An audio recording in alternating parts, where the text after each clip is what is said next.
Miss March, please, look straight into my eyes. Just like that. Perfect.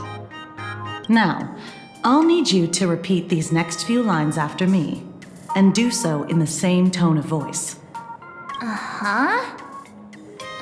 Okay.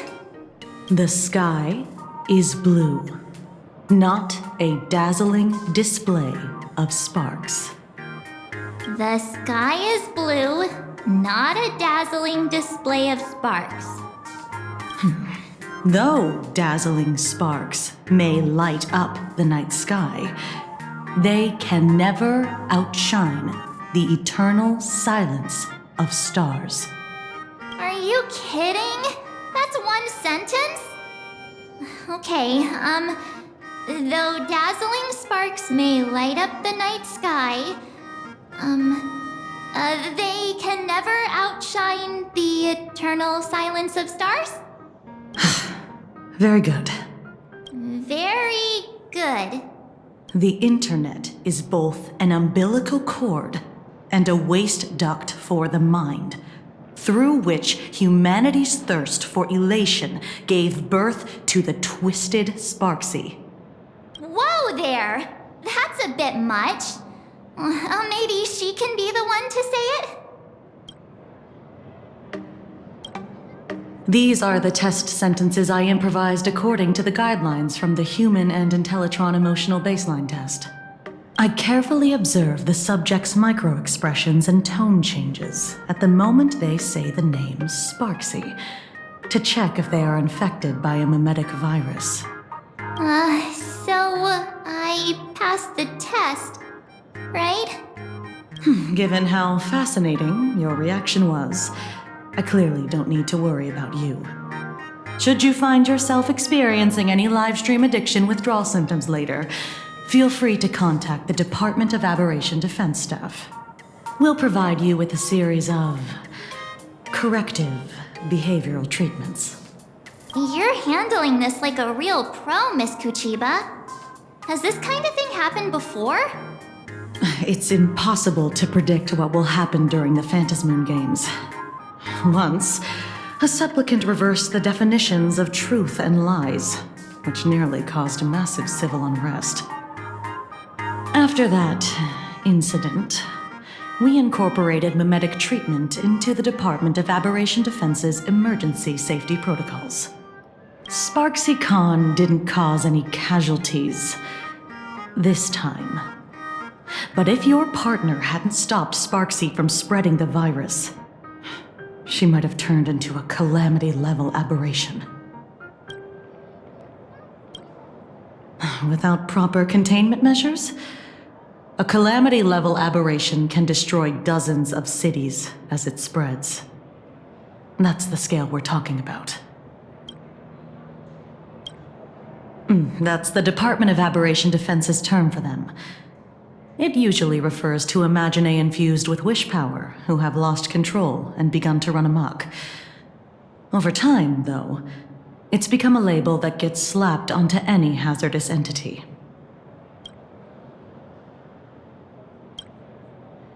You? An aberration? What are you talking about? Though, I gotta say, you do look pretty weird with that mask on. Don't tell me you're a Cosmicon collective player. The Department of Aberration Defense's hazard ratings are nothing like the power ratings in some card game. Right then, that's all for the required checkup. If you're interested in aberration calamity threat levels and how they're classified, you might want to take a look at this document.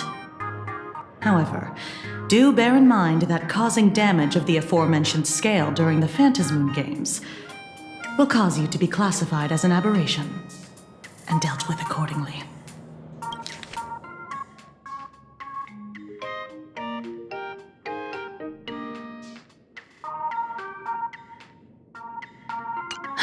Before I leave, there's one more thing I need to tell you. Remember Lyndon Scott? The man who served as your tour guide. He was murdered. What? Yeah, thought we knew was, a really tenacious opponent. We're sure. Both the ID and genetic information of the deceased match that of Mr. Scott's. You said he was once your opponent? You don't suspect us, do you? I wouldn't exactly call Scott a friend, but we'd never do anything like that to him. Easy there, young lady. I haven't even started asking questions yet. Of course, there's no way the renowned heroes of the Express would harm some lowly IPC employee simply because they had a problem with him. And more importantly, both of you have solid alibis.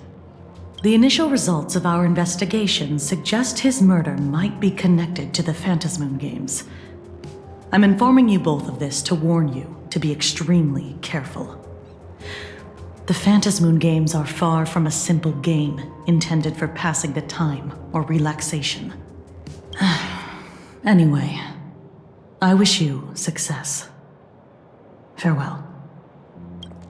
Scott. Could he actually... I just can't believe it! But it was Miss Kuchiba who told us, so... it must be true. So, the Phantasmoon Games. Pretty frightening, huh? What's your take? Yeah. Even though Scott pops up now and then to give us a bit of trouble, I still feel bad about him dying so suddenly during the Phantasmoon Games like this. And without even knowing why. If the killer is here for the Phantasmoon Games, they might become our enemies soon. The Phantasmoon Games.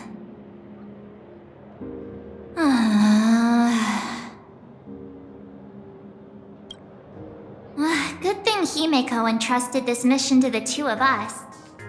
Who would have imagined that the Great March herself would be stopped at the doorstep in the very first round? Forget it. I'm not like you. I was never hero material to begin with. Normally my hands can't even keep up with my brain when I play video games. You're definitely the right person for the Phantasmoon Games. It's just such a shame. We finally get a chance to vacation in Himeko's hometown. And I thought we'd make some happy memories together. But... The Phantasmoon Games may be dangerous, but I hope you'll be safe and sound. Hey, don't look down on me. I, March 7th, am a top-notch nameless who can hold my own. But, look, don't push yourself too hard, okay, you? Remember that we've got your back. Oh, right. Where are Himeko and Mr. Yang? They must be getting examined and interrogated too, right? Why don't you send Mr. Yang a message?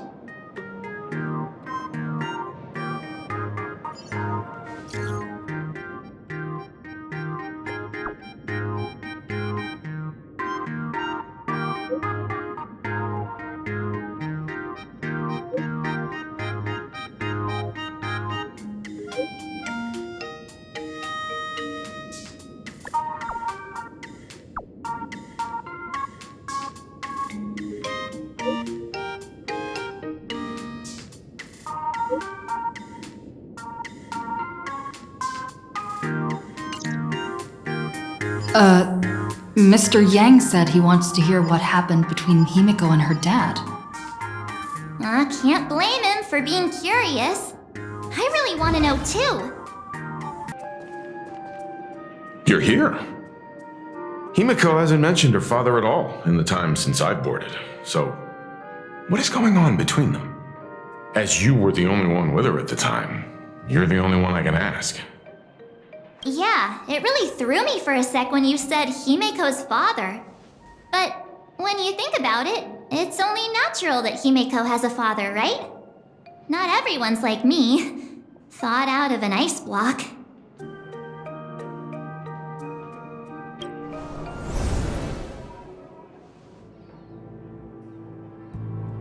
"15 years ago, the Phantasmoon Games of that year came to be remembered as the Blood-Stained Games. So many parents lost their children. So many people lost those dearest to them. One of the victims was my very own daughter. Upon my return, I stood before the grave where she was laid to rest. Her name was Himeko. So, this lady who bears her name, who exactly are you? 15 years ago, when I made up my mind to join this Phantasmoon Games, my father wasn't with me. Even as I fought for my life against the Herald of Death, my father was still off somewhere, wandering the cosmos. Strictly speaking, ever since I can remember, his presence in my life has been as thin as the air in space. So, I would ask you, who bears his name, who exactly are you? Well, look at you. What are you getting so worked up over? Just a joke. A joke. It's been 15 years after all, and you've grown into such a fine young lady. How could you expect your old man to recognize you right off the bat? So, what's with that gravestone I saw with your name on it then? When you don't know if you'll live to see tomorrow, there's nothing strange about getting your affairs in order in advance, is there, Mr. Ryusuke? Mr. Ryusuke? How could you be so formal with your own father? At least call me Dad like you used to, okay? Hold it. And you are... Don't tell me. Himeko, is this your child? Oh, could you please stop making things worse? I haven't seen you in 15 years, and now I'm a grandfather. Wait. Who's the father? That's enough! You are looking at my colleague, a new generation of Trailblazer, my friend and my companion on the Astral Express. Do you understand now, Father? You hear that? She called me father. Hello there, my friend. Sorry about that.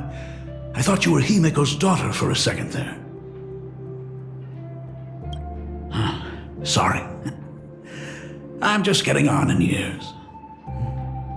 Whenever I see a youngster like you, I can't help but think my granddaughter would be about your age by now.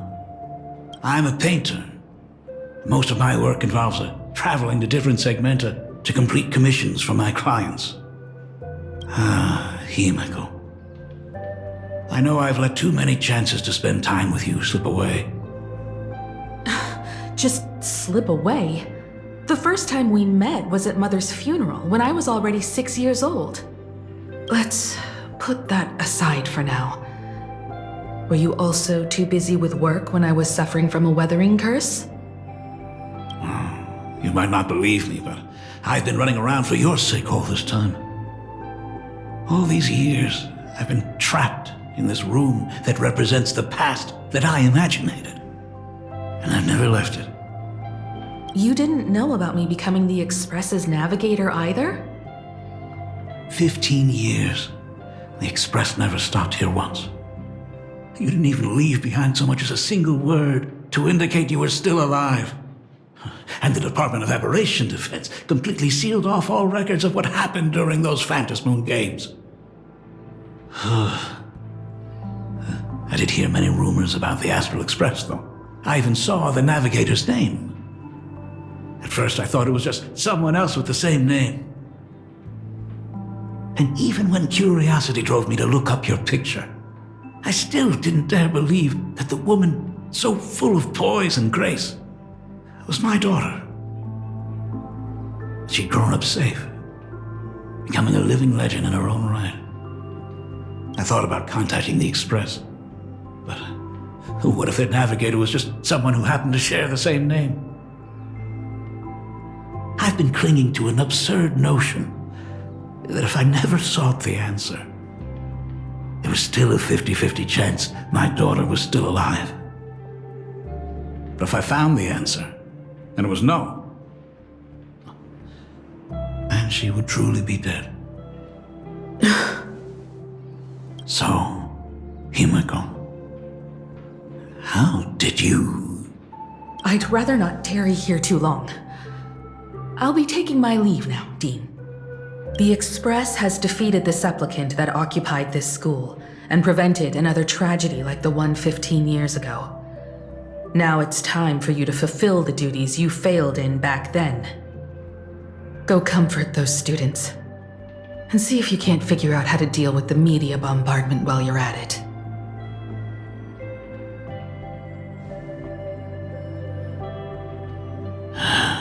Failed in my duties. So, still mad at me? Can we talk?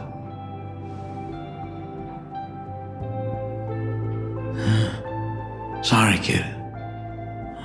This might be a bit abrupt, but... has Himeko ever mentioned her surname to you? I'm a failure of a father. I broke her heart. But what exactly happened 15 years ago? I can't believe it. She actually survived the weathering curse. Have you heard the tale of the legendary painter Graphia, who hid everything on this planet's surface within a scroll? It is said that to achieve such a monumental feat, she made a forbidden exchange, sacrificing both her own life and that of her descendants, resulting in the weathering curse. Few descendants carrying the Graphia bloodline have lived past 30. Most of them wither like flowers while they're still young, skin cracking and peeling like dried paint. Himeko's no exception. She was tormented by the curse for years.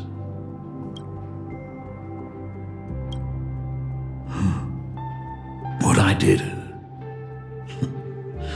doesn't matter anymore. The Elixir Seekers' folk remedies, the Intelligentsia's guild treatments. I tried them all, but nothing could reverse the curse. All the time spent searching for cures only resulted in me not being by her side when she needed me the most. In the end, I am nothing but a useless father. I'm just a useless son-in-law who married into the family. Strictly speaking, I can't really be considered a Graphia descendant.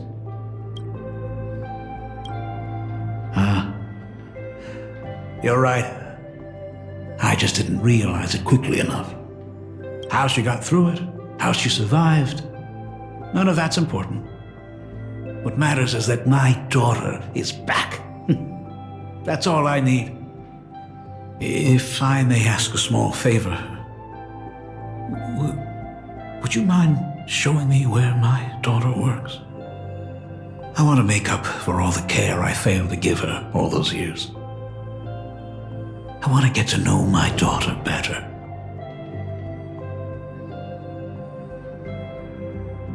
Truly a memorable father-daughter reunion. Brings up some memories of my own home as well. There goes Mr. Yang with that knowing look again. Just what kind of parent-child relationship are we talking about anyway? When I was a child, my parents were also always busy with work and were unable to spare a moment for me. As a child, I couldn't help but feel resentful. It wasn't until I became a father myself that I understood how they felt when they were forced to sacrifice the time we could have spent together. So, did you already promise to give Mr. Ryusuke a tour of the Express? I thought as much. After all, it's Himeko's dad. So, where is he?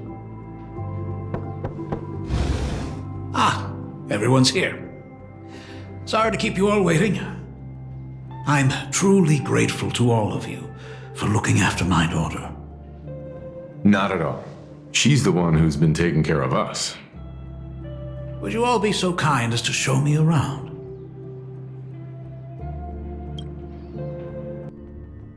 So, this is the Astral Express. Really lives up to its reputation. It's even more impressive than I imagined. As to be expected, of course, huh? It's the place where my daughter works. By the way, what's the pay like for a navigator? Does a position come with insurance and an annual bonus? Talk about parental love. First thing out of his mouth is asking about her salary. Like I'd have a clue. Help! A little backup here?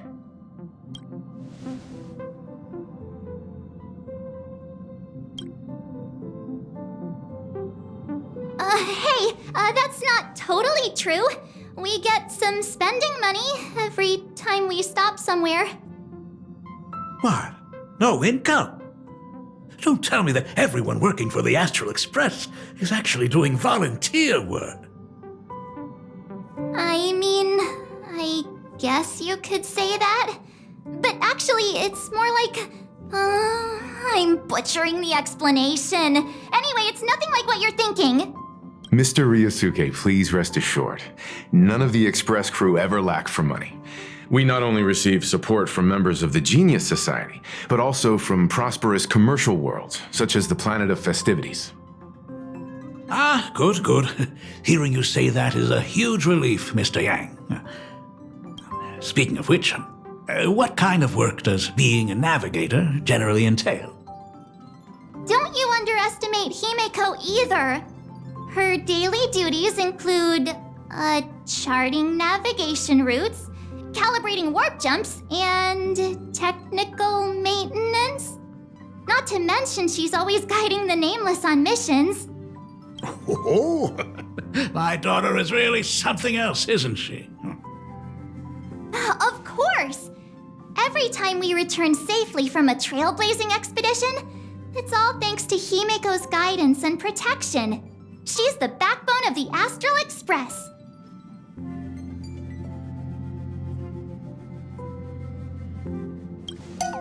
Hey, come on! You're just trying to stir up trouble. If Himeko's the backbone of the Express, then our conductor is the absolute cutest and hardest working of all. Right, Pom-Pom? Oh? We got a new passenger? This gentleman does look kind of familiar. No wonder he felt so familiar! How are you, Mr. Ryusuke? Conductor? Oh. So you must be my daughter's superior, huh? Well, thank you for taking such good care of her all this time. Superior?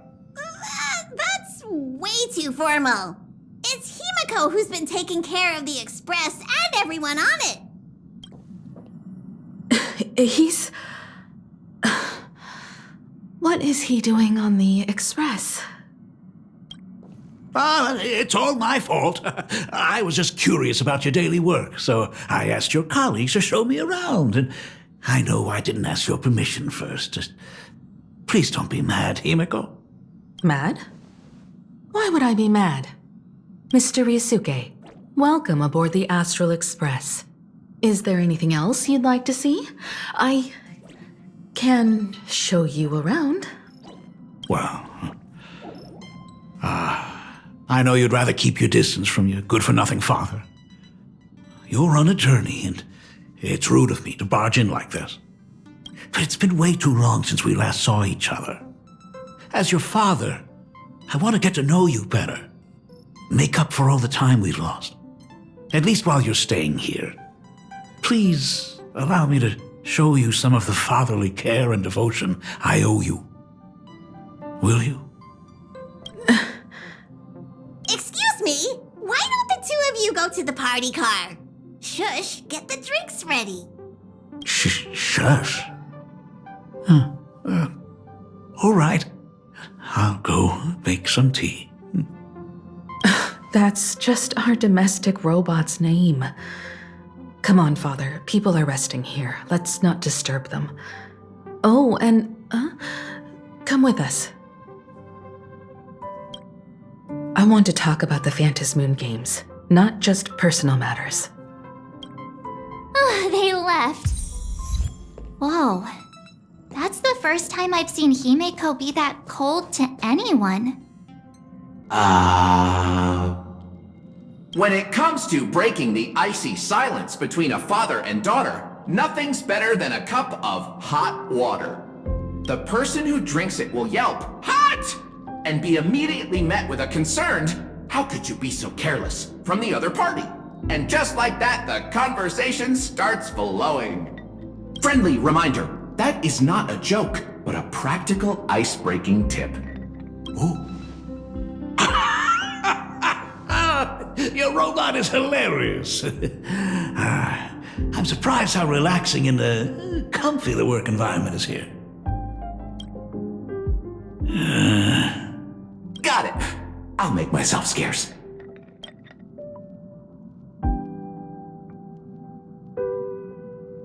Being a nameless is neither relaxing nor comfy. Most of the time, we are facing down Void Rangers from the Antimatter Legion, bugs left by the Swarm disaster, Borisin, and various organizations that are suspicious of the Express or have malicious intentions for us. That dangerous? Huh. Maybe this trip home is a great chance to quit your job, huh? Talk about coincidence. Just so happens I'm getting on in years. And Graphia Academy is in need of a new dean. You know that's not what I meant. Once I've set my mind on something, I never look back. Ever since I was 6, when you told me those stories about traveling through the cosmos, I knew that someday I would walk among the stars. Actually, I was just kidding. I'm not completely clueless about what the Express and what you do. Oh, right. Once I knew the Express was coming, I even bought that comic series that's based on your adventures. Please don't tell me it's fluffy across the blue. I never thought you'd be into comics. That's right. The protagonist is a baseball bat-wielding raccoon. The character's based on that kid, right? As an artist, you do have a good eye. Come over here. Thanks for giving us some time alone. Himeko. That's the first time I've seen you smile since I've seen you this time. So, what brought you back home this time?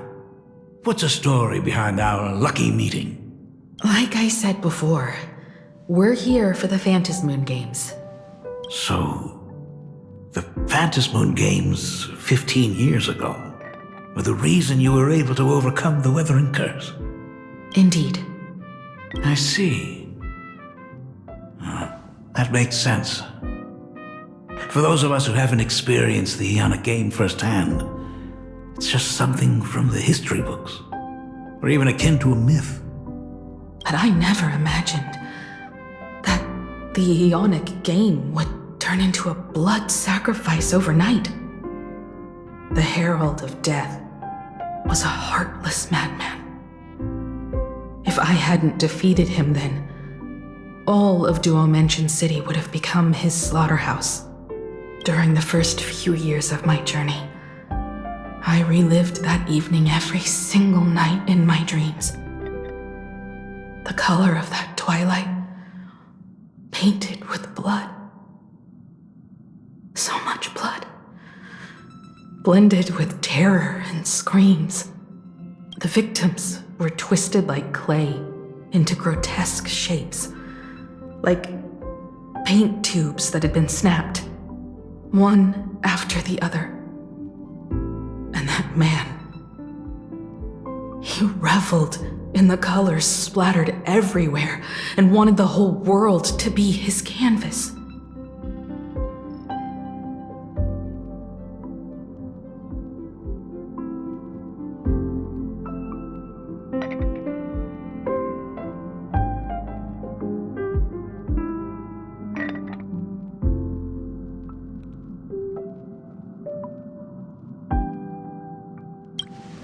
Even if I could avenge his victims, in the end, it won't bring them back to life.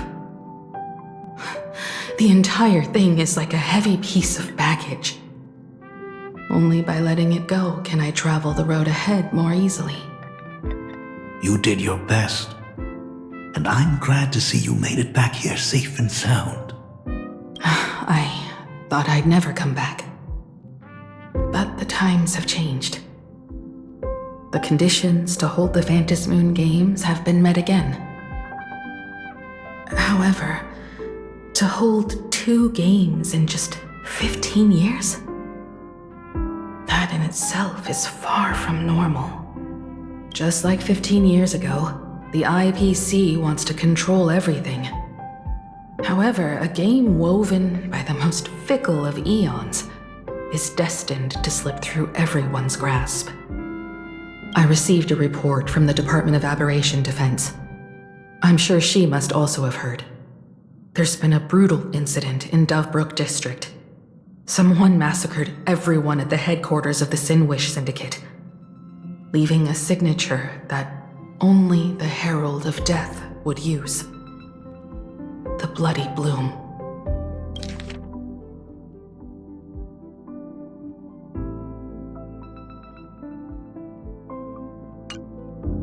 What? The Herald of Death is still alive? People at the Department of Aberration Defense told me that the Herald of Death was executed after his verdict was passed. Even were he to be resurrected, the rules dictate that the same person cannot become a supplicant twice. Are you saying we've got a copycat? That's right. The Herald of Death has a copycat. But what I find even more worrying is that this Phantasmoon Games has caught the attention of something even more terrifying than the Herald of Death. I believe that whether or not this Herald of Death copycat has a connection to the Phantasmoon Games, defeating him presents an excellent opportunity for you to demonstrate the resolve of the Nameless to the whole of Plain Arcadia. Exactly. As for you, Dad, have any clients commissioned you lately? It'd be best if you left this world for a while. May I take that as my daughter showing concern for her dad? You can take it as a safety advisory from the Astral Express. Also, as she has already become a supplicant and joined the Phantasmoon Games, she will have my full support. I'd like her to temporarily keep the Mask of Elation that has been passed down through our family. Too late for me to raise any objections at this point, right? Sounds good. The mask stays with the kid. Thank you. Would you like another drink? Got it. Next, it's time to show me the way out, isn't it? Well, I've definitely overstayed my welcome. For most of my life, I couldn't be there for my daughter. And now that I finally have the chance, she wants me to leave. In that case, I ought to be on my way. Himeko. The Graphia family has a number of records about the Phantasmoon games, passed down through the generations. Come over to the school library later. I'll give them to you. I'll be there, Dad. I apologize. My father's little tour seems to have made things awkward for everyone on the Express. Let's head to the parlor car and check in on Welt and March. Now that my father's gone, we can all relax a bit. Has Mr. Ryosuke left? Yes, I told him to head home for now. After all, what is going on with the Phantasmoon games has nothing to do with him. I'm really sorry, everyone, for bringing my personal family matters onto the Express. Not at all. Mr. Ryosuke is your family, and that makes him part of our family too. And the most important thing for family is to be together. So he's welcome to drop by anytime. Madame Pearl sent a message to the Express just now, inviting our supplicant to a meeting. She'll have a private car waiting for us. Yes, the meeting won't be held in some stuffy, formal reception room. She would like us to visit and tour the headquarters of a company under her name instead. Himeko, you know about Pearluxe Corp, right? Of course. It's the biggest entertainment conglomerate in plain Arcadia. Entertainment company? That's right. Pearluxe Corp is a titan, dominating the entertainment consumer market, including cartoons, comics, games, toys, and the like. They've cornered half the market. Oh, so that's where the Pearl in Pearluxe comes from. It's a play on her name. Did Pearl mention what she wanted to talk about? She didn't say much, but she specifically mentioned wanting to discuss the developments regarding the Phantasmoon games, and that she could provide us with a bit of help. Helping her opponents in the Ionic game? Oh, looks like she realizes we are all in the same boat. Perhaps she has also realized that the Phantasmoon games cannot be artificially manipulated. We may be able to get a clearer picture of Pearl's intentions after we meet with her. Think about it. You've already crossed paths with key figures from numerous factions, and even built rapport with some. You're already a capable nameless who can more than hold your own. Though she holds a high administrative position on this planet, do not forget, she is also one of the 10 Stonehearts. You've already dealt with Aventurine on numerous occasions, so you should have ample experience handling members of the 10 Stonehearts. Hey, don't worry. If things do get messy, yours truly is here to save the day. Looks like March wants to visit too. I'm just trying to look out for her here. Even if things do go sideways, Pearl wouldn't dare get mad at two adorable young ladies like us, right? Well then, I'll leave this meeting to you two. Aren't you coming with us, Himeko? I'd like to talk with my father. Didn't he say he would hand over the records about the Phantasmoon games from our family history to me? And honestly, isn't this a good chance for you youngsters to handle things independently? I understand. In that case, she, March, and I will be heading out now. Oh, score! A private car! So, where are we getting picked up? You should be familiar with it. It's just under the giant gate next to the At Plaza. Isn't that where we first met Sparksy? Since we're getting chauffeured there, why not just come straight to us? Perfect! I've been wanting to stop by the comic store to grab a copy of Fluffy Across the Blue.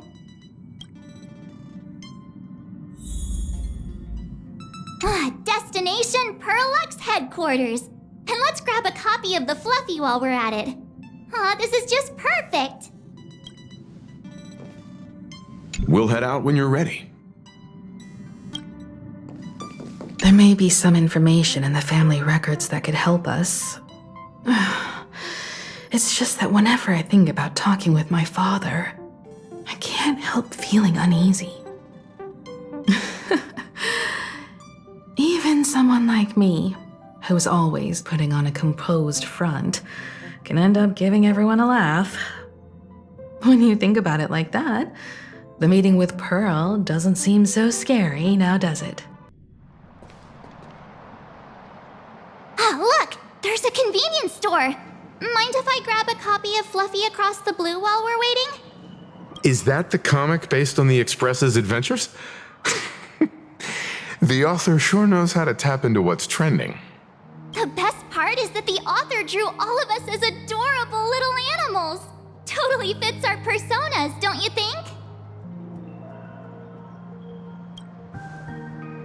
Right back at ya, baseball raccoon.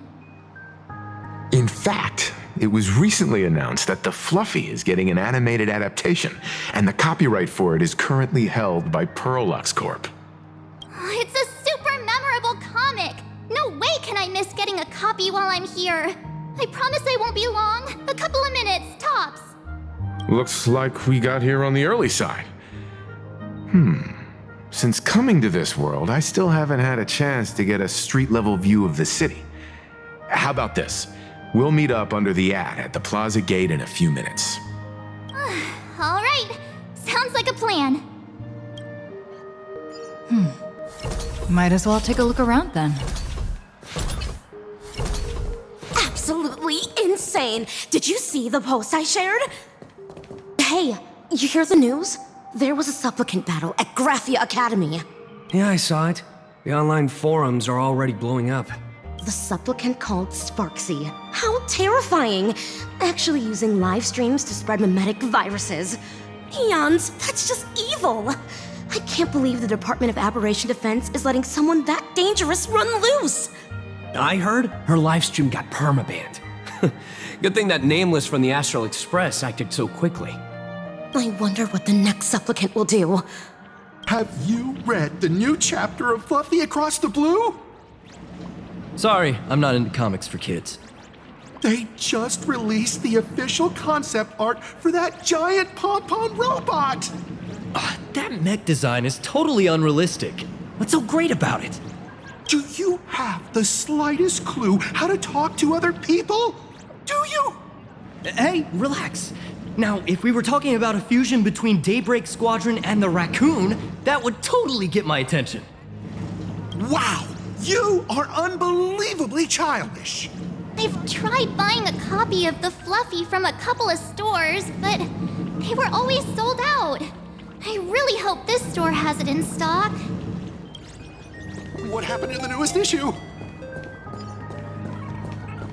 Have we tried every single eatery around here? No spoilers! Just how is read it. Don't tell me a thing! A famous influencer?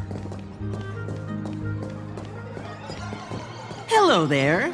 Would you like to learn more about the Research Society of Happy Smiles? So, are there any charges or fees? Isn't that Detective Passerby? What's he doing here? Is the weight of work and stress in your life crushing you? Check out the Research Society of Happy Smiles. So, this free? Rest assured, the only thing joining our Research Society will cost you is a bit of your precious time. We've set up a venue near Dovebrook, where we offer free psychological counseling and living assistance to all visitors. All our services are provided free of charge.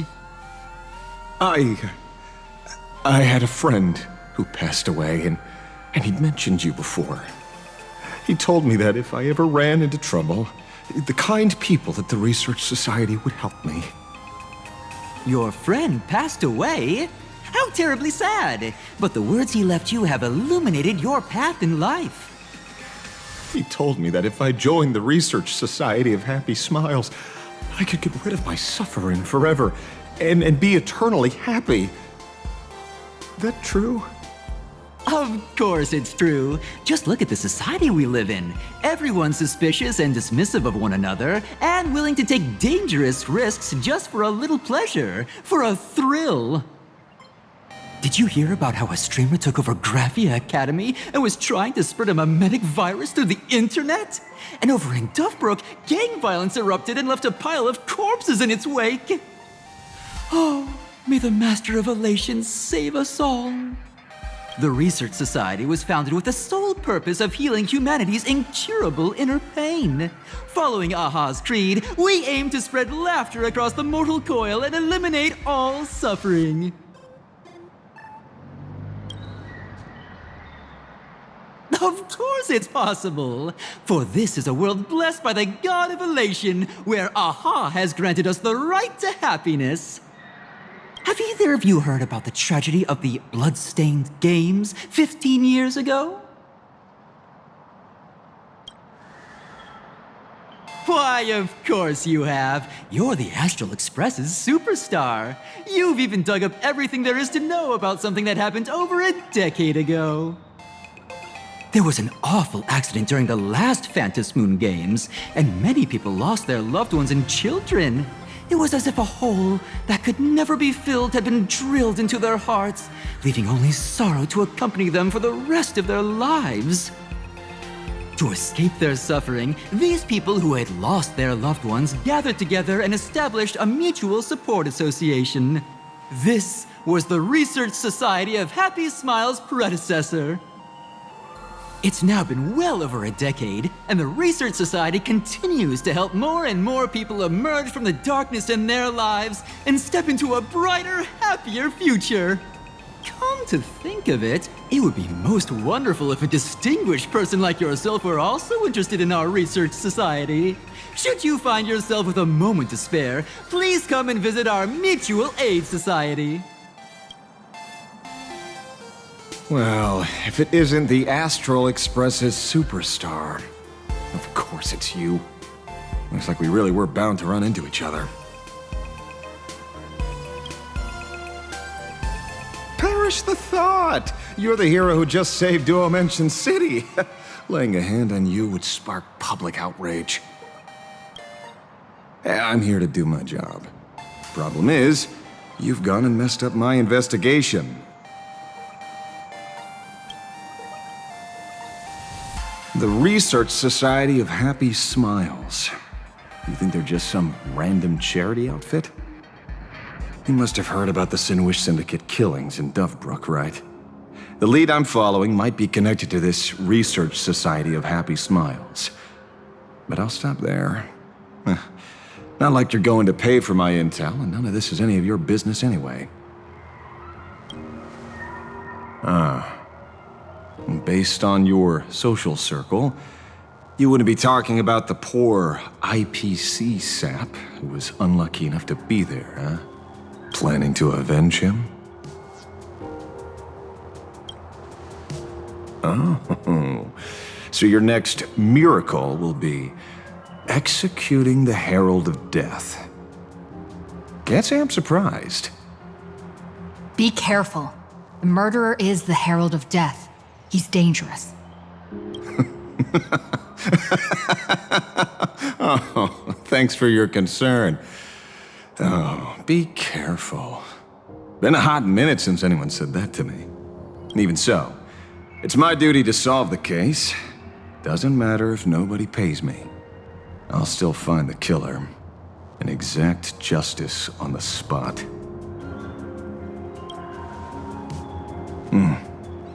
A fool I happen to be on fairly good terms with. Revenge killings or turf wars.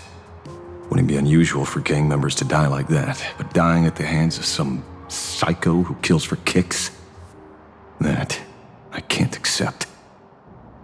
No matter where you are in the cosmos, which era, regardless of how civilization evolves, some rules will just never change. Like an eye for an eye, a tooth for a tooth.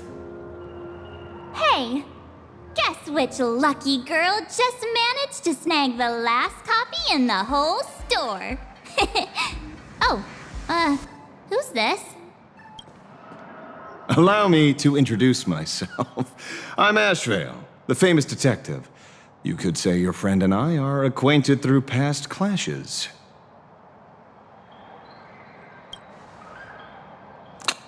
Oh, my. Celebrities truly are heartless. First time I've ever heard anyone introduce themselves as a famous detective. Mr. Ashveil? Why are you staring at me? Is there something weird on my face? Young lady, you're holding a copy of Fluffy Across the Blue, right? Would you mind giving it to me? Well, give it to you! This was the last copy in the store, you know. Oh, I see. Of course. I'm not asking you to give it away for free. I'll pay for it. The retail price is 300 credits. I can pay you 10 times sticker price.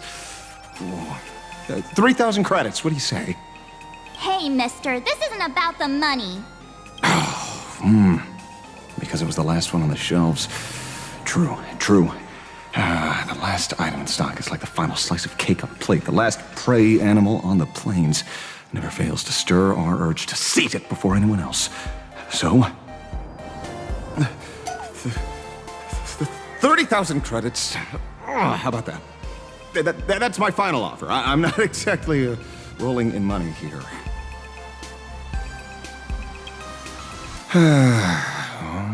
Truth is, I'm actually buying it for that foolish friend of mine. The one who died. Today is his farewell ceremony. I thought I'd buy him his favorite comic to pay my respects.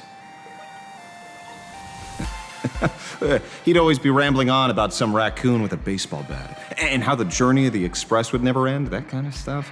I heard those stories so many times, it felt like my ears were gonna fall off. But, after all that fuss, I completely missed the chance to buy it. Every store around here is sold out. Oh, that's enough. My poor little heart can't handle sob stories like that. Here, Mr. Ashveil, take the comic. Oh, thank you very much for the comic, young lady. Here's the 30,000 credits. Ooh, as promised. I heard you're the real-life inspirations for the characters. Since you're here, could I perhaps trouble you to sign it? Unbelievable.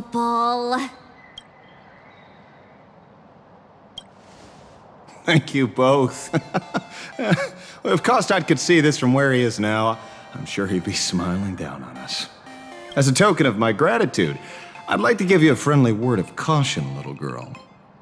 I know you plan to target the Herald of Death and cement your heroic image. However, all eyes will be on you during the Phantom Moon Games. On such a public stage, discretion would be wise. Because when the masses see your magnificent miracles and wield your extraordinary power, fear and jealousy could turn their wish power into wish you ill power at the drop of a hat. Forgive the expression, but you get what I mean. So, whatever plans you might have for this Herald of Death, why not leave the whole messy affair of revenge to someone who couldn't care less about winning or losing? Like me. Just like this comic, I'm dead set on getting him.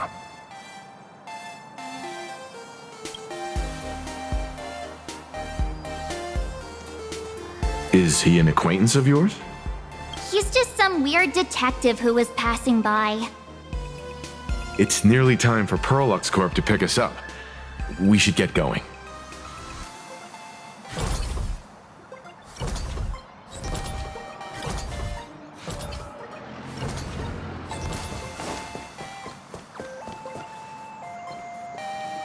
Well, we're here. So where are they? I don't see anyone in IPC uniform.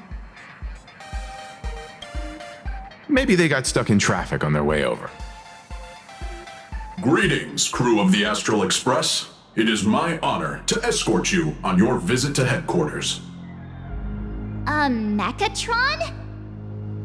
I am guard number 100086, created by Pearluxe Corp, a security specialist from the business division.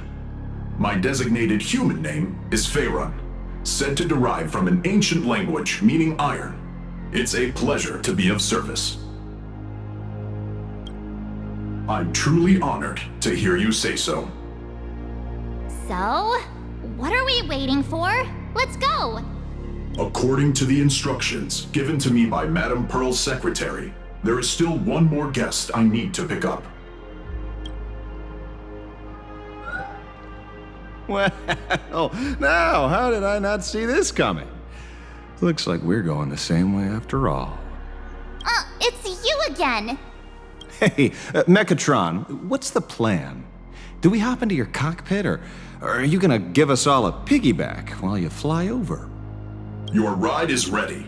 Please, take your seats, everyone.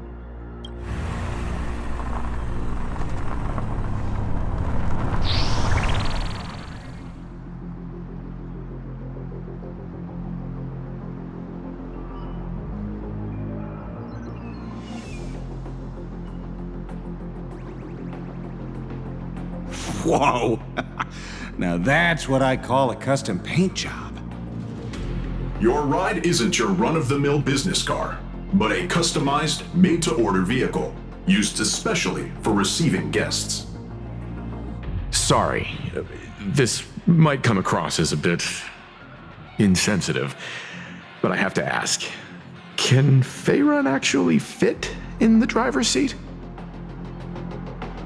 Of course not. I'll be driving and monitoring this vehicle remotely. Please, take your seats.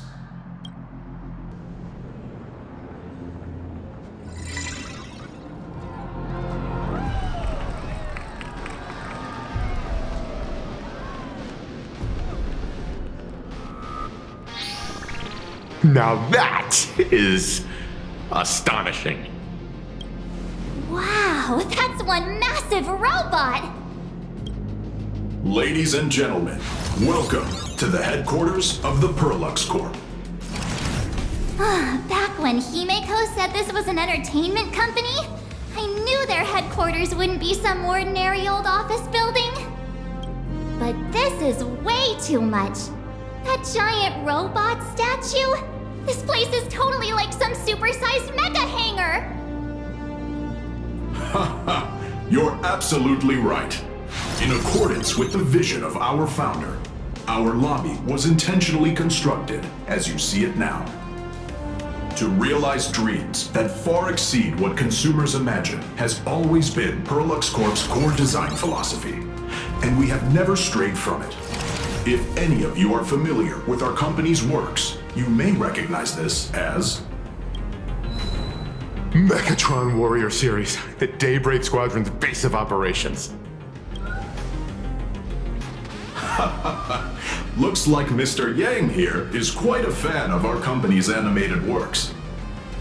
Now, Madame Pearl would like to invite everyone from the Astral Express to take a tour before your official meeting begins. She has arranged for a member of our staff to accompany you, so please, wait here a moment. I understand, Mr. Faerun. Thank you for escorting us all this way. Well then, I'll take my leave. This way, Detective.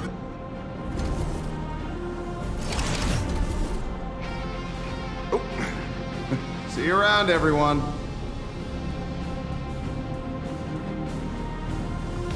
Oh, really? Pearl wants us to look around here before the meeting? That seems kinda weird. Could it be related to her proposed collaboration? Perhaps this is her way of introducing her other identity. It's all good as long as we get a chance to look around. That works for me. Why don't we explore while we wait for our new guide? Mr. Yang! Over here, quick, come on! Looks like March's inner explorer has been awakened again. Let's not wander too far this time, shall we? Mr. Yang, isn't this your favorite giant robot?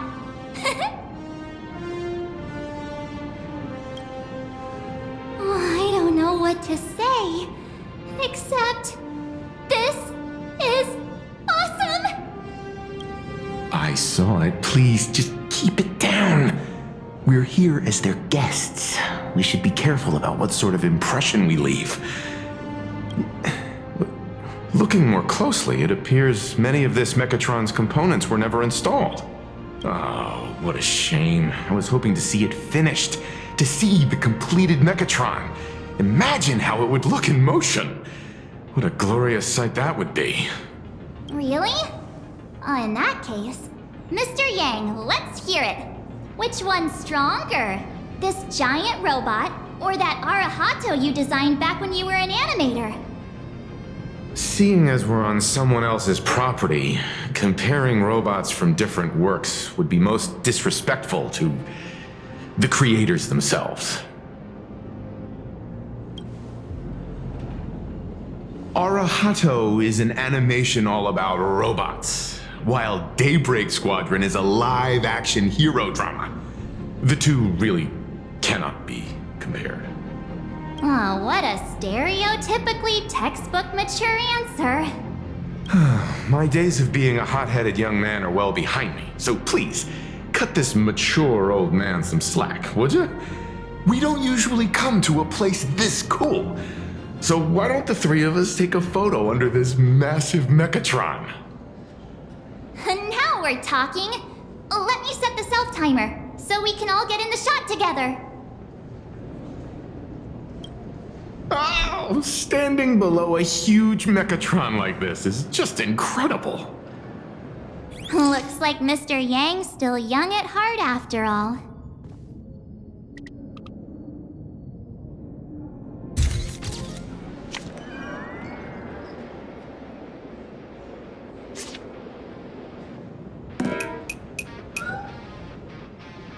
Where did this extra person in the photo come from?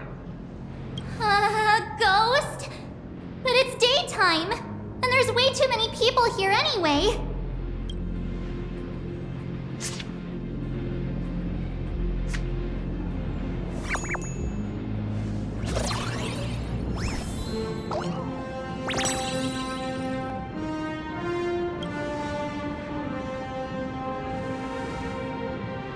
Who are you?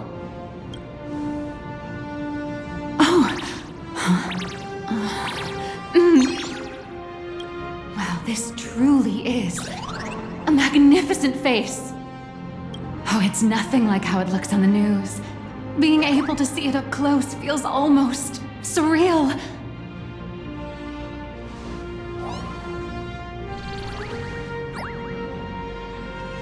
Am I too close? Oh, sorry, my bad. I'm not great with personal space.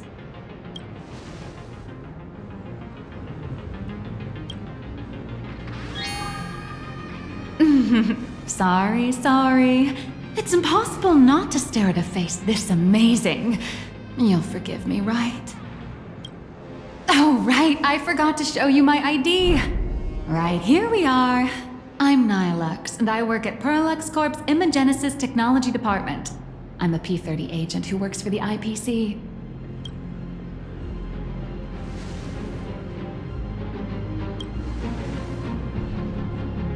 So, what brings you here?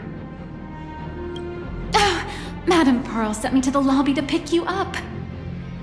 All of you are famous super cosmic level heroes whose faces have been all over the news more times than I can count. So of course I recognized you right away and just couldn't help rushing over here to snap a selfie with you. Hope you don't mind. I see. Then, hello, Miss Nihilux. Hello everyone! Starting now, I'll be your tour guide, taking you on a comprehensive and in-depth tour to every single must-visit place in this building. From the Mechatron Imagenesis that managed to pique Mr. Yang's interest, to Miss March's favorite fluffy across the blue merchandise, I'll reveal all the secrets behind our hottest products. Seriously? I can't wait! Of course I'm being serious. If there's anything you want to see, learn about, or even get your hands on along the way, anything at all, just let me know. Why don't we head to the gift shop first? I'll get you all some souvenirs.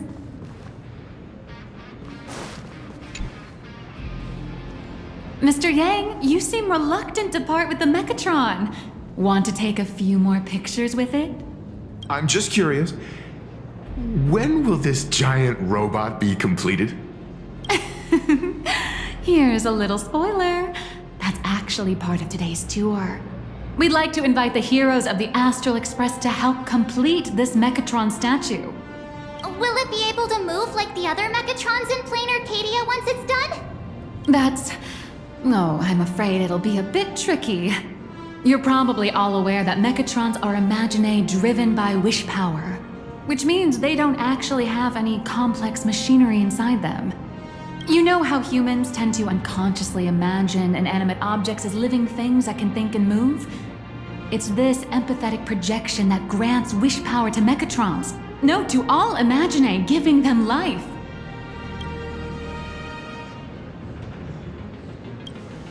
Think away, but one person's thoughts alone won't cut it. The bigger the imaginae, the more wish power needed to sustain it. We'd need to break free from the mental shackles of impossibility to bring such a massive imaginae to life. That in turn requires stories filled with the grandest of wishes and imaginations that know no bounds. Alas, modern humans think way too practically. People can't help but wonder, how does such a huge Mechatron even move? Given how massive it is, why doesn't it just collapse under its own weight? The tiniest seed of doubt in the giant Mechatron, standing tall astride the earth, becomes nothing but an impossibility. Maybe it'd have a better chance of coming to life in a more primitive society. Oh, truly a pity. Oh, cheer up! Today's your chance to finish building this massive Mechatron! Think of how many robot enthusiasts would kill for this kind of opportunity.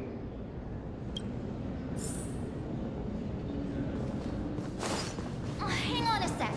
Is there really no... Where steel meets madness, and battle meets... There's a saying that goes, dreams of wealth, the heart of a hero, and countless efforts all lead to Pearluxe Corp. Whether you're a kid or an adult, everyone has their own sweet dreams. Becoming a hero who saves the world from evil forces. Merging with a giant Mechatron to unleash awesome ultimate moves. Yeah! Pearluxe Corp sells these dreams and makes a killing off of them. If I could have everyone's attention, you can buy models of Pearluxe Corp's Mechatrons in this area. Among them is the best-selling Daybreak Squadron series. Wow, look at this. It's so intricate. No wonder Mr. Yang's got Mechatrons on the brain. I very much envy the kids here in Plain Arcadia. Back in my day, robot toys were still quite the luxury. Seeing all your eyes light up like that reminded me that I too was once young. Back then, there was a stretch when I was so broke that I'd spend ages debating whether to buy a carton of milk from the convenience store. I kept telling myself that I had to work hard so I could get rich someday. So, did you manage to get rich? After years of hard work and hustling, at the very least, I'm no longer young. Oh, aren't you the sweetest? But I do have my secret to staying young. That is, lying about your actual age. Keep that in mind, just in case. Now, back to the grind. I wouldn't call it striking it rich, but I'm pretty close to making a sweet little profit. Oh, don't keep us in suspense, Miss Nihilux. Just spill the beans. Pretty please. You might not believe this, But I have some friends who've been trying to create a decentralized digital currency to fight against the IPC's credit system. Are these people from Punk Lord? That's right. These people are from the Nomadic Miners faction. They've discovered a way to hijack Noose's computing power for mining and are digging up a limited supply of learned coins. And I have gone all in with everything I got on this project. I feel like this is a very risky way of doing things. Life's full of ups and downs, right? The higher the risk, the bigger the reward.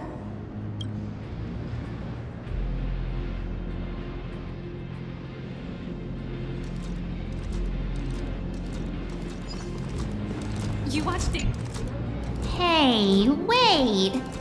This isn't right. Isn't this Pom-Pom? Oh, wow! Oh, that's some really fine craftsmanship. This is a toy model of Alloy King Pom-Pom, which hasn't been officially released to the market yet. But just you wait. You'll see even cooler toys coming up later. Are you sure there's no copyright issue with this thing? Actually, this is Pom-Pom from Fluffy Across the Blue, which is totally unrelated to the Pom-Pom from Astral Express.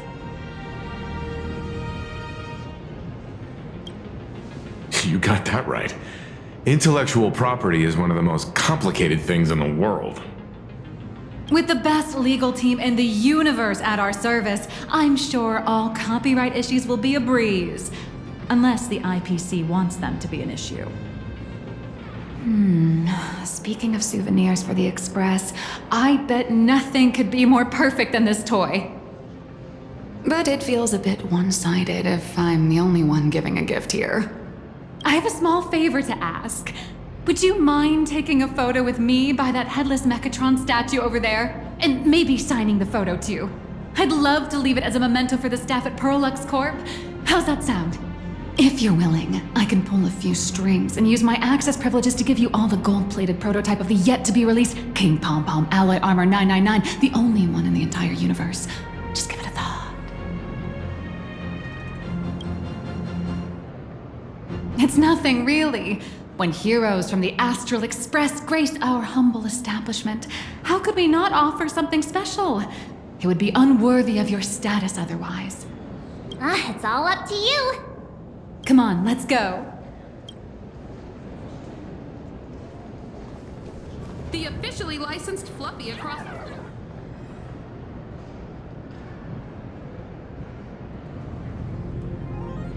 Man and Mechatron in perfect harmony. Ready to take a photo? I'm ready.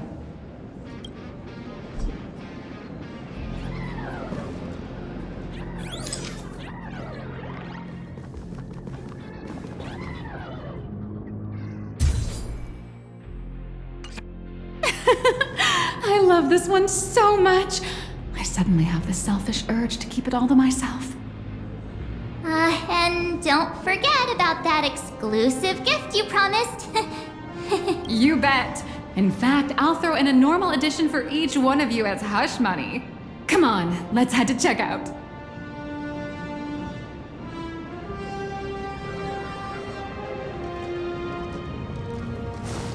You watch Daybreak, Squadron. Welcome, ladies and gentlemen. How are you doing? It's my pleasure to serve you. I'd like to present each of our 3 distinguished guests from the Astral Express with an Alloy King Pom-Pom toy model as a gift. Sure, you got it. For the gift expense record, could you please provide your employee ID?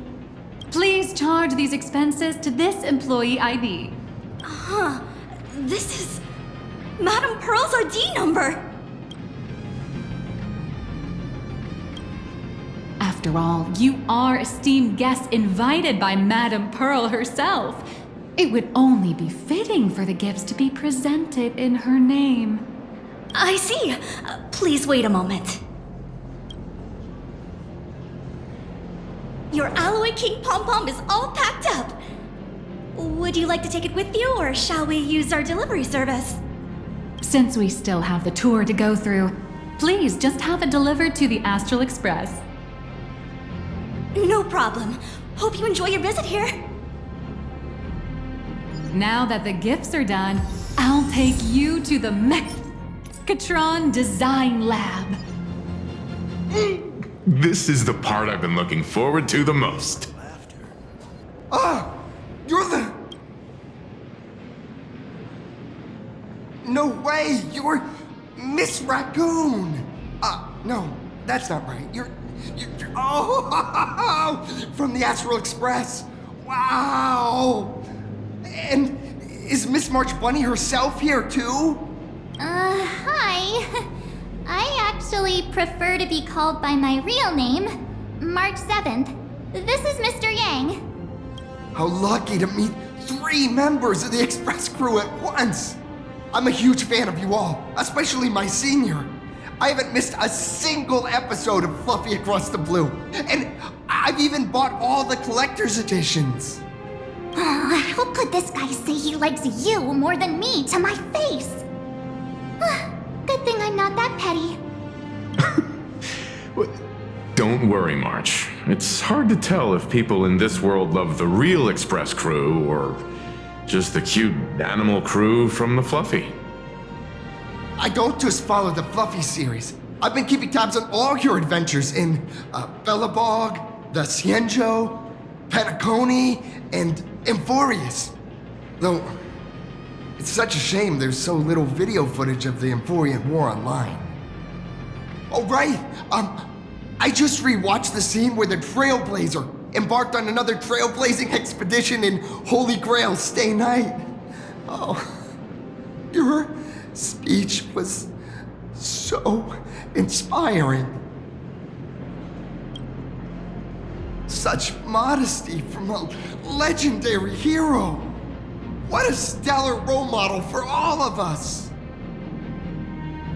All right. I have a precious trash can in my collection at home. If I'd have known I'd meet my senior today, I'd have brought that can with me. Could I ask for your autograph? If that's okay with you. Just sign my clothes, please. I'm never gonna watch this ever again. Oh, you're acting exactly like me from 10 minutes ago, kid. Don't worry, she won't fly away just yet. As for you, you've been chattering away nonstop. How about giving us a proper introduction so that your idol gets to know you better? Sorry, I got way too excited. I'm Warrior Cinderborne from Daybreak Squadron, and my real name... Well, my real name doesn't matter. Just call me Cinderborne. If you're not in a hurry, would you mind chatting with me for a bit?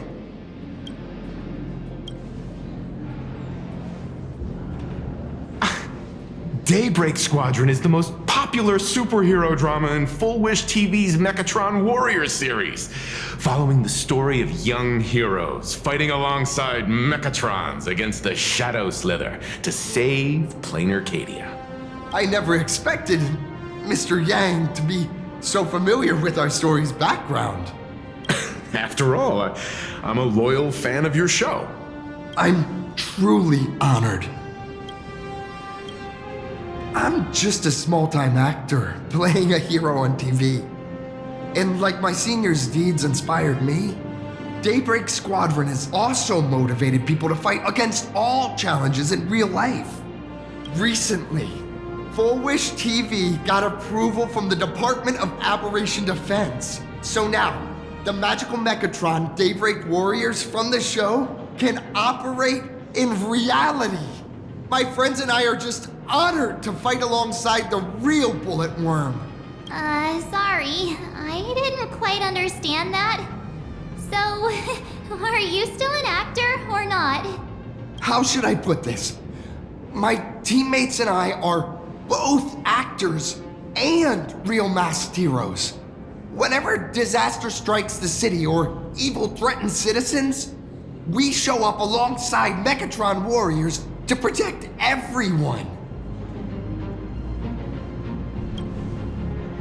I'm here today to test a Mechatron's performance and do some advertising shoots while I'm at it. Fulwish TV and Pearluxe Corp have always been partners. Even the Squad's transformation Mechatron is imaginated by Pearluxe Corp.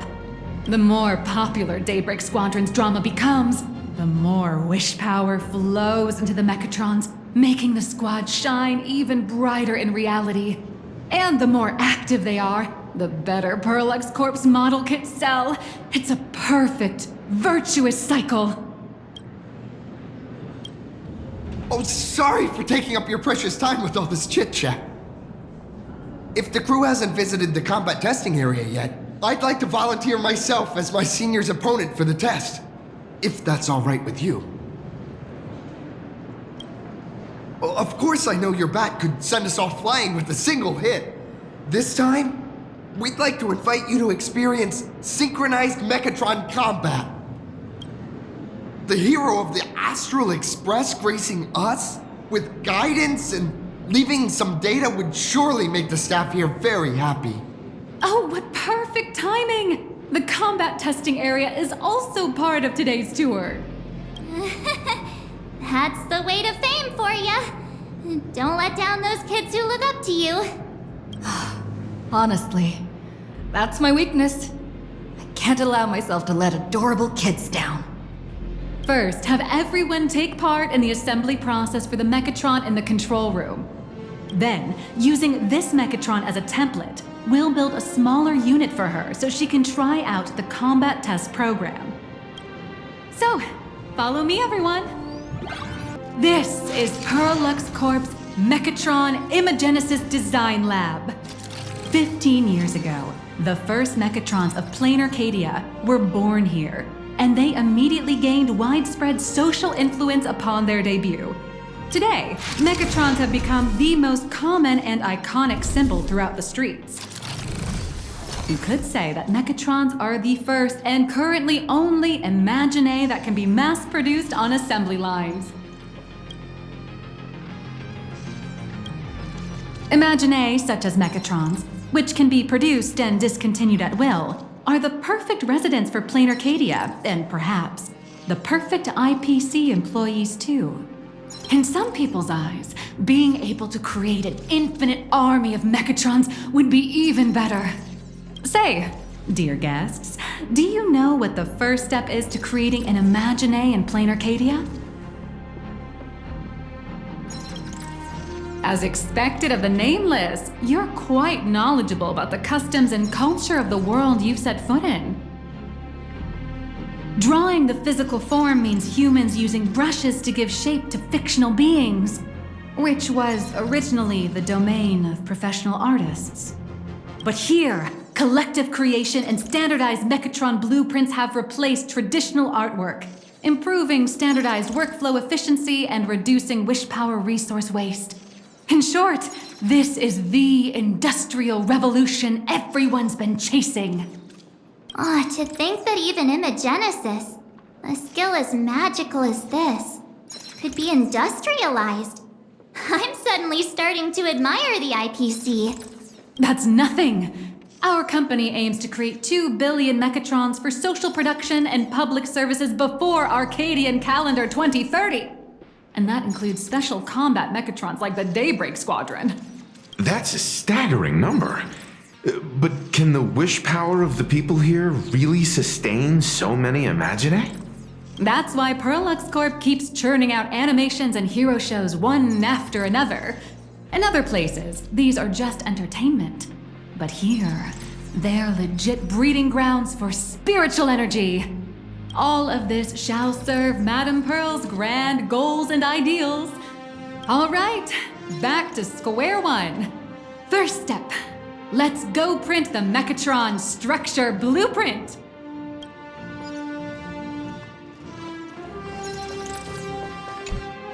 Please adjust the Mechatron design parameters according to your needs.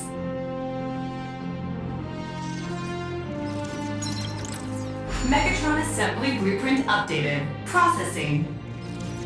Printing. Could it be that no matter how much I adjust it, the final printout always comes out exactly the same? Your suspicion makes sense. But please answer my question first. Which do you prefer? The sense of achievement that comes from hard work, or the convenience of getting things done easily? You got that right. The fully automated Imogenesis blueprint design system perfectly matches your needs. You can meticulously adjust every parameter, or just hit one button to skip it all, and the automated system will always produce results that meet the standards. Amazing, right?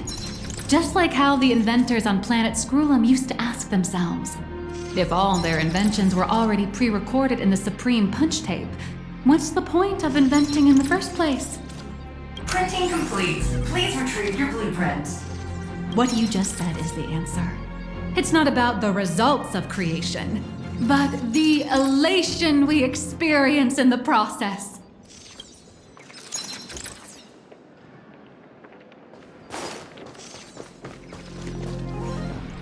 Oh, hello. But please, show me your Mechatron assembly blueprint.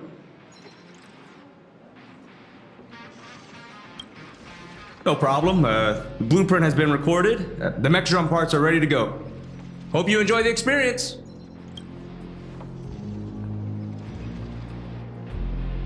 Nah, you should take Mr. Yang with you instead. No. March and I will just watch you play from the side. Now then, please follow my guidance to complete the Mechatron assembly. This experience mainly involves assembling 3 parts: the arm, the shoulder armor, and the Daybreak blade on the back of the Mechatron. Go for it, little raccoon! Assemble the Magico Mechatron Daybreak warriors and save our city! All right, everyone, I'm heading out. The first step of assembly is to remove each part from the frame, one by one. Nippers, hobby knife, sandpaper, sanding stick. Pearluxe doesn't provide any of these. But don't worry, the explosive device will solve all your problems. Just step on it, bravely. It may look brutal, but it leaves no burrs.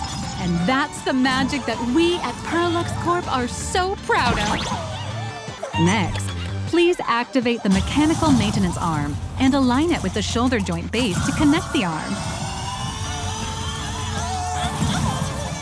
Good. We're done with the arm for now. Next, activate the mobile maintenance rack and adjust the mech armor to the shoulder armor panel position. Activate the thruster and push the shoulder armor towards the unit interface. Beautiful. Absolutely beautiful. This giant Mechatron is truly the soul of Pearluxe Corp. Now, for the final part. Please install the Daybreak blade on its back. Aim at the mounting point on the back and fire! Awaken! Daybreak blade! Mission accomplished! The colossal Mechatron you built with your own hands will now stand proudly in the center of this hall. The great hero of the Astral Express has graced this place, left behind a blueprint, and even contributed their own inspiration to the completion of the Mechatron statue. What outstanding promotional material this is for the marketing department. A new hero is born right here. Step forth, Miss Little Raccoon, and become the guardian of Planet Arcadia.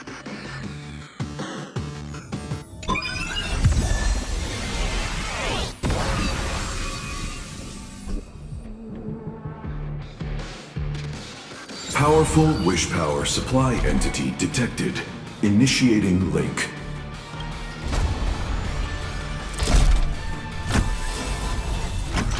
Mechatron synchronization rate 15%. Assembly complete. Could the next step be? That's right. With the completion of the Mechatron assembly, it's time for some heart-pounding combat! Mechatron synchronization rate 39%. 42%. Your little fanboy, Cinderborne, is eagerly awaiting some pointers from you. While we can't power up this big guy, I've printed a small unit. Now it's time to show you how a Mechatron fights.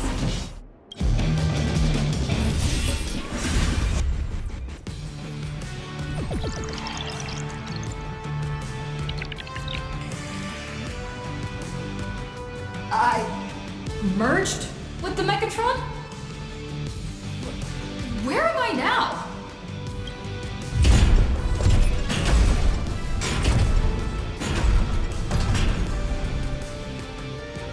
Why, of course. It's the combat testing sandbox. Look, those dazzling colors are like an express train traversing through the stars. Enhanced full body armor, a steadfast shield for the people. Roar! Let your blazing soul ignite!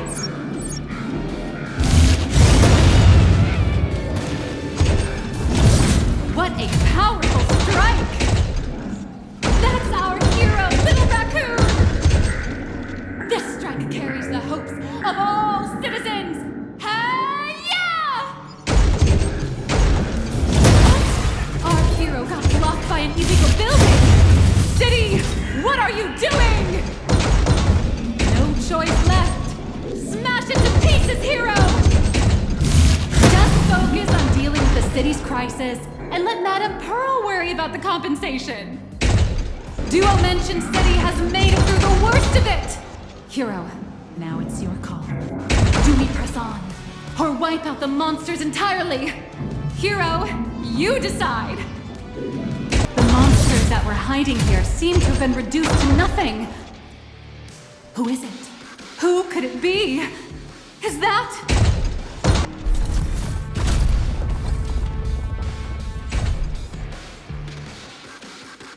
Could it be the one and only Trailblazer of the Astral Express walking towards us?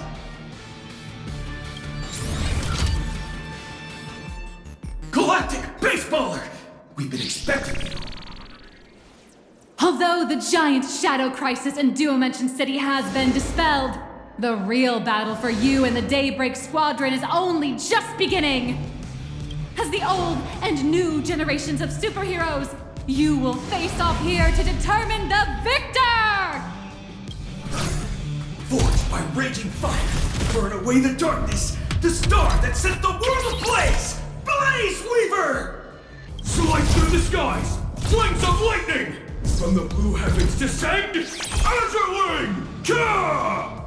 Shatter the eternal night, light blazing bright, the radiant bow of hope, Dawn Lance! Cut through despair, unyielding blade of steel, edge that never fades, Cinderborne! You can do it, friend! Darkness wanes, and dawn awakens! The Daybreak Squadron arises!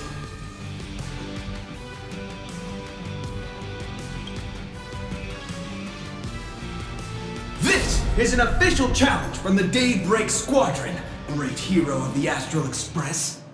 If we defeat you, we hope you'll accept our invitation to become the honorary Phantom 5th member of the Daybreak Squadron and help us safeguard the peace of Plain Arcadia.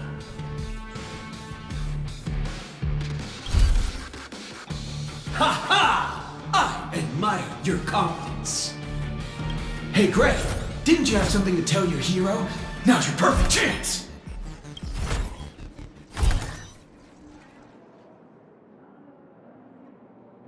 My friend, you know what? Every time I transform into a Mechatron, I imagine I'm you. I think about what you would do when facing danger. It is your adventure stories that give me strength. So I'll give it my all from now on. Please don't hold back.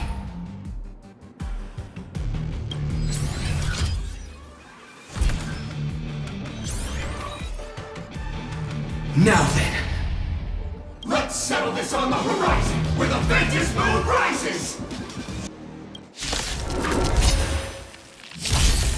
Let the two of us see what you're made of.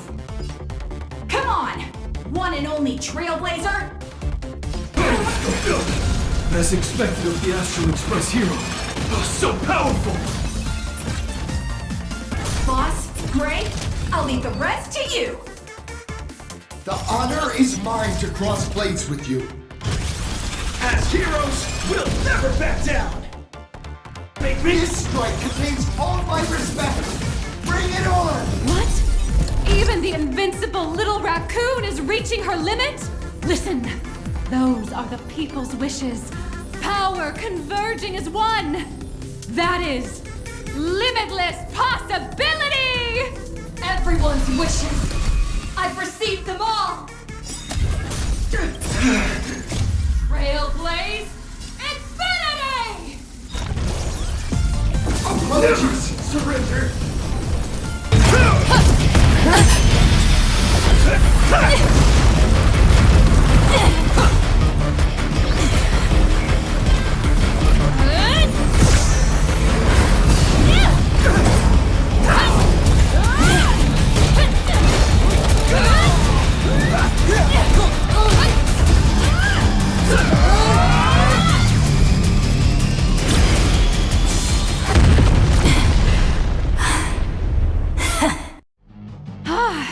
You really got into character.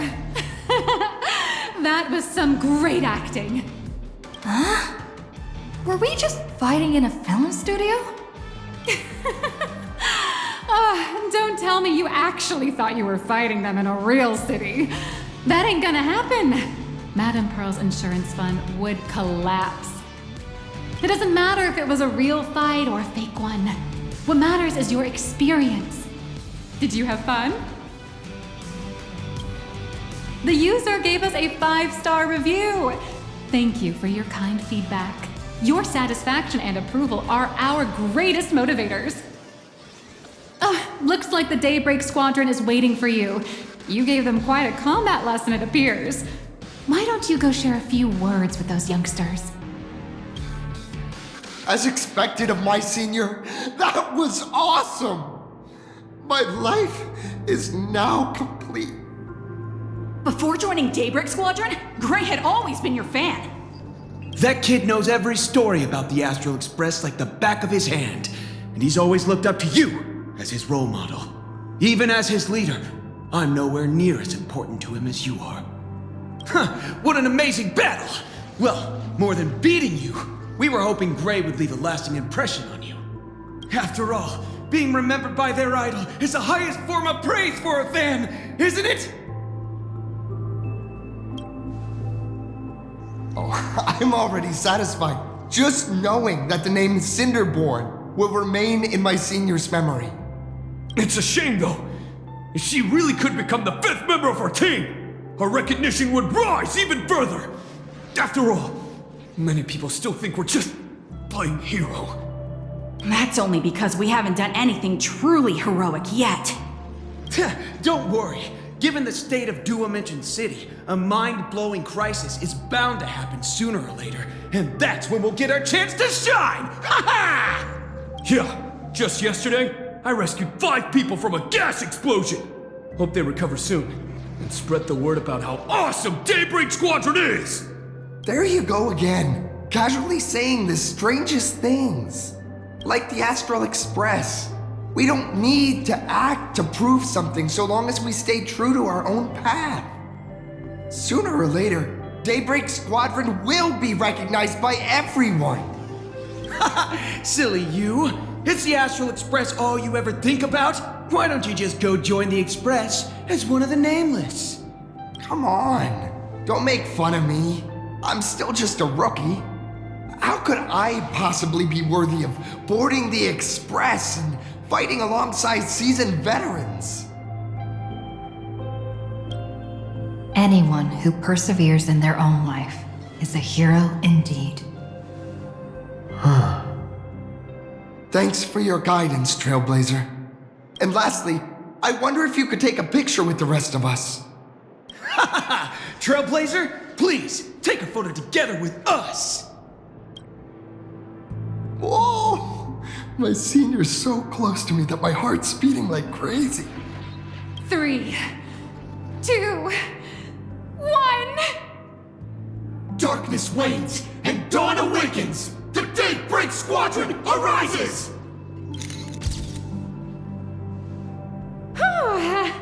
Time's about up. We should meet with Madame Pearl now. Oh, right. Want to say goodbye to your big fan before we go? Blue, yellow, you guys were amazing back there. If we record this for promo material, we'll definitely get a ton of new followers. If only we could have beaten the Nameless. We were actually so close during that Mechatron fight. What are you talking about? There's no way we could have beaten the Trailblazer. Well, it's not entirely impossible, I'd say. Ever since I converted, I feel like both my mind and body have become so much lighter. Gray, you really should join us and do the same. Haha, Gray. Being a masked hero means facing all kinds of dangers. You definitely feel pretty bad if you couldn't contribute your strength to the team when we needed you the most. Looks like your idol's here to see you. We'll wait for you backstage. Gray. Senior?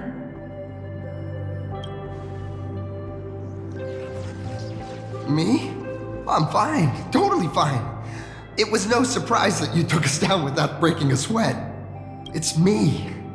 I'm just too weak. I'm always hesitant, whether in combat or dealing with life. Even though I know I can never become an amazing hero like you, I've always been trying my best to get closer to being like you. It's a bit embarrassing to admit, but no one ever taught me the principles of how to live and behave growing up. I dropped out of high school pretty early and started hanging out with street gangs.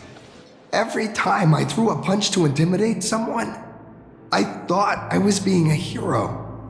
But when I saw how scared those people were, I had this nagging feeling that maybe I was doing something wrong.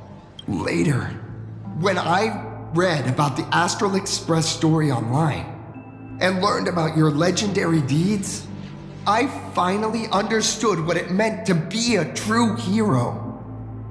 Looking back at how immature and awful I was, I made up my mind to leave my old organization. Now I too have a chance to become a hero like you. Together, with my brothers and sisters in the Daybreak Squadron, I can bring happy smiles to the residents of Plain Arcadia and protect them whenever danger appears. But I'm just too weak. I don't have the immense strength like the Express Nameless. I don't even have any special talents. Maybe I've chosen a path that doesn't really work for me. Silly you. There are plenty of powerful ones in this cosmos, but not everyone with strength chooses to become a nameless. Your desire to fight for those around you, and your wish to bring smiles to others. That's a good place to start. Thank you, Trailblazer. Thanks for listening to my ramblings. Could you please sign that famous line? That's the one! That's exactly it! Rules are boundaries, and anyone who pushes beyond those boundaries becomes, in a sense, one of the nameless. I'll remember today for the rest of my life. Goodbye, Trailblazer. I hope by the next time we meet, I'll be a true hero just like you. Well, that about wraps up today's tour.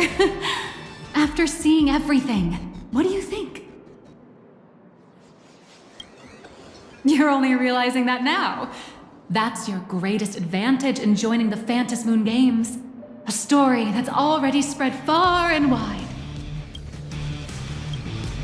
Indeed, rather than the power to rule this world directly, That individual draws even greater strength from Pearluxe.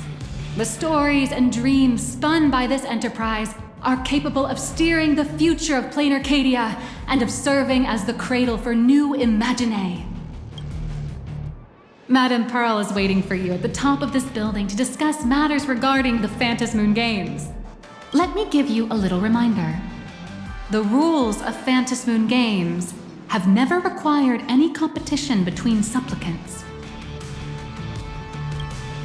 As an IPC employee, I've said far too much. Your friends are waiting for you in the hall. You should go meet up with them. Don't keep them waiting too long. Mr. Yang and I watched the whole thing on the screen! Not only did you assemble the Mechatron and give autographs to your fan, but you also got to live out your superhero fantasy. Did you have fun? Mr. Yang's looking at you with such loving eyes, like a parent watching a kid riding on a carousel at an amusement park. Indeed. Seeing her so happy reminds me of my younger self. Those were the days. What are you talking about? Mr. Yang, you're still as young as ever. Oh, right. We've been wandering around here for ages and seen everything there is to see. What's this Madame Pearl really up to? I understand everything she wanted to show us.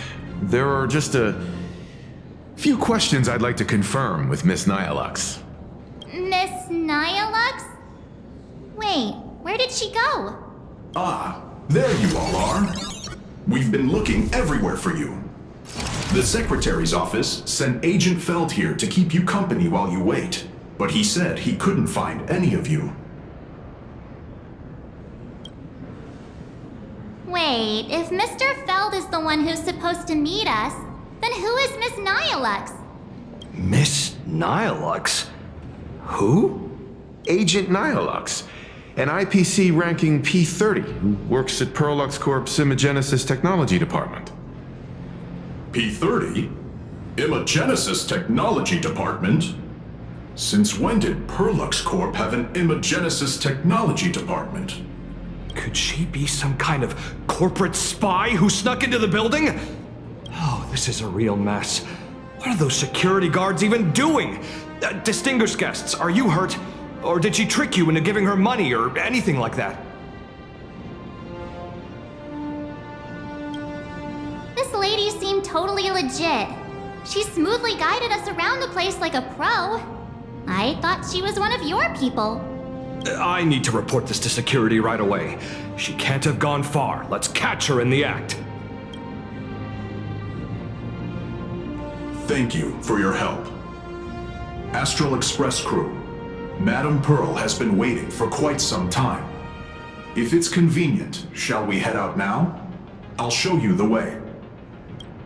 Please inform Madame Pearl that the 3 guests from the Express will arrive shortly. Pearl demonstrated the full process of creating a Mechatron army, based on what I saw.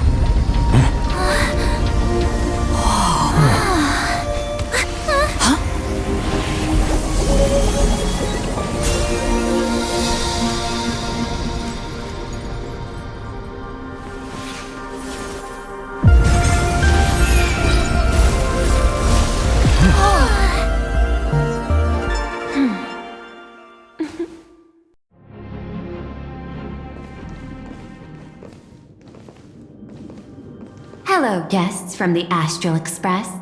Nice to see you again. Thank you for your gracious hospitality, Madame Pearl. I understand there was a minor incident in the lower lobby involving someone impersonating a Pearluxe employee.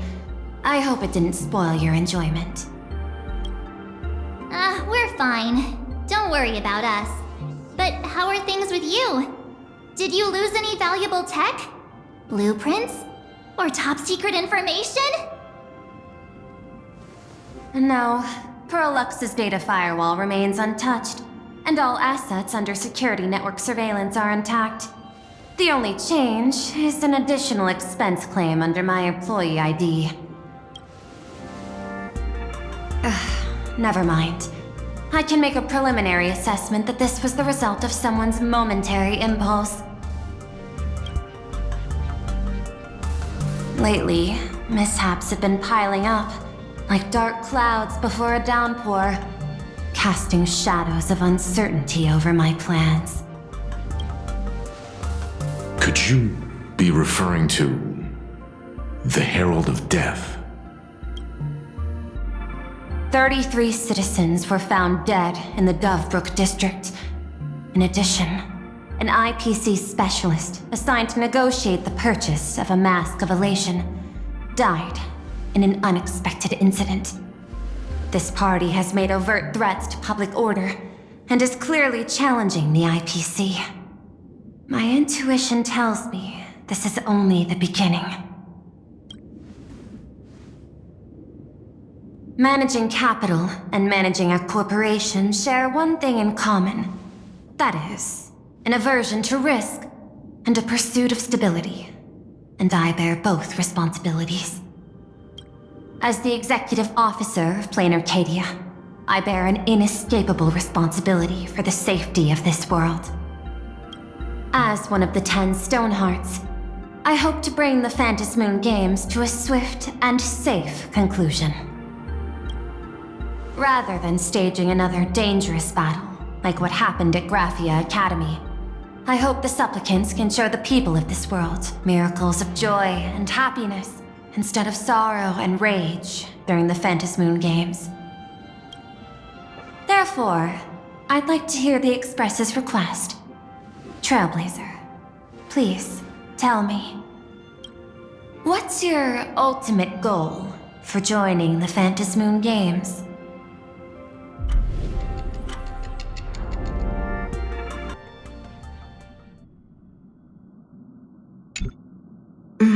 You mentioned earlier that you wanted to talk about the Phantom Moon Games with me? I'd like to talk about our ultimate goal for participating in the Phantom Moon Games. Got something in mind? I think the rules and rewards for the Phantom Moon Games are a little too vague. That's exactly what I thought when I joined the games 15 years ago. These games allow supplicants to do anything, good or evil. As a result, everything that unfolds in the course of these games exists beyond control. What's more vague is what can winners do when they share the power of the elation. According to legends and historical records from Ahatopia, victors typically first witness the manifestation of Aha themselves. They listen to the victor's wishes and grant them permission to use their power. And the applications of this power seem to be boundlessly vast. When faced with countless choices, the situation becomes even more thorny than having no choice at all. Sometimes I wonder, if we had agreed to become the leader of the Anti-Destruction Alliance, how would this trip have turned out? If I win, I'll give up sharing Aha's power and ask them to be the leader of the Anti-Destruction Alliance. That's such a hilarious idea. I can totally picture it. I get it. That's actually a brilliant idea. To begin with, this is far more meaningful than taking up a god's authority and squandering it freely for a single minute. Secondly, placing an Eon on the righteous cause of opposing the universe's greatest threat is something neither the IPC nor the god itself could reasonably object to. Finally, this would also help us avoid the risk we currently face. Cooperating with the IPC while remaining wary of being drawn into its ambitions during the operation of the Anti-Destruction Alliance. If we handle the negotiations well, perhaps Aha could stand behind the Astral Express, just like our cooperation with the Xianzhou, where we could maintain distance from one another while offering support from afar. The only question is, Will Aha agree? Don't worry about that. From what I know about them, they'll agree. What kind of god of games would they be if they broke their own rules? Besides, they still owe the Express a debt. This is their IOU for the Express debt from when they were traveling with Ashveil, complete with their signature and seal.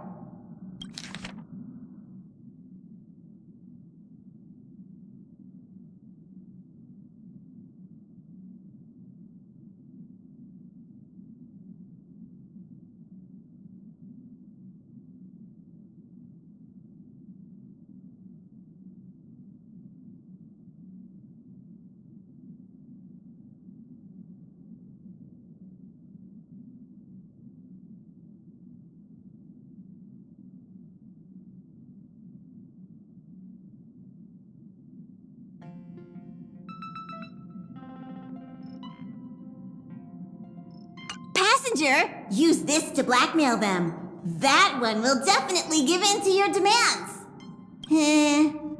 Probably. So, you're saying you want Aha to take on the leadership of the Anti-Destruction Alliance? Logical extrapolation. Failed. Success rate indeterminable. This peculiar proposal nearly brought my thought process to a halt. This request is far too lacking in structure, yet within an irrational context, it seems to conceal a certain kind of logic. If the universe is the master of Elation's playground, then they should do something about this playground that's about to be destroyed. As expected of the Trailblazer, your thinking is so out of the box. I've learned something today. However, I don't think you stand much of a chance in the games, because I've joined as a supplicant. Not a single rule in the Phantasmoon games requires supplicants to engage in combat, so there's no need for hostility between us. A Plain Arcadia's administrator is a supplicant? At the same time, she has at her disposal assets of staggering magnitude. What, Pearluxe Corp among them? Aww, with money and power on her side, wouldn't her chances of success be way higher than ours? As I previously proposed to Miss Himeko, I'm willing to cooperate with the Astral Express to ensure the smooth progression of the Phantasmoon games. But the Astral Express isn't your only partner, is it? I have 2 other allies. However, you all are my most promising ones. Once the Astral Express joins, it will maximize the safety and success of this Ionic game. And I will do everything in my power to fulfill my partner's wishes within that limited minute. As we told you before, our strategy is to become a sail, advance and retreat together. The Astral Express is not a lone supplicant, since we have our own allies in the games. An ally like Sparksy? It's true that you defeated her and took her mask, but given her typical decision-making style, Sparksy isn't exactly what you'd call a reliable ally. Hypothesis: the Sinwish Syndicate's missing mask. I thought it fell into the Xianzhou's hands. Don't tell me. Yao Guang gave it to you guys? That's right. 3 against 3. We're tied at the moment. With this new variable in play, I'll have to adjust my extrapolations. But the conclusion seems unchanged.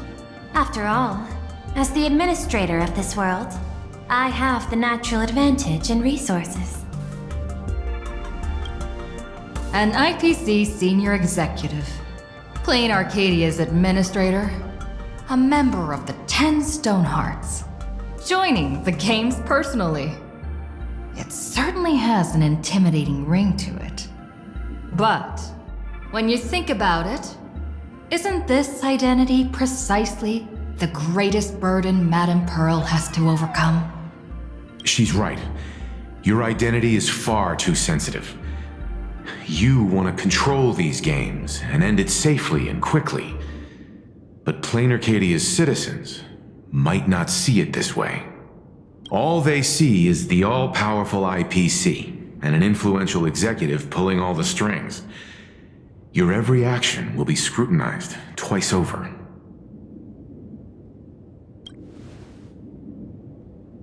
A sharp observation, I must say. Quite impressive. But I do not believe you yourself would overlook this.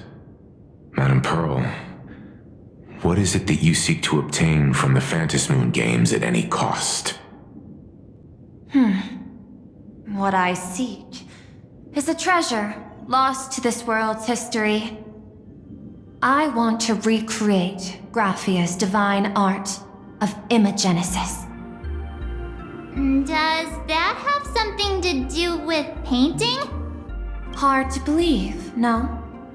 My birth originated from the theme assigned by the celestial differentiator of planet Scrulum. Art. At first, I was nothing more than a machine that imitated human paintings. For an Intellitron, generating works of art is no great challenge. Day after day, I studied. Day after day, I exhausted every possibility. I could instantly analyze the proportional structure and pigment composition of any painting. I could precisely reproduce every pixel of Graphia's masterpieces. Yet I could not create as she did. Graphia's ultimate creation was establishing the world in canvas at the end of the Phantasmoon games. I want to understand her thoughts at that moment and touch the essence of creation. Is this your personal pursuit? Or the IPC's demands on this world? Both. The IPC's point of view is far more pragmatic. The world in canvas is a dimension that can shield us from the Antimatter Legion's warfare, and they've always been eager to master this technology. Unfortunately, it seems we can't convince each other to back out for now. Then, I have another proposal. Why don't we shift our perspective and turn our attention to those two supplicants who haven't surfaced yet? These two individuals' objectives are unclear, and their abilities remain a mystery. If left unchecked, we might see a repeat of the Herald of Death tragedy.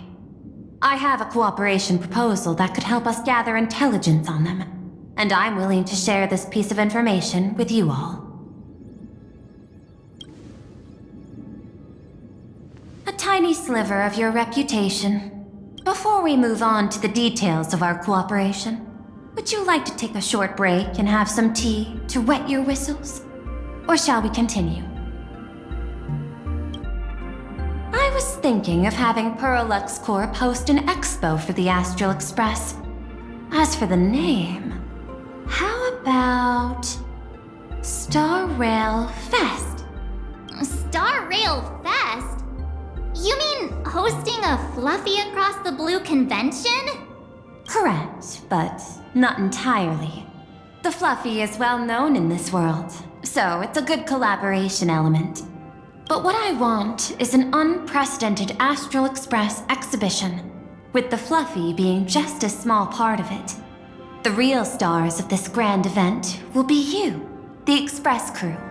You'll be there in person to meet the people of this world. Are you trying to use this exhibition to lure those two unidentified supplicants out of hiding? Huh? What if they're up to no good? Won't that just make us walking targets? There are many ways to take the lead afterward. I'm less concerned about the progress than about the unknown risks our plan might face. Together, we can create a miracle for all to witness in Arcadia devoted to the legends of heroes. I'll also get Fulwish TV and other mainstream media outlets involved for promotional cooperation. And in return, wish power will flow to you. Of this, I have no doubt. A wise choice. Before the Star Rail Fest officially begins, I have one more favor to ask of you all. I'd like the Express crew to pay a visit to Blurry QR Colt, the original author of Fluffy Across the Blue. Doesn't Pearluxe own the rights to the Fluffy? Since their debut, this author has remained anonymous, never revealing their true identity in public. But if the real-life inspiration behind the story were to pay them a personal visit, it would surely be a great honor, and likely persuade them to attend a signing, stoking the excitement even further. Now that we've reached an agreement, I'll leave it in your capable hands. My secretary will be in touch to keep all parties apprised. By the way, before you leave, please accept this small gift as a memento of our first collaboration.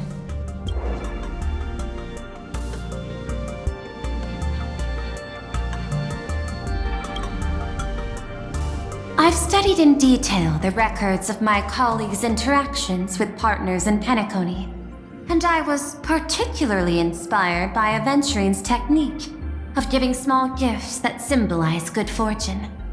So please, keep this chip with you as a symbol of good fortune for our future cooperation. Take care, everyone. Well, we'll be on our way then.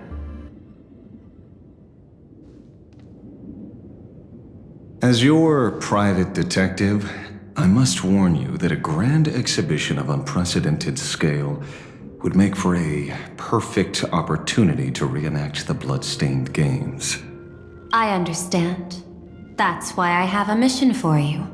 Protect the Nameless at Star Rail Fest. You actually think they would need my protection with their strength? Don't tell me your extrapolations predict even bigger trouble ahead. Hidden beneath each extrapolation, tiny signals of unease keep bubbling up to my thought interface. I must be thoroughly prepared for whatever may come.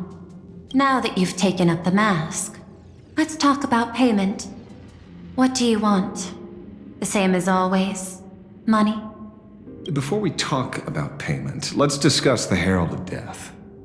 Although the Department of Aberration Defense sealed and destroyed all records of the Bloodstained Games, I still managed to uncover some unusual leads.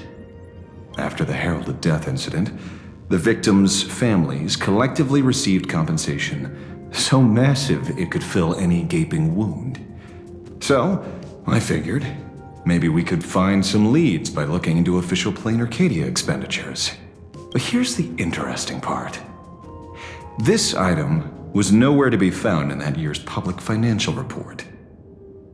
Care to guess whose books this money went through? It was you, the omnipresent IPC. To be precise, it was the IPC's technology department that paid this astronomical compensation. Why would a lethal incident on some minor frontier planet cause IPC scientists to hemorrhage funding? Don't tell me they're moonlighting as philanthropists on top of their research work. Following the usual human drama tropes, am I supposed to give you a round of applause now? Being able to dig up all this information really shows your connections and capabilities, Detective Ashveil. In movies, a big shot like you would usually raise a hand right about now, revealing the dark muzzle of a gun. I'm afraid you've learned too much. And bang! That's when the gun goes off. And I, the poor sap who uncovered the truth, am supposed to bite the dust. Sorry, my hand is on the checkbook and unavailable. Mr. Ashveil, tell me, how many zeros would you like to see on that check for our cooperation? It's not about the money. Indeed, money isn't the issue. 100 million credits. Are you trying to buy me off like some poor victim's family? Tell me, why did the technology department pay to sweep this under the rug? 300 million? I know you've always needed money, For cryosleep, supporting the families of fallen comrades, and for treating those who survived. Isn't this exactly what strategic investment is about? I'm not your lackey, Intellatron. Tell me the answer. 500 million? I could pretend there's a glitch in my calculation process and make it a cool billion for you. Money or answer? Your call. I want the answer. Oh, an unexpected choice. It defies my usual understanding of your decision tree. Note, I say this without sarcasm or ridicule. The answer is, I don't know much. Hard to believe, perhaps. But as CEO, my power isn't unlimited. Besides, the Herald of Death affair lies 15 years in the past. This world is like an unfinished game of chess that's been dragging on for years. The hidden moves laid by the previous player keep becoming my challenges. Even today. But since you've invited me to finish this game together, sharing intel is a must. Reasonable. I'll share what I know about the answer. Marcus Antali, the Herald of Death, last member of the Intelligentsia Guild School of Evolutionary Perfection. 5 years ago, his identity was confirmed, and he was executed. Note, executed in every sense of the word. Miss Yabali, head of the technology department, took possession of his belongings, and even I don't have the clearance to access those records. No wonder. So, that guy was practically IPC personnel, give or take. That also explains why the technology department shelled out the compensation. Yet, the method behind this latest killing is identical to the one from years ago. If the Herald of Death is truly dead... A serial killer coming back from the dead is the least of our worries. Even if a serial killer does come back to life, he's still just a serial killer who's been shut out of the Ionic game. What's more concerning is this. Someone wants to exploit the legacy of the Herald of Death. Miss Yabali took away everything that man left behind, except for the fear he instilled in the people of this world. And during the Phantasmoon Games, not only can miracles trigger wish power, but fear too. Based on my extrapolations, the appearance of this new Herald of Death might mark the beginning of the festival spiraling out of control. No wonder you're in such a hurry to end the games. Mr. Ashveil, I've always respected you. But right now, I need to rely on your strength even more.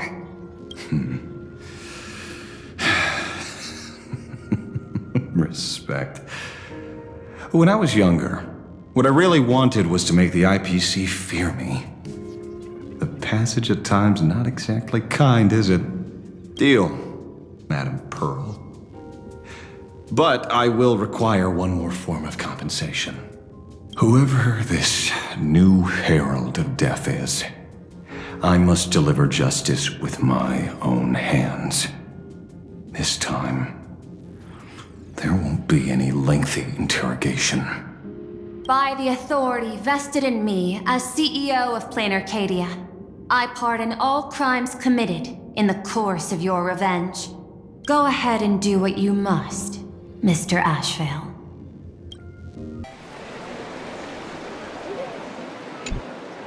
My friend, I don't blame you, but I'm done being a breathing dead weight. So do me a favor and pay me back for that drink with this bullet. Just do it, you coward! Let me die as a Galaxy Ranger before I turn into a monster of abundance! Bana, shoot me! I beg you. Thy Skybo above. May you have a pleasant dream. Not knowing who you are, not knowing why you exist here, that isn't life. In ancient times, humanity's daily goal was to obtain 2,000 calories of food. Humans back then knew they were just one member of the animal kingdom. They understood why they migrated, hunted, gathered. But now, in an era where you can get food delivered to your door with just a tap of your finger, effortlessly achieving that 2,000 calorie goal, humanity has lost its way like never before. Tell me, will the Phantasmoon Games bring a new direction to this world, Ashveil? What's wrong with getting food with just the tap of your finger? Don't tell me you want to go back to the days when everyone was starving and at the mercy of the harvest? 2,000 calories are pointless, but just for survival. It's the goals beyond 2,000 calories that define humanity. And the Phantasmoon Games holds up a mirror to humanity, allowing them to see their truest selves. I'm just a detective. Ask me such a profound question again next time, and I'll charge extra. My apologies. I just heard you joined the Phantasmoon Games, and couldn't resist asking for your thoughts. You've met Madame Pearl, huh? She dumped this hot potato of the Herald of Death on me. On us.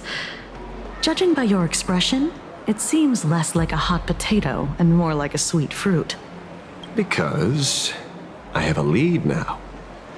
I think the key lies in the word copycat. To prevent copycats, you kept the Herald of Death's modus operandi from 15 years ago under wraps, which means... There's only a few people who could reproduce this killing method with such precision. The investigators from the Security Bureau and the Department of Aberration Defense at the time, and those directly involved in the Herald of Death case. Detective Kuchiba, I've heard that you've devoted considerable time to researching the crimes from the Phantasmoon Games. So, I'm the prime suspect now. Is that it? Just a bit of minor deduction. After all, murderers always love to return to the scene of the crime. Isn't it coincidental that you happen to be standing right before my eyes? That's not deduction. It's a conjecture at best. As for investigating those two categories of suspects, we've been doing that for a long time already. It's been 15 years. The relevant people and the victims' families have all gone their separate ways. Tracking them down now won't be easy. Yeah. After losing their loved ones in such a cruel way, their hearts were shattered. Many couldn't bear to stay in Dovebrook District and chose to move away. I remember seeing that in the case files you sent me. They even formed a mutual aid society for the victims. I wonder, after all these years, have they managed to heal the wounds in their hearts? Maybe they have. After all, they go by a new name now. The Research Society of Happy Smiles. Ah, you mean that charity with the slogan, Healing Smiles, Healing Arcadias? Before he died, Kostide mentioned that group to me. He said quite a few young people in the gang left without looking back, just to join them. So I thought, maybe we should start by looking into their rivals. The Research Society of Happy Smiles, huh? A charity that helps people escape their pain and find happiness, offering free counseling, medical care, all of that good stuff. Sounds like they've turned over a new leaf. How could you call them rivals to the underworld? I dug a little deeper into them, and found something interesting. You mean your monkey dug up something interesting, right? Okay. Mr. N dug up something interesting. Have you heard the name of the sponsor behind the Research Society? Her name's Fulwish. That name rings a bell. Wait, isn't she the boss of Fulwish TV? I think she was one of the survivors of Graphia Academy too. This is getting a little too coincidental. Just like every case you've accidentally cracked before. Mr. Ashveil, Should I compliment your keen instincts or your incredible luck? Luck's a part of a detective's toolkit, too. Anyway, whether Fulwish is guilty or not, we won't know until we look into her. That's why I asked you here.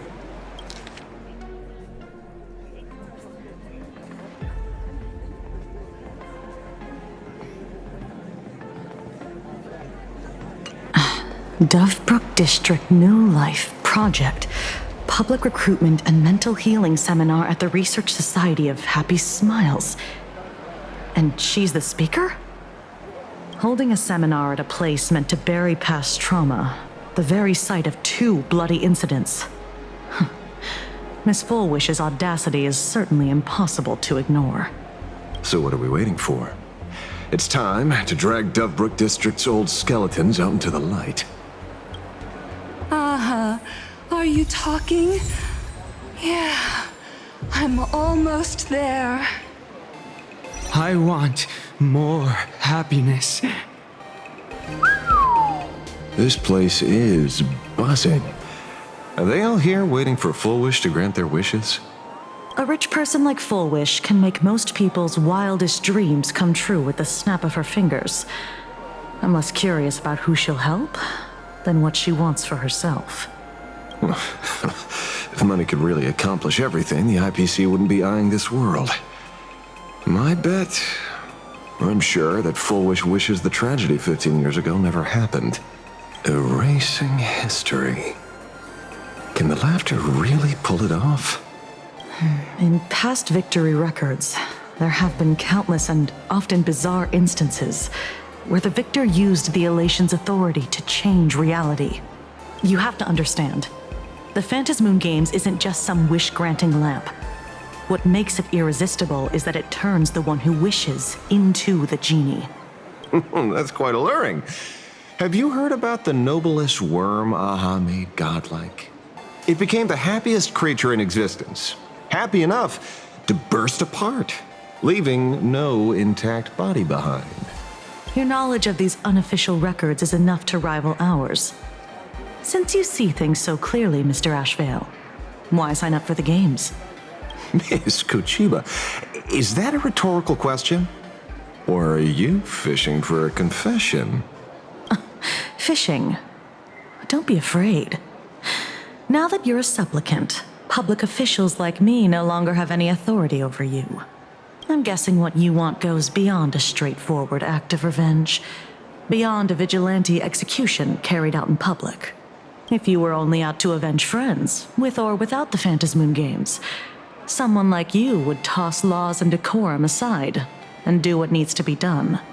So tell me, Mr. Ashveil, what do you actually hope to get from the games? Consider it a mystery.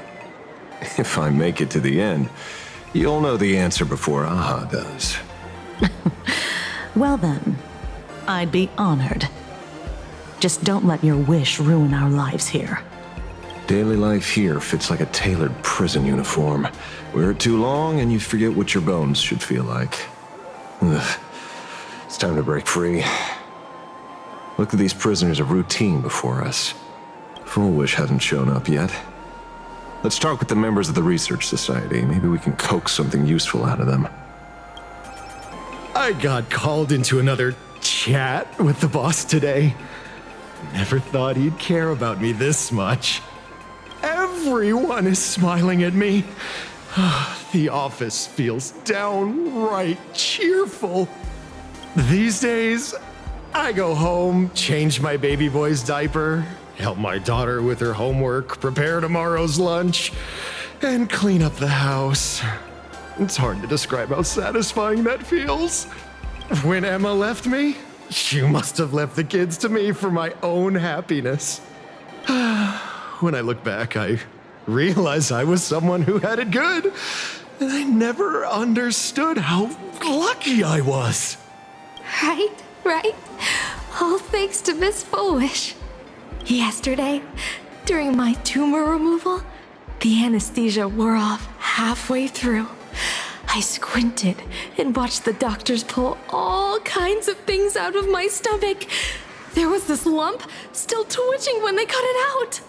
I used to be too weak to even get out of bed. But after the Society's treatment, I am almost ready to walk out of the hospital. Isn't that amazing? Oh, I kinda wanna see someone slice me open too. It should be fun. Hey, did you two hear about the Sinwish Syndicate? You've come to the right person. My neighbor got a visit from their debt collectors. You should have heard the racket. I saw the news too. Those parasites who ruined the peace, who kept people from being happy. Gone. Wiped clean. Oh, praise Aha. Wait, they extorted you too? Something like that. Still owed their underboss tens of thousands of credits. So your debt's wiped clean. Oh, must feel pretty great, huh? We meet again. Hey, Lady Mechatron. How have you been? Good. Since I joined the Research Society, I've made so many new friends. In the past, I struggled with mobility. I always had to work 3 or 4 times harder than the other Mechatrons, just to keep up. A lot of Imagine think factory-made types like me don't count as their own. And humans look at us and see soulless machines. If every sentient being has a home, then even the scrapyard is closed to me. I'm not even considered recyclable waste. But here, in the society, no one cares what I am or what I can do. They just see me as a normal person. Congrats. You found your home. Aha said the same. They and everyone here are my family. Aha talks to you. Of course. You mean you can't hear them? Guess you're not happy enough yet. Don't worry. Once you join the society, you will. No pain, no tears, just pure joy.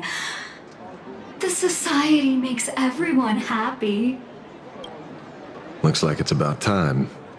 If the star of the show doesn't show up soon, the crowd's gonna burst with anticipation. Everyone, please make some room for Miss Fulwish.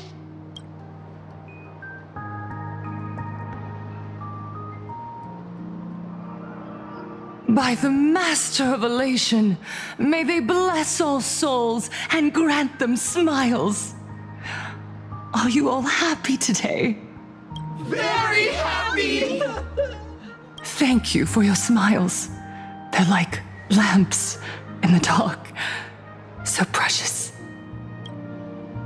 But before we celebrate the elation, let me share a memory drenched in tears. It once dragged me into the abyss. Yet, it also taught me what the elation really means. As you all know, 15 years ago, during the Phantasmoon Games, the shadow cast by the Herald of Death swallowed this place whole. That day, I lost my parents, my classmates, and the others. The morning greetings, the little daily chatter, all went silent under that crimson dusk.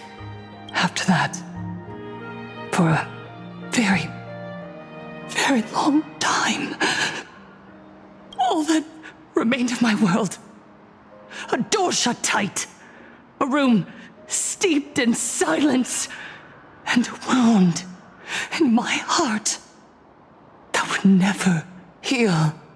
Just hearing the words, Herald of Death, made me shake uncontrollably. I even once thought the only escape was to follow the dead and leave with them. Back then, I was just an empty shell. Breathing, beating, but lifeless inside. And just as my soul was about to fade away, an old lady from the Mutual Aid Society knocked on my door. She didn't offer empty words of comfort. She just looked me in the eyes and asked, "Child, would you try stepping outside this door? Out there are many people broken by pain, just like you. But together, we can start picking up the pieces, one by one." She smiled at me.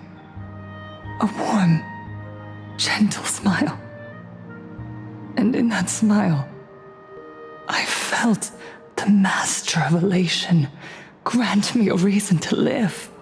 At the Mutual Aid Society, I saw countless souls scarred by fate. Some bore wounds beyond healing, and some had lost their loved ones. Each of us bore a different wound, but every wound cut deep. And yet, what truly moved me wasn't the pain.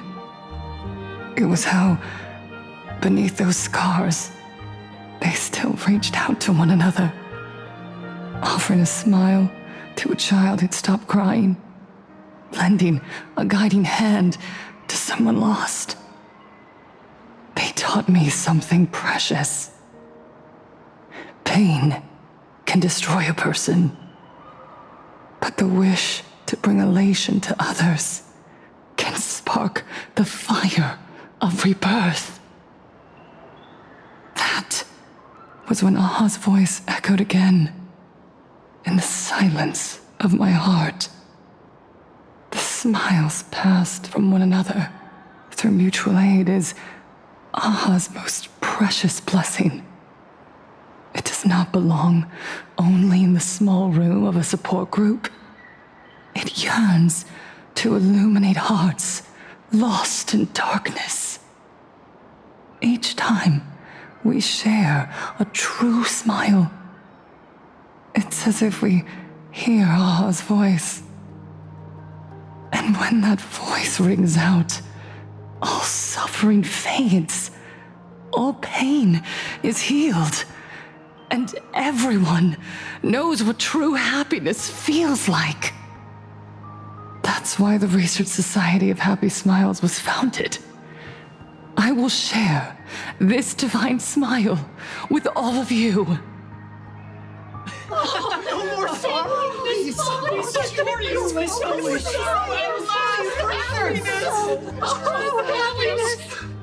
Everyone, I have questions for you. When was the last time you truly smiled? How long has it been since you felt happy from the bottom of your heart? Minato, do you ever feel like your days are looping endlessly, like an old silent film, repeating until it suffocates you? And when you realize that loop might never end, does despair flood in like the tide? You're right. Miss Bellwoods, you left school full of dreams, only to have your resume rejected again and again. You told your parents you were busy in Seafeld City, hiding your heartbreaking loneliness behind that lie. Please, help me. And Taija did the cold exclusion at school and the indifference of the adults who should have cared build a wall around your heart. One that made you afraid to open yourself up to the world again. Yes. When we were born, no one had to teach us how to smile. But who would have thought that one day, even smiling would become so hard? Once, our world was blessed by Aha's grace. A gentle world in canvas, painted in elation. For centuries, humans and Imaginaes lived freely together in that eternal haven. Until the Inter-Astral Peace Corporation violently tore us away from that sanctuary. They brought us their so-called inter-astral civilization, imposed their so-called standards of happiness, and told us that life's ultimate joy lies in self-focus, self-indulgence, and self-satisfaction. They flooded us with dazzling material desires, blinding our hearts. They fed arrogance and prejudice into our minds through the network, making us chase pleasure for ourselves and forget that true elation is found when we smile together. Wish power has turned into fuel. Credits jingle where heartfelt laughter used to ring. We drown in anxiety, competition, and an endless sense of not being enough. And in all that noise, we can no longer hear Aha's gentle voice. Elation, the truest light of life itself, is being eaten away and replaced by the external. You said it. I work myself to death for scraps, and my boss doesn't even notice. And those useless loudmouths online. They do nothing with their lives, yet constantly judge everyone else. The IPC is nothing but a nest of vampires! They're feeding off of us!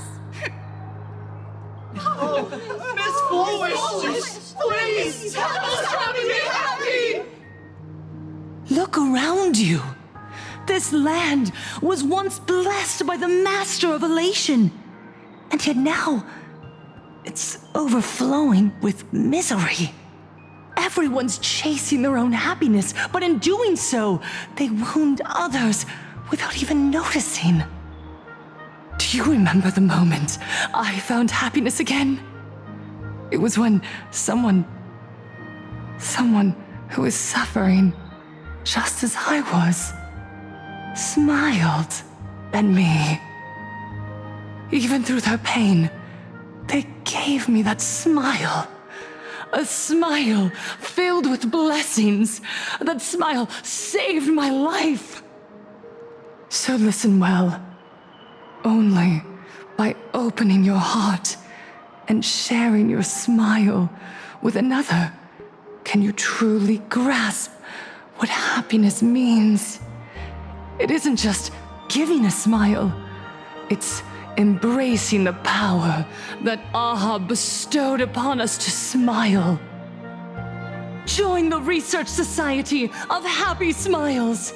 I'll help you rediscover the smile buried within yourself, and Aha will grant your life a transformation.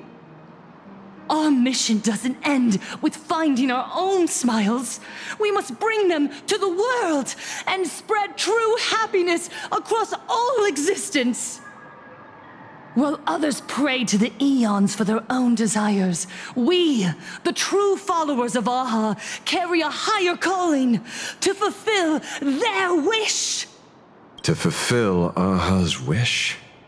Yes, to still every cry of sorrow, to wipe away every bitter tear. We will rebuild. A world where smiles never fade and elation never dies. Eternal happiness! Eternal laughter!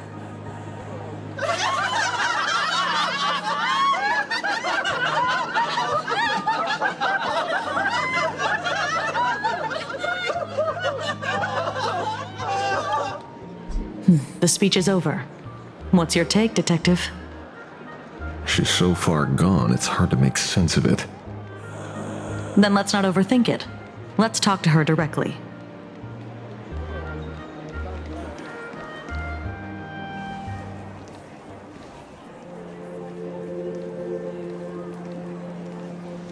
Miss Fulwish, I'm Kuchiba from the Department of Aberration Defense. I'd like to have a chat with you. Ah, I see. You're here about the Sinwish Syndicate case, aren't you? So you were expecting us. Oh, I heard the news. The entire Sinwish Syndicate massacred in Dovebrook District. Ah, such a cursed place. They may not have been saints, but I still pray for them. May their souls rest in peace. Oh. How merciful of you. Though rumor has it the Research Society of Happy Smiles had a few run-ins with them regarding recruitment, donations, turf. Sounds like plenty of reasons for conflict, don't you think? Are you suggesting we had the Sinwish Syndicate killed?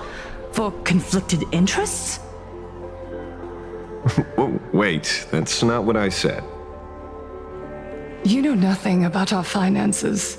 Every expense is covered by a charitable foundation established with the compensation from 15 years ago. We don't need a single cent from our members. When I heard about this tragedy, I personally allocated relief money for the victims' families to keep order and peace in Dovebrook. Tell me, Miss Kuchiba, someone copied the Herald of Death and slaughtered dozens. What will your Department of Aberration Defense do this time? We never released that detail. How do you know someone's imitating the Herald of Death?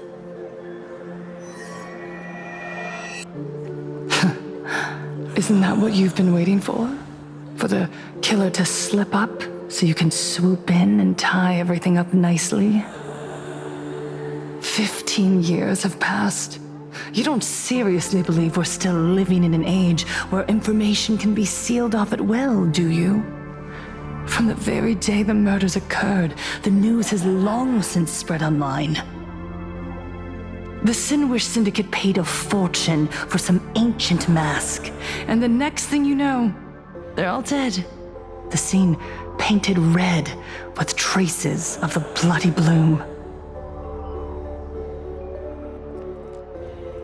Please pay no attention to baseless rumors. Rumors? And yet you're here. That alone proves one thing. The rumors are true. And the new Herald of Death really does exist. Otherwise, why do you suspect me? Only someone who knows the original case could recreate it so perfectly, right? Everyone! You heard our conversation, didn't you? The Herald of Death has returned. He's here, in Dovebrook. He's slain the entire Sinwish Syndicate. He's back to relive the carnage of the Phantom Moon Games. Oh, the Herald of Death? Didn't the officials declare him executed? How has he appeared again? He's immortal? A demon? He's back for revenge! He'll take revenge on everyone. We're doomed! Aren't gang members the very people who steal smiles from others? And isn't the best way to make bad people happy to erase them from the world? Wouldn't that be doing something good? Yeah, Sister Mechatron is right. Those thugs deserved it. Back from the dead? Lies! The IPC kept him alive to wield him as their weapon. You useless officials! 15 years ago, you failed and let him get away! And that's why he's back again now!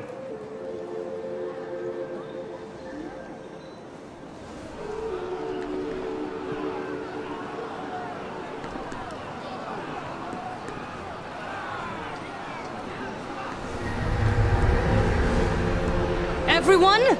There's no need to panic. Remember who you are. You are those who live beneath Aha's brilliance, who have claimed happiness and cast off the shackles of suffering. Once the Herald of Death fed on our fear and tears, that was the source of his power. Look at the smiles on the faces of those around you. There is no fear left in our hearts, no tears left in our eyes. All that remains is resolve, happiness, and faith in the elation. The Research Society of Happy Smiles will protect this world. Etch this into your hearts. The happy do not die. For even death cannot touch a heart filled with happiness. What's going on? There's something very wrong about this woman. Yes, as long as we're happy enough, there's nothing to fear. We won't die. Happiness is our weapon. Happiness will destroy the Herald of Death. Happiness will save this world. Operation Spread Happiness. Let happiness infect everyone and spread to every corner of the sky. Make the Phantom Moon smile. Make Lord Aha laugh until they cry for us. Infect the Phantom Moon with happiness. Happiness.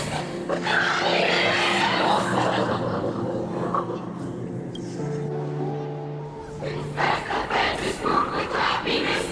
Happiness.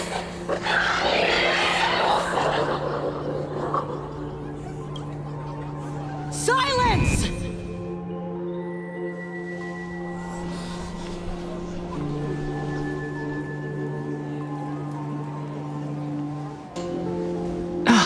My apologies, officers. I can't provide anything useful for now, but rest assured, I'll cooperate with any investigation from the Department of Aberration Defense or the Security Bureau. And of course, I'll fulfill my civic duty.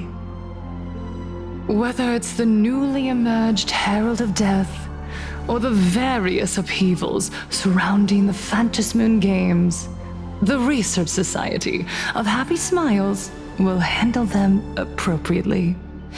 What we protect is the future and the smiles of plain Arcadia. Or perhaps, after all this, you too have felt that yearning within your hearts. Would you like to join us? To embrace eternal happiness? I'll pass. But I've got a feeling we'll meet again.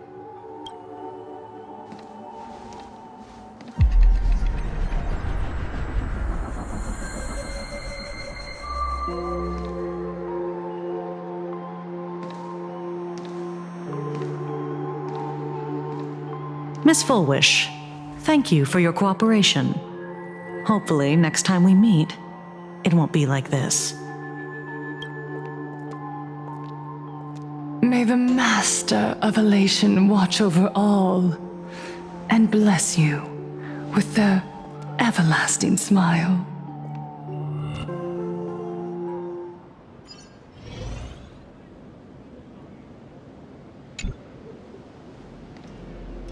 Let go of your obsession.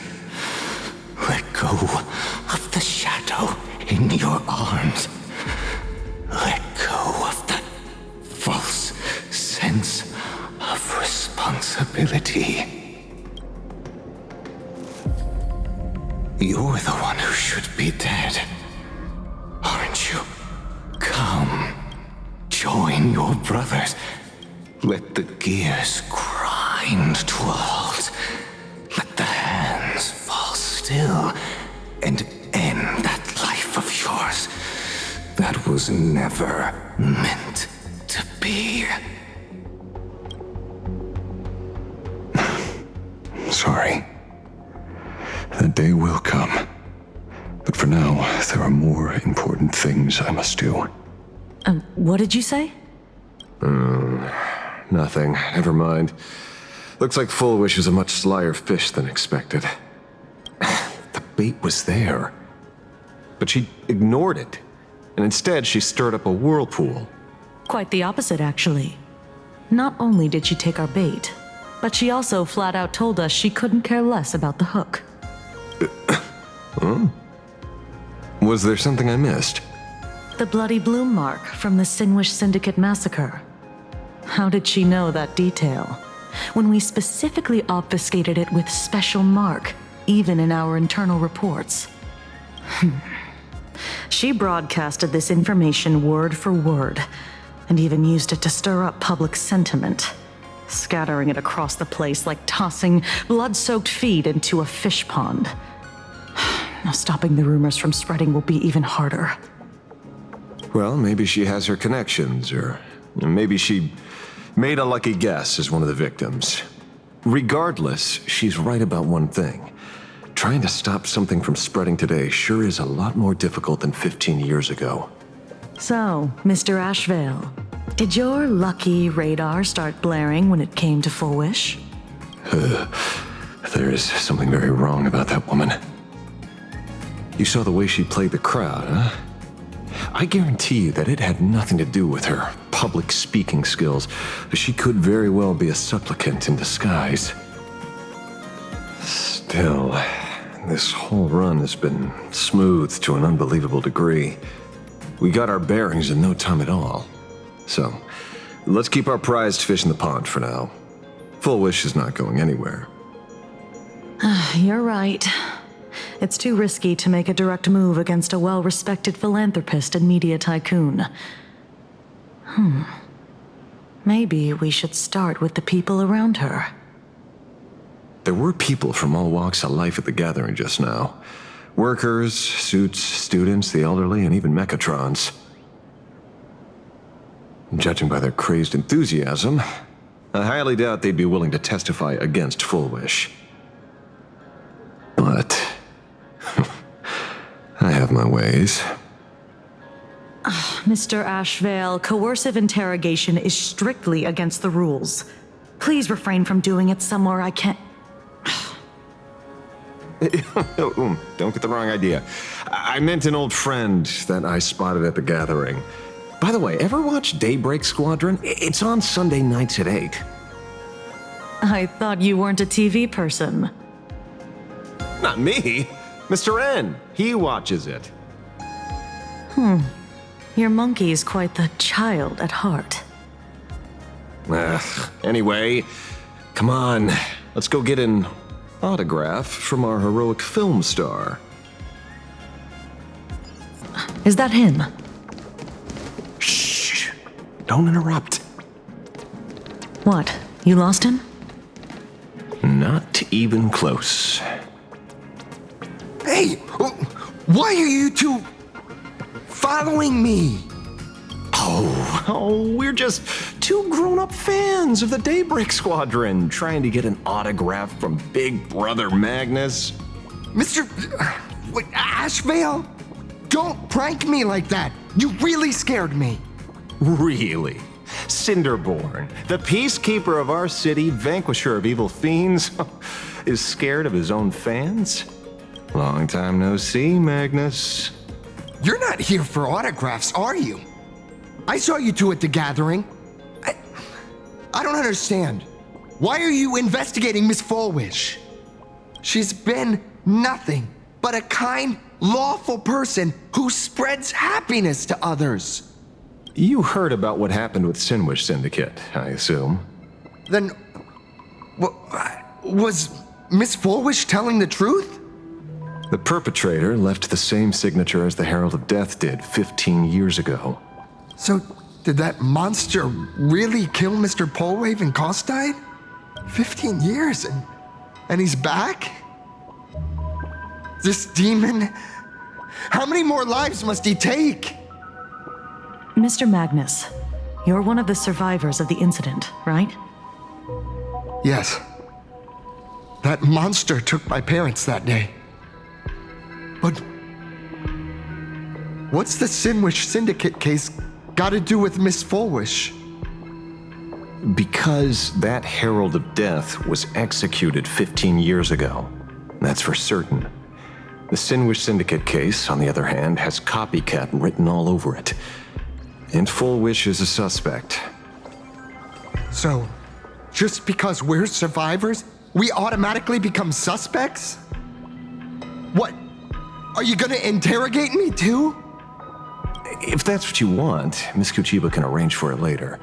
For now, I just want to ask you a few questions about the Smiles Society. It doesn't matter if you have a few or 100 questions. I have nothing to say to you. 15 years ago, I was left all alone in this world. The so-called relatives closed in like a pack of hyenas, their eyes fixed solely on the compensation smeared with my parents' blood. Abuse, deception, expulsion.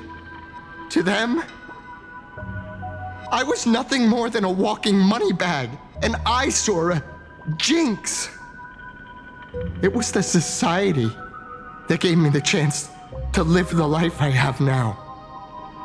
What about the Sinwish Syndicate then? If I recall correctly, they took care of you once. Old Polwave helped you deal with those relatives. Listen, Mr. Ashveil, the debt I owe the Sinwish Syndicate will be paid. I will avenge them as a member of the Smile Society as well as the Daybreak Squadron. I'll rip the Herald of Death out from the shadows in their name and see justice served. That is my duty. You're in over your head.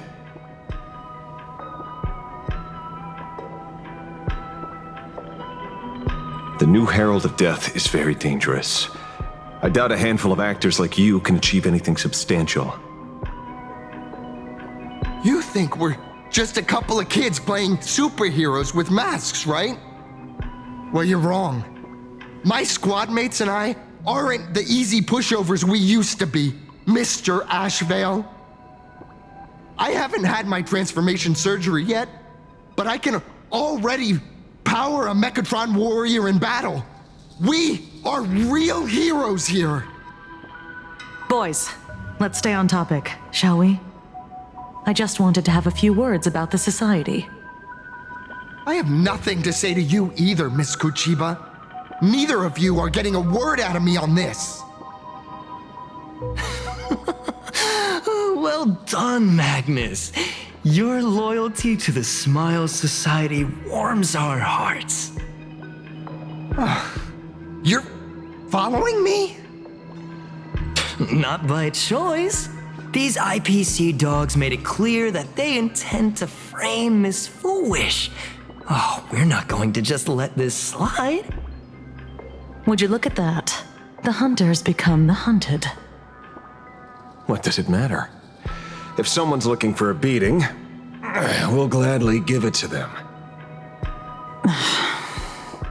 You have 5 minutes for questioning. So make it count, Mr. Ashveil. They're all yours.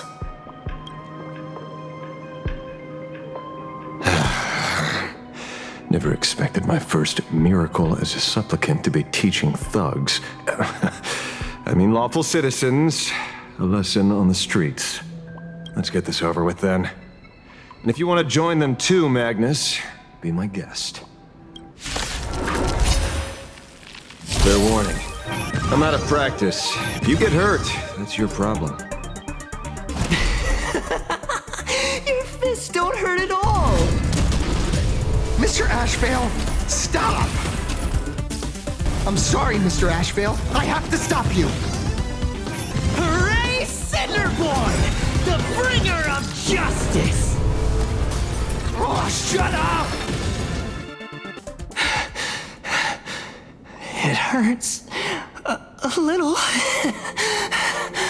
but I'm happy. There's something seriously wrong with you all. Enough! Are you really going to kill them? What's the matter, defender of the city? Are you scared? This is the real Phantasmoon Games, Magnus. This is the bloody truth under the mask of the Elation's game. 15 years ago, at dusk in this city, the Herald of Death tore people apart, one by one. Did he ever stop to ask even once, is it enough? I know you want to make something out of yourself, like the Trailblazer of the Astral Express, and I know you want to catch the new Herald of Death and crush him like a bug, using the same methods he used against the Sinwish Syndicate. But here's the deal. It's not your duty. And the Ionic game sure isn't a TV show where you get to play the hero and save the day. You mentioned a conversion surgery earlier. Are you saying that all Society members underwent some kind of unknown modification? That figures. I was wondering why these people looked like they felt no pain at all. Humming along merrily even as they bled. Does this have anything to do with the surgery? Nothing to say? Fine by me. 3 minutes left. That's long enough for me to question them. Time to hurry and get some answers from these people while they're still on the ground. Hey, lackey! Wake up! Pain should not exist.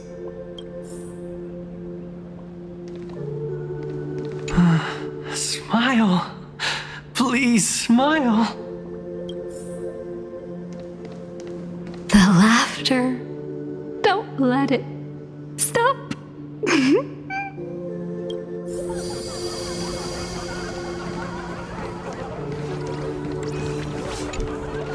Those who suffer shouldn't exist. What the heck happened to these people? This is... the small procedure that official members receive. They call it the happiness surgery. With a prick of the needle, no more than a mosquito's bite. The doctor puts this small thing inside your eyelids, even smaller than a synesthesia beacon, and more convenient. People who have had the surgery say that it soothes all your pain and suffering, past or present.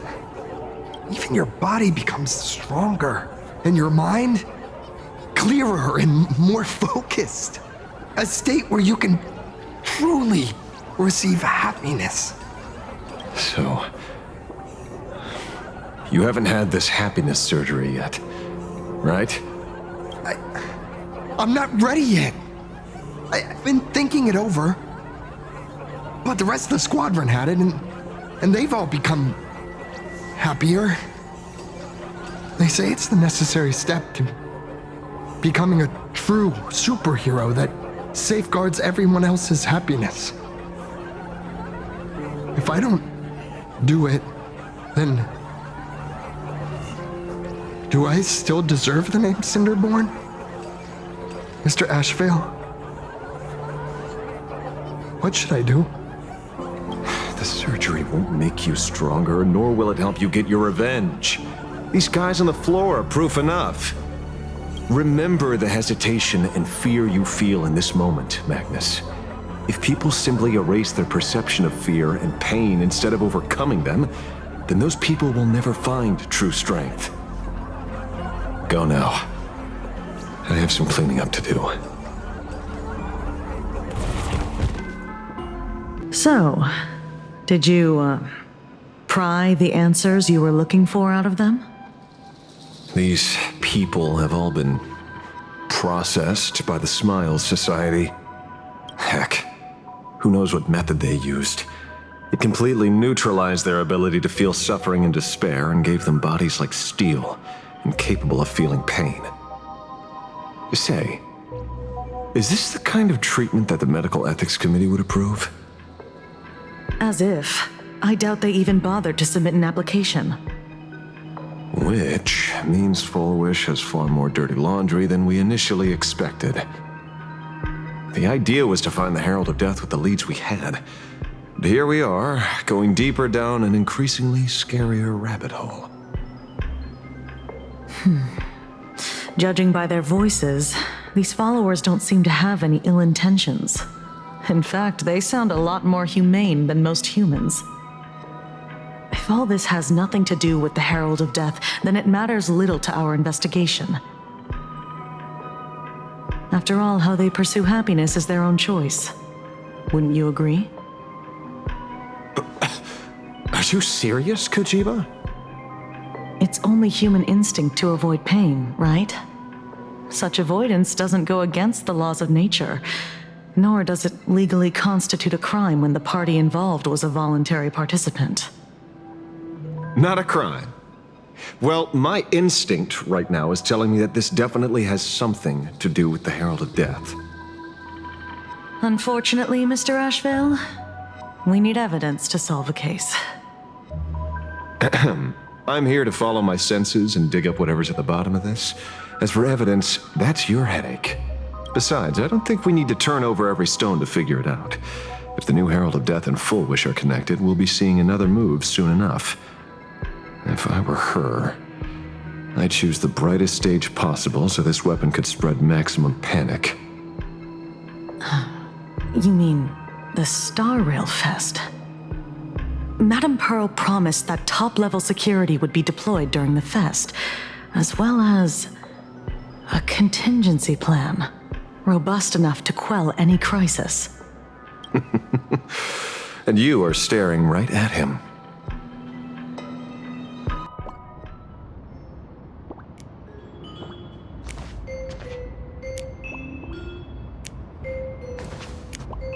According to Sunday, the crow should lead me to Blade's whereabouts.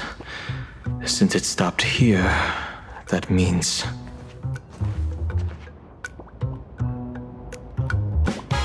I wasn't even looking for you. Yet here you are, throwing yourself into the fray. Consider me surprised. We haven't even settled the score over the mask you stole from the Sinwish Syndicate. And now you're skulking around and following us? What's your deal? What do you, or should I say, all of you, want? General Yao Guang of Yuchui has come to this world and is looking for you.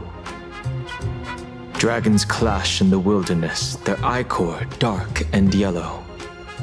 In her divination, you will become a slave to your own violence, bringing a catastrophic end to all. I am in that future as well. The only violence within you that comes to my mind is Shuhu. The emanator of abundance who resurrected time and time again. The monster who turned planets into living beings and merged billions of people into flesh spheres. The Xianzhou fears that he is using your body to resurrect himself. So, what's your plan? Kill me again.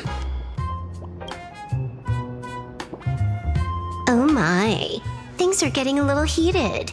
Should I get you both slushies? Thank you. I'll pass.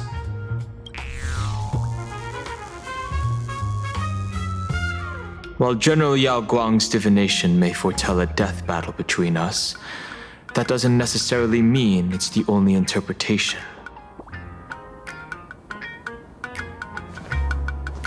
My experiences on the Express have shown me time and time again that even fates set in stone aren't entirely immovable.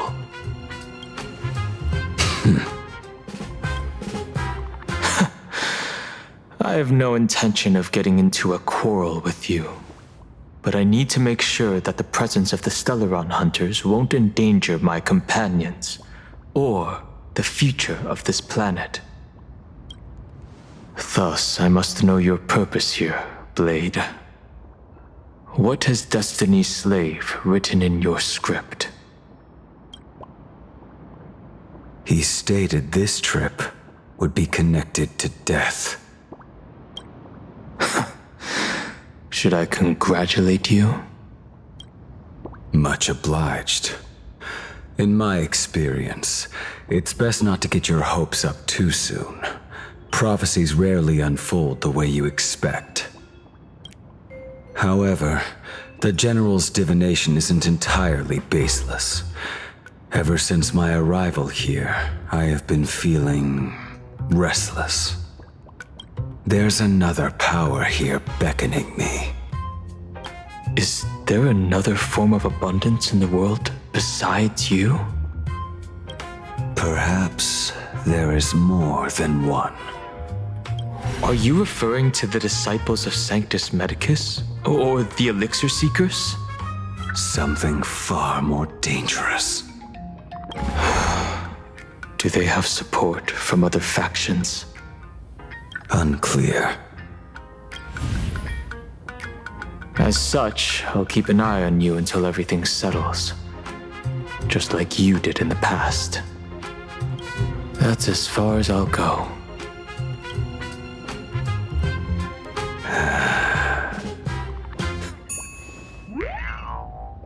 Did you two just agree to some weird collaboration before me? I'll leave that matter in your hands, Silverwolf. I don't get it. That good-for-nothing detective didn't even blink an eye before selling us out to Pearl. And you still plan on working with him? There are things only he can get done.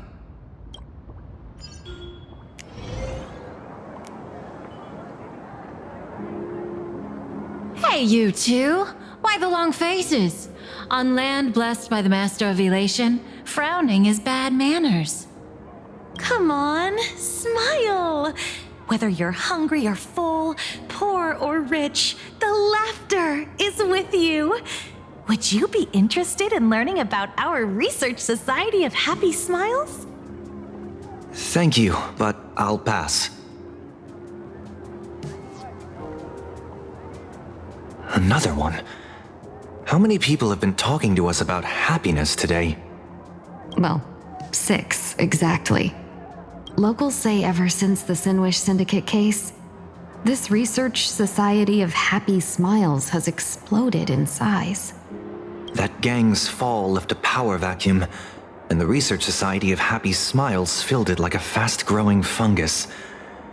Even those who were once resistant or indifferent got swept up in it. I think I'm starting to get a better picture now. Is this, by any chance, tied to what you're preparing to do in the Phantasmoon games? Not only me.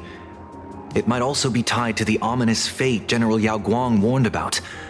The one looming over this world. A few days ago, when I used the tuning power to help her intervene at SparksyCon, I caught a strange sound echoing in people's minds. A strange sound? Yes. Cheerful, happy laughter echoing in their heads. Oh, without those gangsters, this street's much cleaner now.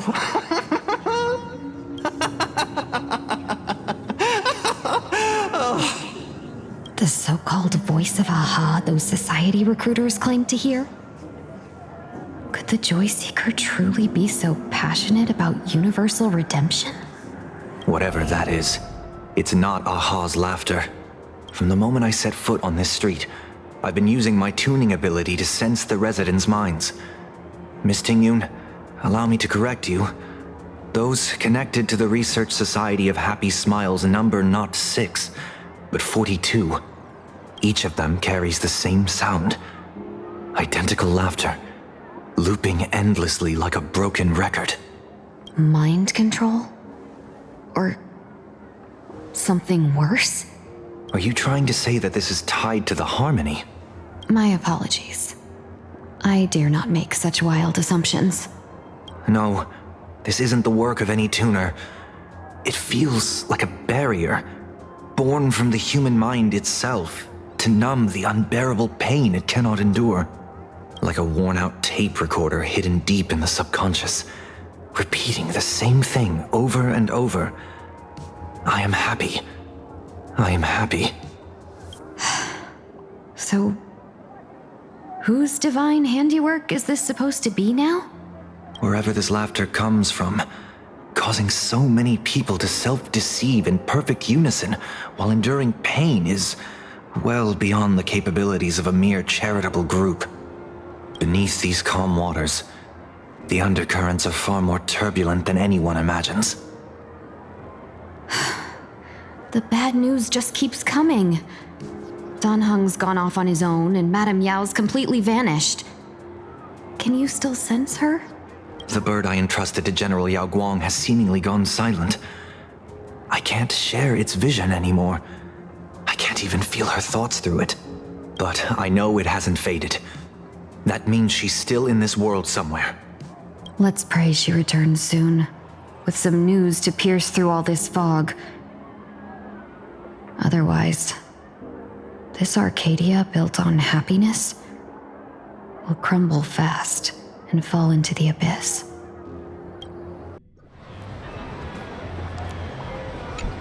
Blurry QR Cult? That's an unusual name. Why would the author of Fluffy Across the Blue have such a pen name? You're taking it a bit too literally. But it's not impossible. Someone who can draw something that cute must have a warm, gentle heart. I heard the Fluffy's been running for half a year in a magazine. At first, it wasn't very popular in Plain Arcadia. But after that memory bubble movie, A Holy Grail Stay Night, Old Odie produced, became a massive hit. The Astral Express's adventure stories spread far and wide, and the Fluffy started gaining popularity.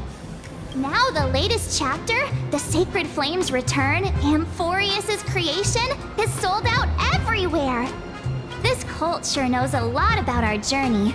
Must be a galactic fan of the Express crew.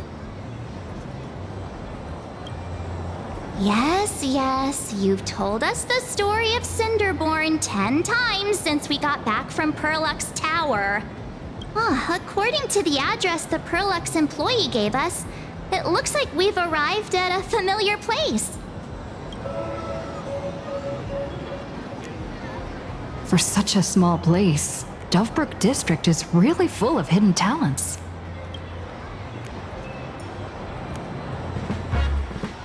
Turn left at the first intersection, then turn right, go straight for 200 meters.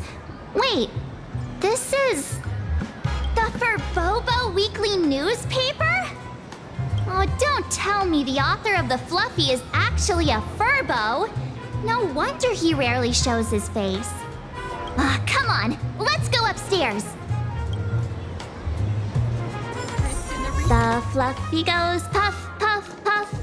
Pom-Pom's fur, extra fluffy stuff.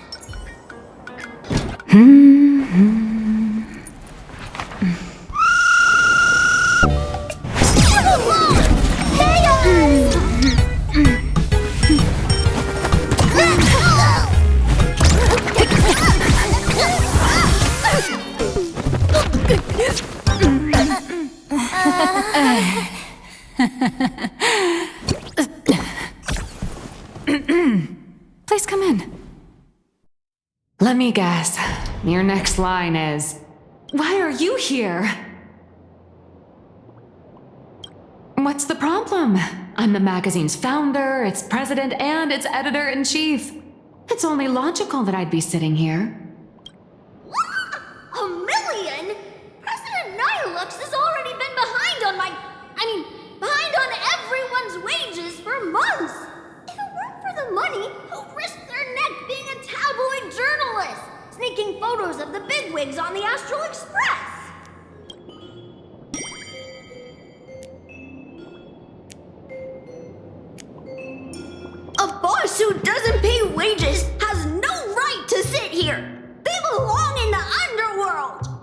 idiots.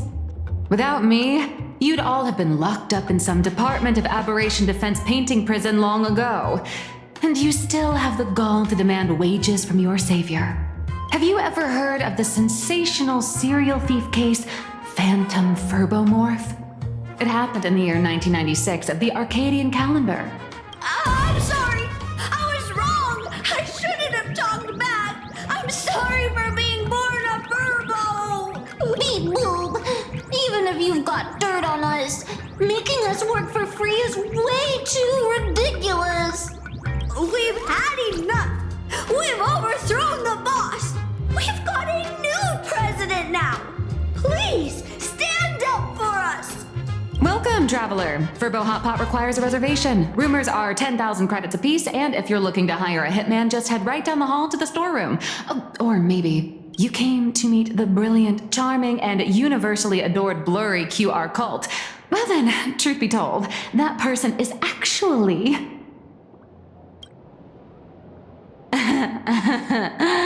Who could it be?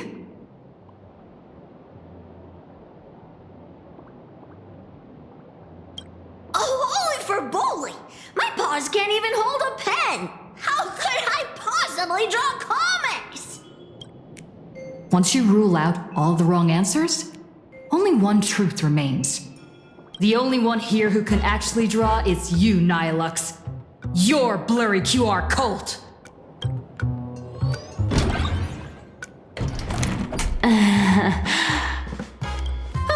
You saw right through me. As a reward for seeing through my disguise, how about an autograph or a photo? Allow me to reintroduce myself. I'm Nihilux. You can also call me by my pen name, Blurry QR Cult. Aw, no wonder you were tagging along back at Pearluxe Tower, acting like you knew us so well. Wait... This blurry QR cult persona isn't a fake, is it? Identity is just a mask and a body. Real or fake, it's all in how you see it. At the very least, for now, there's no other blurry QR cult around who could show up at Star Rail Fest for a live signing and hype up the Astral Express, right? So, you already know why we're here. Just a little deduction, that's all. The news about Star Rail Fest is already everywhere online. Knowing how that perfectionist Madame Pearl operates, she's definitely pulling strings to make your collaboration a success. Naturally, having me step in was part of her plan. If that's the case, will you... That said, I'll have to respectfully decline. Not to brag, but Fluffy Across the Blue is ridiculously popular in this world. If tickets weren't limited, the line would wrap around the planet twice and a half. That's not a signing event, but a public execution, right? Yeah, that does sound pretty horrifying.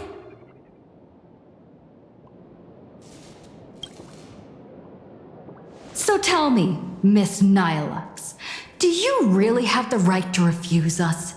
You've used the crew's likenesses and adventure experiences without permission. Surely you owe us some form of compensation. Why are we talking about this all of a sudden?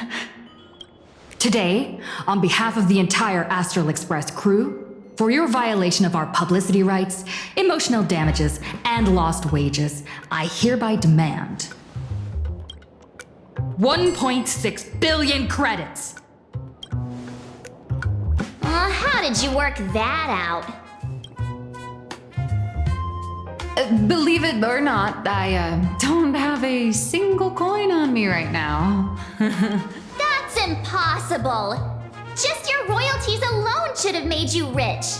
Due to, unknown circumstances, my luck with money hasn't been great.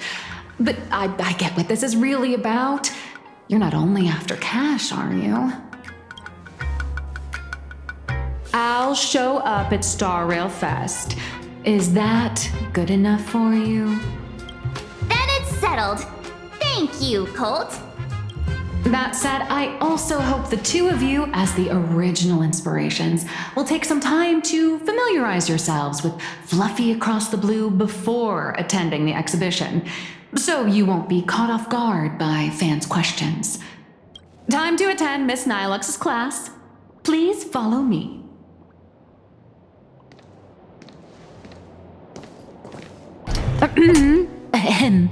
Miss Nihilux's mini class is officially in session. If you have any questions, feel free to ask at any time. Miss Colt, why did you pick the Astral Express as the theme for your comic? Well, I'm all about realism, but sadly, my previous works like Acheron's Godslay, Galaxy Ranger Saga, and dozens of others all got cancelled. If you hadn't beaten Iron Tomb and boosted its popularity, this one would have been cancelled too. Let's not ask sad questions, all right? Sorry. All right, pay attention. The cute little critter in the center of the image is Baseball Raccoon, the main character of Fluffy Across the Blue. Just recently, March Bunny and Woof Woof Dawn found her in a trash can. At that moment, a terrifying monster is causing havoc on the space station. It tries to spit fire at Baseball Raccoon, but the flames don't burn through the trash can. Instead, it sets the trash on fire, and the stench knocks the monster out. Miss Colt, why is she the protagonist? Readers today value immersion, and a character who has no memory of their past is, of course, the best choice.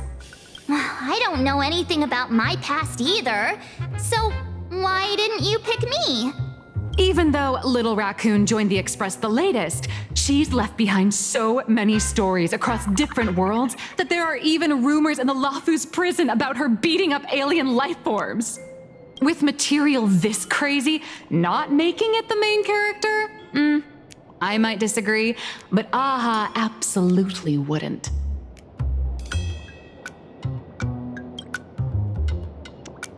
Stick to being the Baseball Raccoon, okay? I don't need special treatment. March, the Fluffy is just a comic. Outside of this, the author and the readers, every character in this world, aren't we all the protagonists of our own lives? That sounds so passionate, Miss Colt. I totally get it now. And so, the unruly Baseball Raccoon, the quiet Woof Woof Dawn, and the lively March Bunny formed a trio everyone loves. Actually, I have a question too.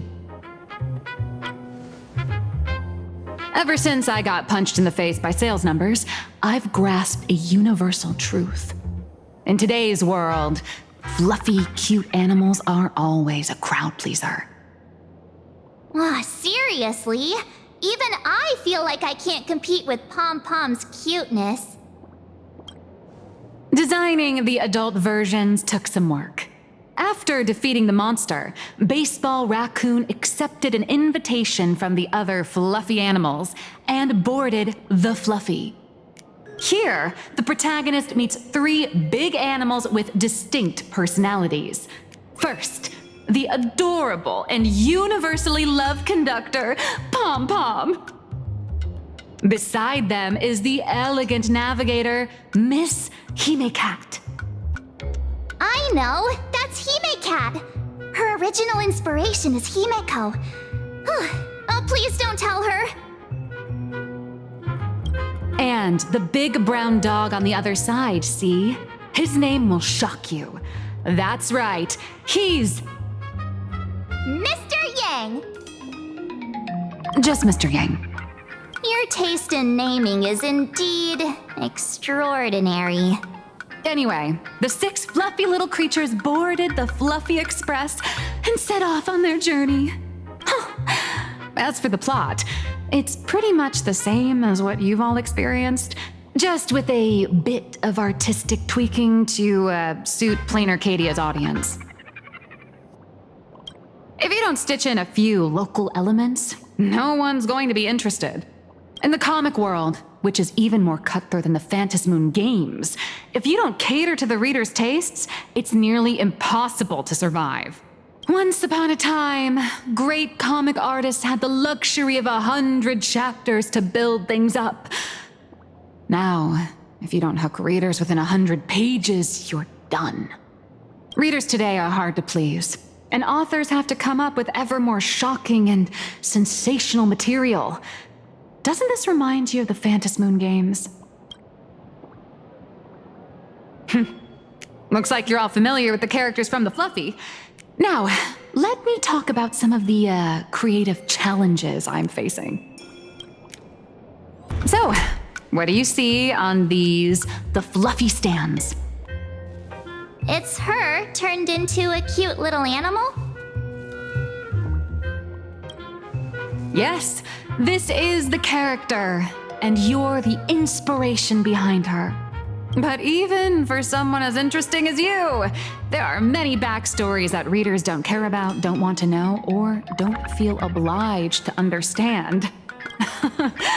A comic artist's job is to capture the most interesting parts and present them to the readers. The cute and clever one is March Bunny. The unruly but reliable one is Baseball Raccoon. This is what we call a concrete archetype paired with an abstract character. And the abstract side of a character will only be further simplified in the eyes of the readers. So, how do you think the readers across the universe view you nameless? Don't underestimate your influence. Your heroic deeds and accomplishments drew my attention, and your demeanor gave me inspiration for the character in the Fluffy. But while the hero identity boosts the character's popularity, it also becomes a limitation. That's why the little animals in the Fluffy have to defeat even more powerful villains and keep upping the ante to get more applause from the audience. In turn, the reader's perceptions and expectations constrain the character's growth. If she acts out of line, the popularity will crash. If she can't come up with new ideas or grow stronger, the audience will soon lose interest in the comic. Unfortunately, the creation of Fluffy Across the Blue is now stuck at this very awkward bottleneck. Honestly, after drawing comics for so long, I've pretty much run out of ideas. Hundreds of Amber eras ago, people would laugh out loud just from seeing a cat do a backflip. Now, to get the same kind of enthusiastic reaction, you'd probably need to have that cat fight a Mechatron in a one-on-one showdown in Pearluxe Tower. Although the Fluffy specials are selling like crazy, doing side stories without progressing the main plot isn't a long-term solution. Ever since all the gossip memo keepers I hired got wiped out in Amphorius, my source of intel's been drying up fast.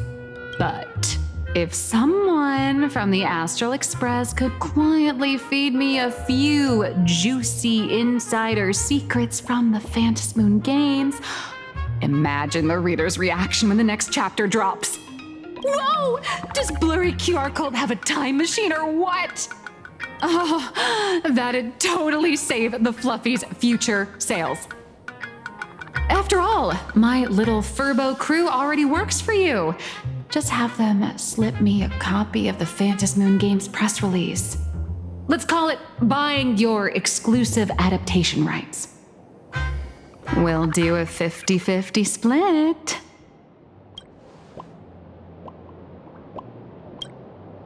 I've already figured out how to spend the royalties. First, I'll buy Pom-Pom 10 new outfits, then get Himeko a brand new coffee machine. And after that, All right, since we've got the profit split sorted, looks like my creative block won't last much longer. Just wait for my appearance at Star Rail Fest. Star Rail Fest, a grand event that gathers millions of eyes and an inordinate amount of wish power. And under all that attention, the dark forces coveting the Master of Elation's blessing are bound to surface. Heroes and devils dancing together in plain Arcadia. Tell me, is there a better source of inspiration than that? My hero, don't let us down.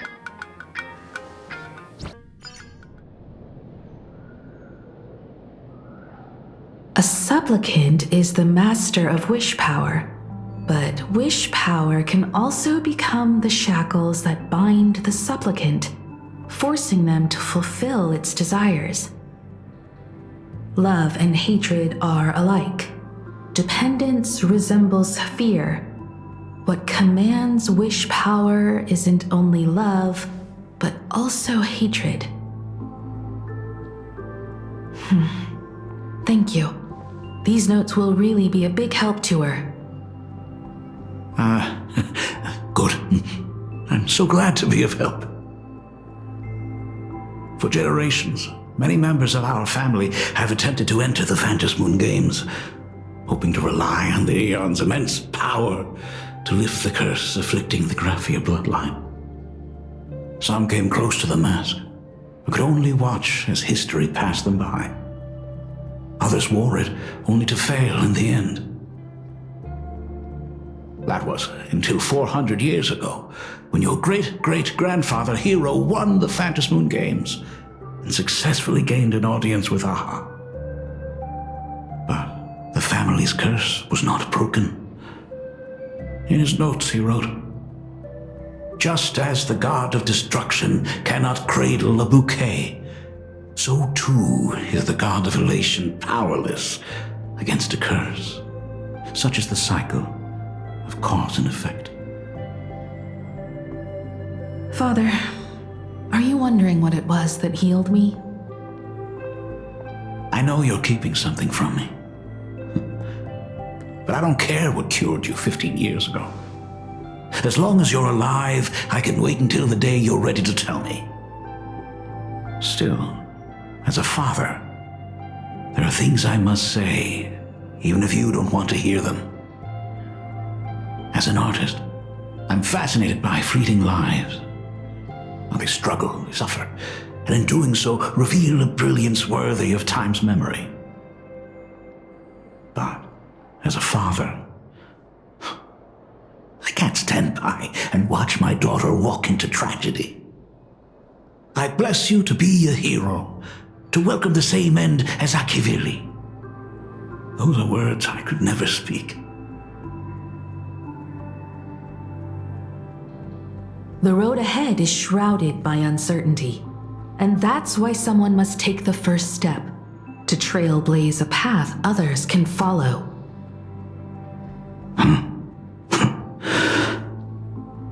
I can't stop you, even though every part of me wishes you'd stay. But this is your choice, my daughter's choice.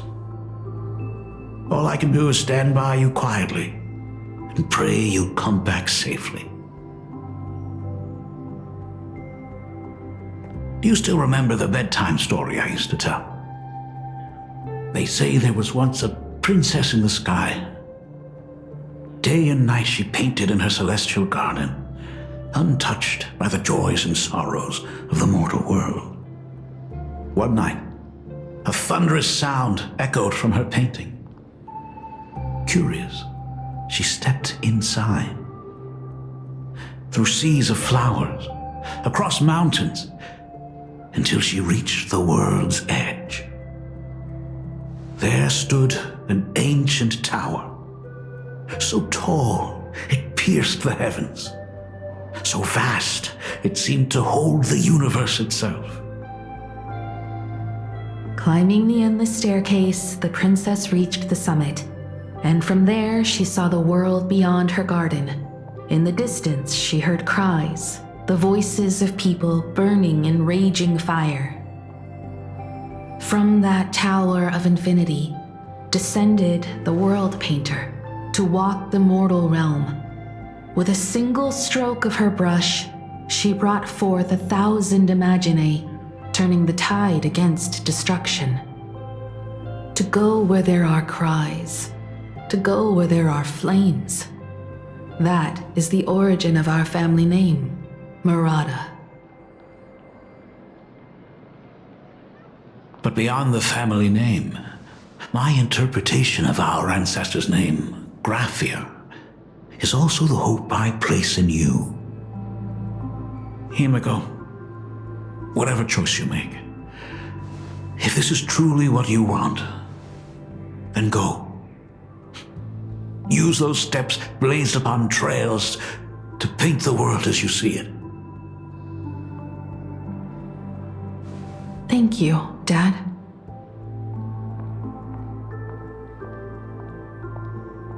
By the way, how's your health? You haven't picked up any bad habits like smoking or drinking while I was away, have you? As the Dean of Graphia Academy, I still have to set a good example for my students. It's just, my tendinitis keeps acting up. My herniated disc is getting worse. Himeko, how long will you be staying? At least until the lunar cycle shifts. I'll stay here in plain Arcadia until then. I see. If only the Phantom Moon could stay full forever. Himeko, safe travels on the trails ahead.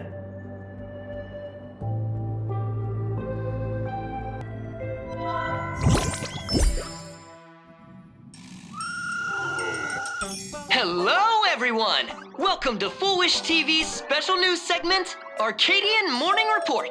I'm your host, Goofy. Hi, everyone! I'm your host, Snowy! The Star Rail Fest exhibition venue, funded by Pearluxe Corp and constructed by Turbogen Heavy Industries, has officially been completed!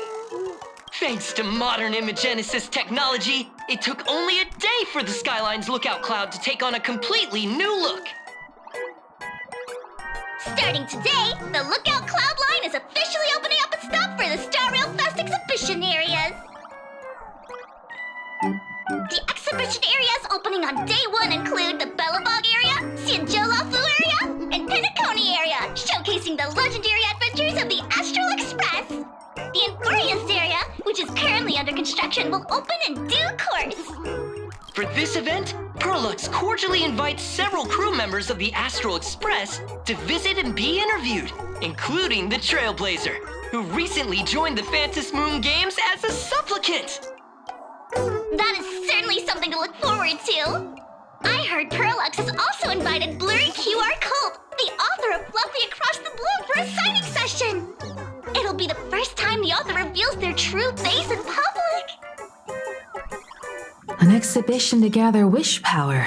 Now that's an interesting scheme. Leave it to Pearl to come up with such a bizarre idea.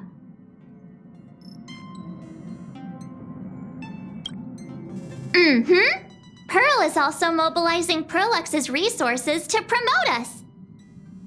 When I talked with Pearl, I shared with her the idea of becoming a sail, advancing and retreating together. This collaboration could truly bring out the best of our respective strengths. Sometimes I wonder if Jade invited us here with the intention of giving her colleagues a winning edge in the Phantom Moon games. For Pearl, this Ionic game is probably also a good opportunity to observe and study the way we operate. Though, compared to our usual opponents, this Intellitron executive is a surprisingly rational decision maker. Her proposal for cooperation seems more trustworthy than most. It's not rationality that concerns me. It's the irrational factors. Exactly. News of the Dovebrook bloodbath has already blown up online. The Department of Aberration Defense tried to clamp down on the rumors, but plenty of people are still linking it to the Herald of Death from 15 years ago. With such a large crowd gathering there, this exhibition could very well become a target for the new Herald of Death. Pearl must have contingency plans for situations like this, right? Whatever Pearl has planned, we must consider the possibility that the Herald of Death might attack the venue. We won't just be there to showcase the Astral Express to the people of this world. We'll also need to stay on high alert for any suspicious activity. It's about time. You should get going. Someone's got to stay behind on the express to keep the conductor company and be ready for any emergencies that pop up. You guys have fun out there, but stay safe. Contact me right away if anything comes up. They're both out on a mission with General Yao Guang. Don Heng is tracking Blade's whereabouts while Sunday is working with Miss Tingyun. Both of them are tied up. Looks like they won't be able to make it to the exhibition this time. Looks like the heavy burden of documenting our travels falls on yours truly once again. I'll make sure to snap tons of pics so I can tell you guys all about the exhibition when we get back. Star Rail Fest, here we come. Passengers heading to Star Rail Fest, please prepare to board. Oh, if it isn't the heroes of the Astral Express! Oh, the trains have been placing bets on who will get to escort the Nameless to Star Rail Fest on opening day. It's such a super-duper Arcadian honor. And can you believe it? Turns out I'm the lucky one.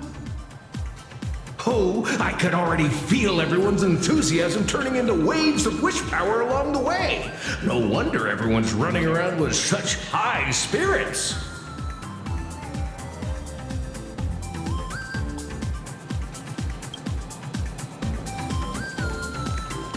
Ding, ding, dong, dong. The express is about to depart. Heroes, please stay seated and hold on tight. This special train is bound for the Star Rail Fest exhibition. By the laughter above, may the smile of plain Arcadia grace our faces. Thank you for riding with us today. May the laughter watch over you, and please enjoy your journey. Oh, wow! The exhibition entrance is packed with Express fans! And take care of your personal belongings. Hurry up! Hurry up! We'll miss out if we're late! Are those hired cosplayers over there? Feels like the express. Chat, I've made it in safely!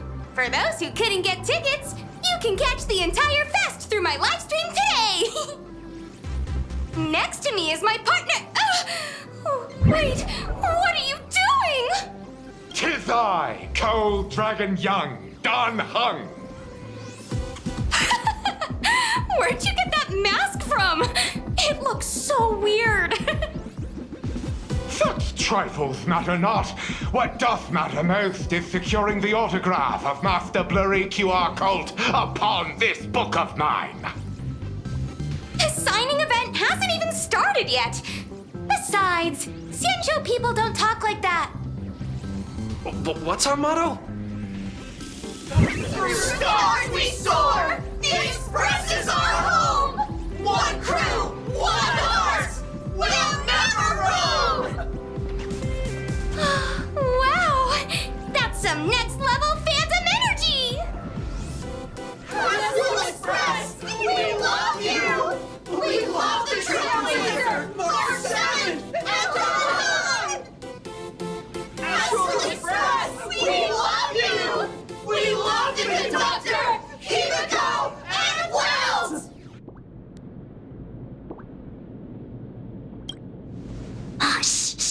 damn furious, you know. Watch what you say. The family's got ears everywhere. It's best if we keep quiet about Mr. Sunday while we're out in public. Want to take a photo together, Himeko? No, thanks. I'd take tense negotiations with Pearl over getting mobbed by my own fans any day. Who'd have thought there'd be social situations that even Himeko's afraid of? If Don Heng and Mr. Yang were here, I can't even imagine the looks on their faces. What a sight. Truly. I'm pretty sure Don Heng wouldn't want to experience this. So many fans out there. Even more than the crowd that came to welcome us at the station when we landed. It's kinda going to my head. Oh, hold on. That's not good. We need to be on high alert. Who knows if that supplicant is hiding in the crowd, plotting something against us and our fans. So, I'm gonna brave the danger and check things out myself.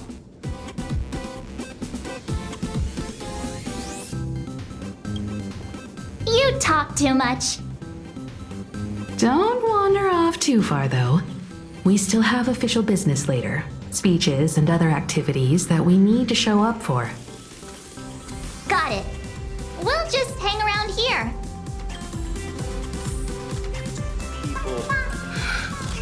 Three, two... Hi! The Trailblazer. Sorry to bother you.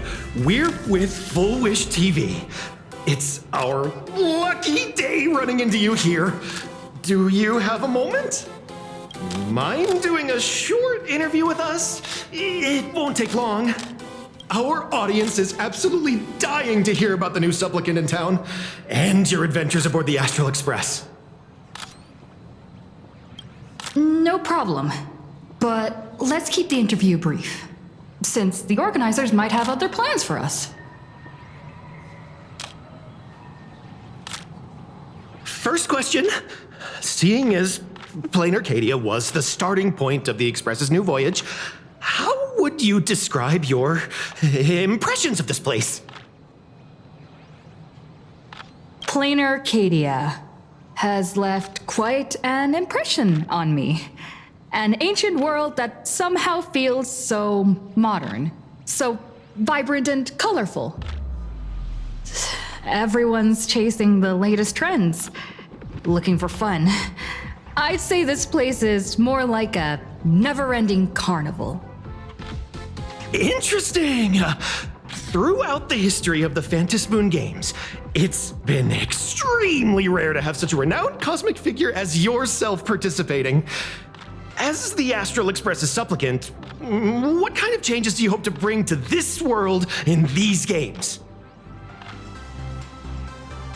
I'm just a passerby. Who am I to change this world? But if I can, I hope to show everyone the spiritual strength of what the Trailblaze represents. That's an impressive answer.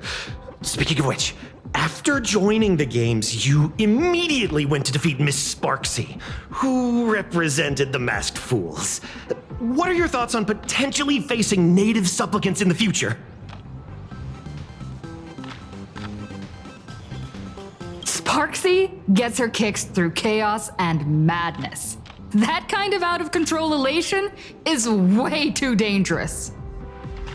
As for the other native supplicants, as long as they don't make the games dangerous, I'd rather cooperate with them than defeat them through violence.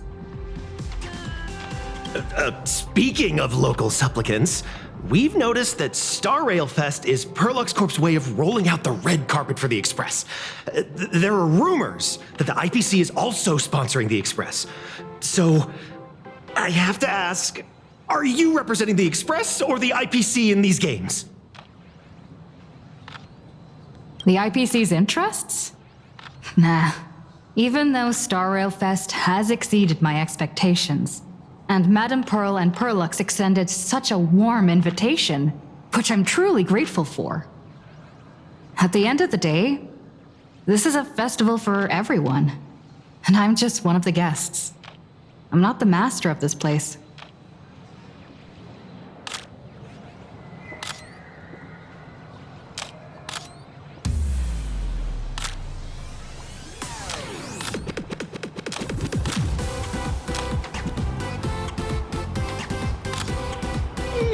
Thank you for your valuable time. We won't keep you from your plans at the exhibition any longer. Wow, with that outfit, you must be cosplaying as March Bunny. Am I right? The accuracy is just insane. Yeah, just like the original. Since we're all fans here, let's skip the sales pitch. But I gotta say this up front. The conductor is the cutest in the whole universe. I agree. The conductor is the cutest in the whole universe. But wait a minute. Some of your stuff looks familiar to me. Sharp eye. You're definitely a hardcore fan. We collaborated closely with artists from different worlds along the trailblazing expedition to create these products. I can pretty much guess who they are. I may not be that talented or have the artistic skills of a master, but I've written some articles and gained a bit of popularity in the fan community, so while I'm here at the booth, I thought I might as well do some self-promotion.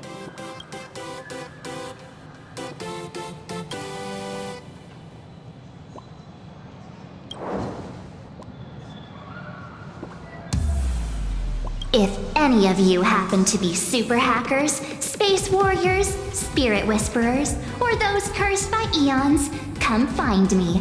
I've said my piece. Looking for a sense of truth in fictional stories is just human nature.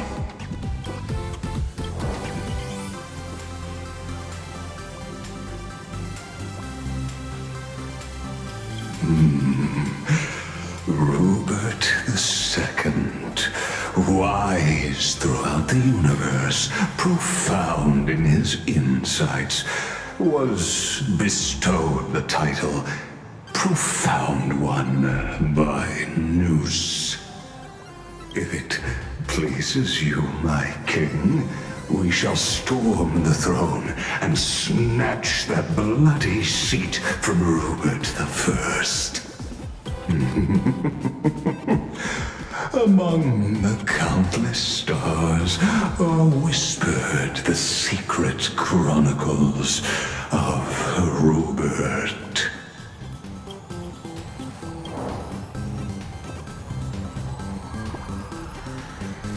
Our destiny lies only among the sea of stars. On June 1st, year 40,000 of the Trailblaze Empire era, at 2:55 a.m., Wat Yang's life came to an end at the age of 33. 3 minutes later, he sat up again.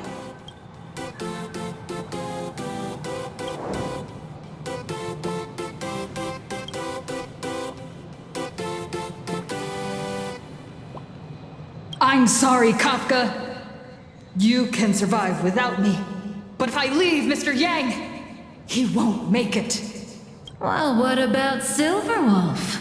Are you planning to release her back into the wild?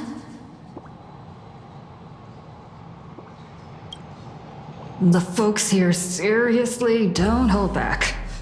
Nothing's off limits to them.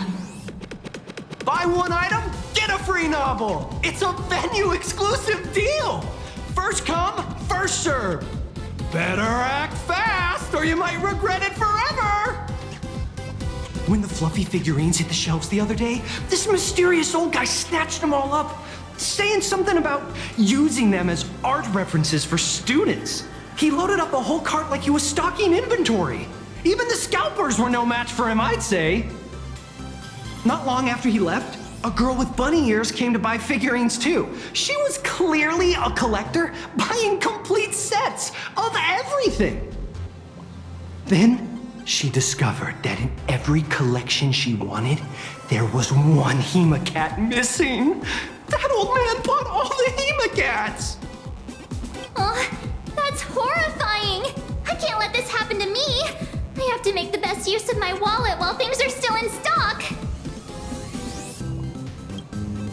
You know that feeling when you see some weird little gadgets and you just can't help but buy them?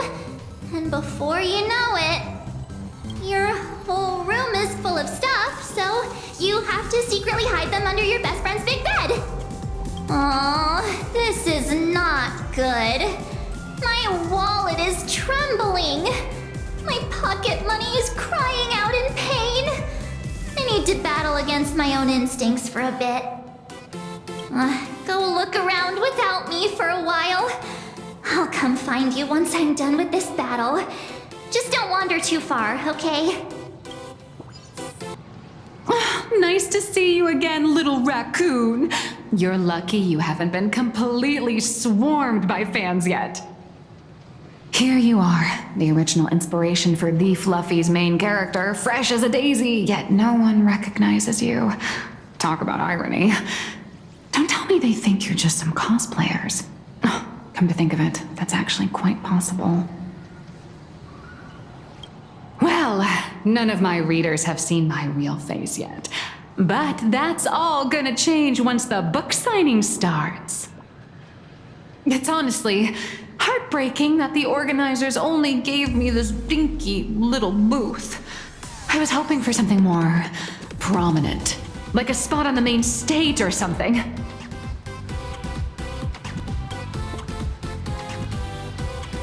I know.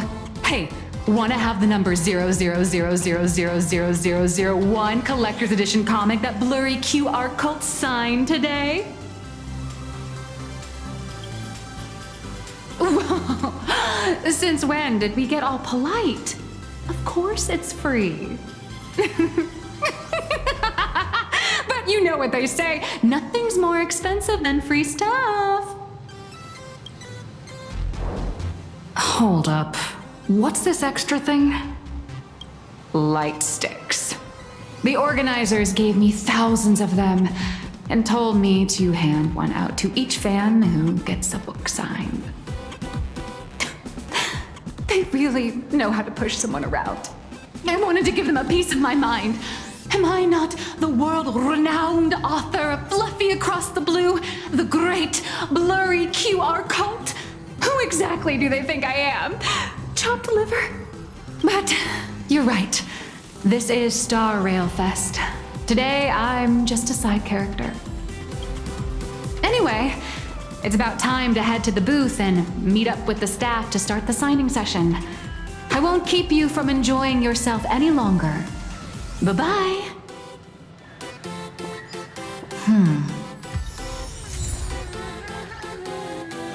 Evanescia. What is she doing here? Target confirmed. Mine's ready. Toaster ready. Evanescia, right out!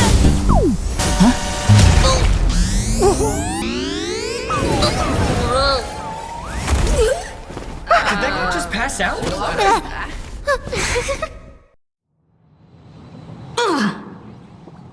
I'm so sorry. Are you alright? Sorry, I had no idea I could pack such a punch when sprinting at full speed. Good thing I'm built tough. I just wanted to recreate that classic teen rom-com moment. You know, bumping into a schoolgirl running late with toast in her mouth. I'm really sorry.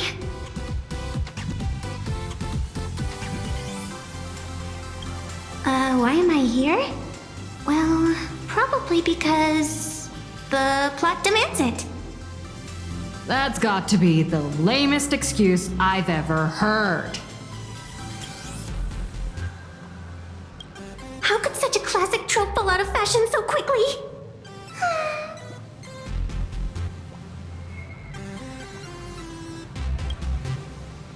Hey, I helped you out during the Phantom Moon Games, didn't I? Is it really fair to glare at me like I'm some kind of villain?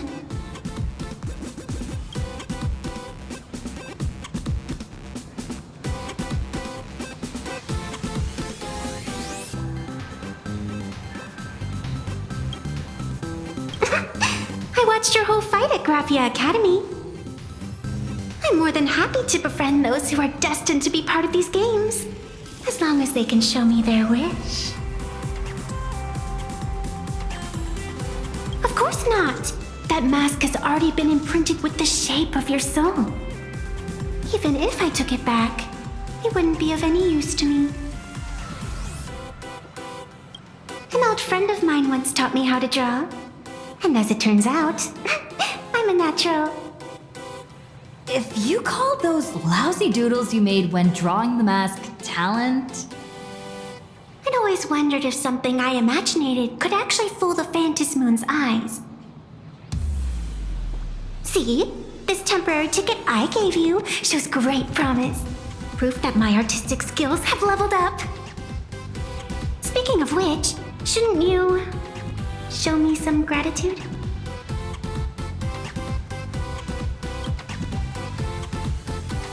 The scalpers are completely out of control. I couldn't snag a single ticket to the exhibition. Could you sneak me in?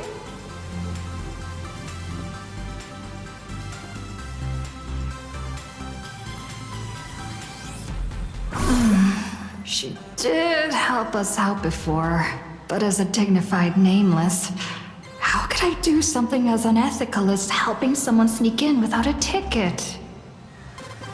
After all she's done for us, you're gonna be stingy about a tiny favor?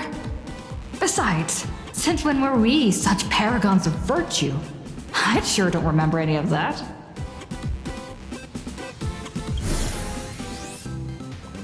Huh? Didn't expect you to be so principled. Guess I'll have to use this trick. Little raccoon, I've actually been a huge fan of yours all along.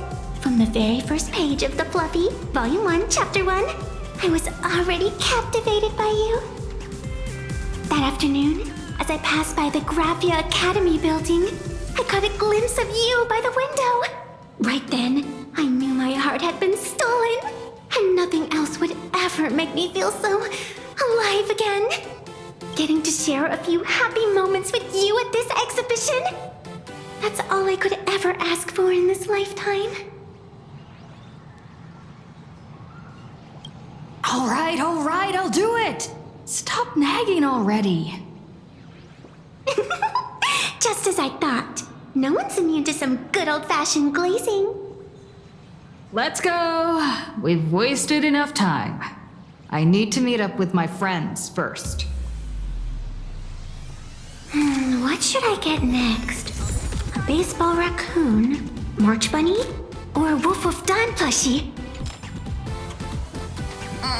I tried, but I still just couldn't keep my wallet shut.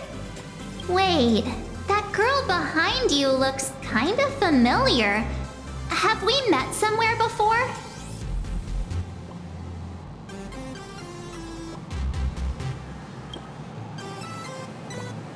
What are you talking about? I've definitely seen her.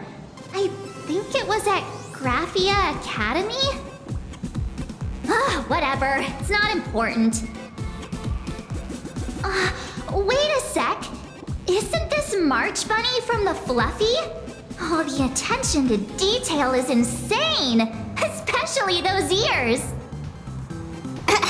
I'm a fox. A fox. Let me introduce myself. I'm Evanescia. Just a normal fan of the Fluffy. You must be the inspiration for March Bunny. You're way prettier in person than in the news. March Bunny, I've actually been a huge fan of yours all along. From the very first page of Volume 1, Chapter 1, I was already captivated by you. Getting to share a few happy moments with you at this exhibition, that's all I could ever ask for in this lifetime. But I can't even get a single ticket, so I can only stand here, gazing up at that world from afar. Oh, you poor thing. Don't you worry. I will definitely make your wish come true.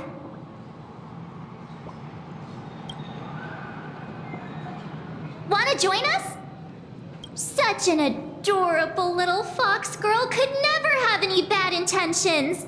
It's not like she's another Fantilia, right? Besides, Besides, this place doesn't even have any Stellaron or Ambrosial Arbor. Don't worry, Nessia. Just leave it to me. That's great! Thank you so much, Miss March. Himeko just messaged me. It's about time to head in now. Wow, if it isn't Trailblazer and March 7th! Such incredible cosplay accuracy. Out of all the people trying to sneak in disguised as the Nameless, you two are definitely the most convincing. Have you considered the possibility that they might be the real deal? And how inappropriate it is to ask our distinguished guests for tickets? Hello there, we meet again. HQ arranged for me to wait here and welcome all of you. Miss Himeko has already entered the venue. Miss Trailblazer, Miss March 7th, and this is... She's,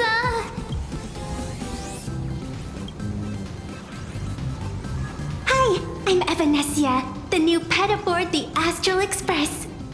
She's just kidding. This is our good friend.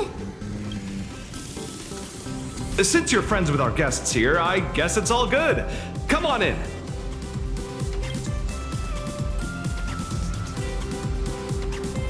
Ladies and gentlemen, the guests from the Astral Express are about to make their entrance. Get ready to make some noise!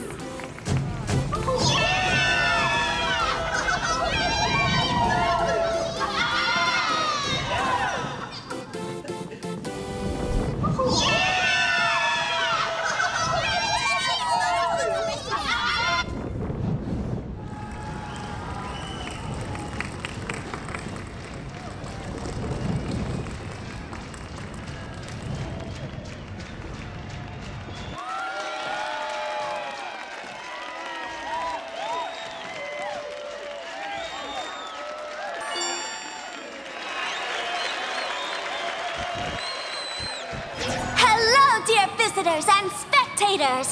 Before we officially kick off the Star Rail Fest exhibition, I'd like to thank our host, Pearluxe Entertainment, as well as extend our gratitude to Blue Industries, Turbogen Heavy Industries, and Fulwish TV for their collaborative support. The exhibition area is now open will transport you straight into the Astral Express's incredible journey across the Sea of Stars. And right now, ladies and gentlemen, you're standing in none other than Belobog! Now, let me hear you call out the name of our hero from the ice and snow!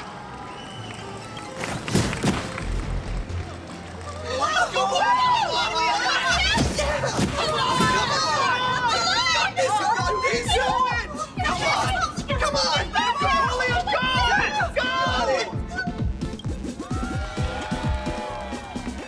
Grow up, I want to be the Supreme Guardian and turn into a frost giant to fight those rampaging super ancient weapons. In my next life, I want to be the Supreme Guardian and turn into a magical girl to protect Plain Arcadia.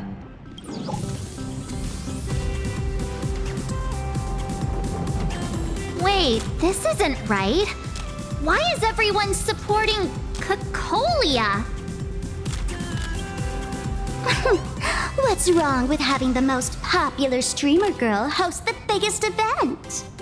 Whoa, wait. Aren't you supposed to be on the Department of Aberration Defense's wanted list? That's right. So I'll have to go into hiding right after this job. Come to think of it, maybe I should lie low using my Sparkle identity.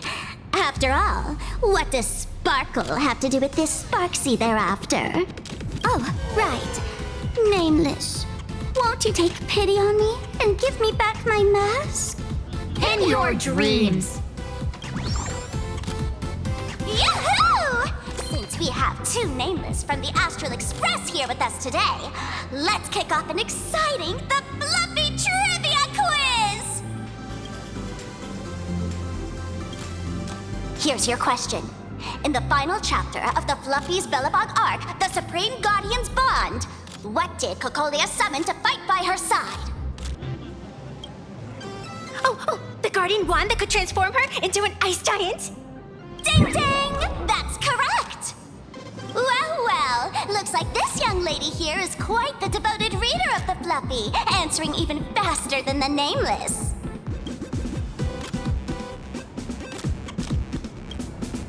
I'm a die-hard fan of the Fluffy, you know. And what's the deal with this ice giant? Sure, Cocolia can transform, but she shouldn't be anywhere near the size of the engine of creation. What? Lady Cocolia fought the engine of creation in her human form? That just makes it even more awesome! Ugh, but they didn't show that part in the comic. Next question. Before Cocolia was frozen in ice, what did she give to Baseball Raccoon? Oops! Wrong answer! The Flaming Lance! In the end, the little raccoon used that lance to channel everyone's light to Cocolia, restoring her power so she could descend in her wildfire form! Ding ding! That's correct! Every time I turn to that page, I can't help but burst into tears!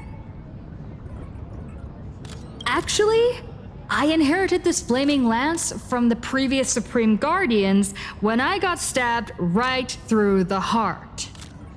What are you talking about? In Belobog's final battle, wasn't it like this? Despite her grievous wounds, the Supreme Guardian transformed herself into a frost giant for the sake of the people of the Winterlands, joining forces with the Nameless to counter the destruction engine that was about to flatten Belobog. So the Fluffy storyline follows the official Belobogian narrative? Wait, is that not how things went? Could you at least spill a little? Just a little? I get it. If the official version of events is that Cocolia and the Nameless defeated the rampaging engine together, then that means, in reverse, Cocolia was the enemy you defeated. I see. If the truth about this were to be revealed to the people of Belobog, the hard-earned peace would crumble, wouldn't it? Nessia, please keep this a secret. Of course, my lips are sealed. But I have to say, I'm surprised that even the heroes of the Astral Express can tell lies. They say lies don't last forever. And while Belobog's future may be built on a lie, I hope it can endure for a long, long time. Because those people are all my friends.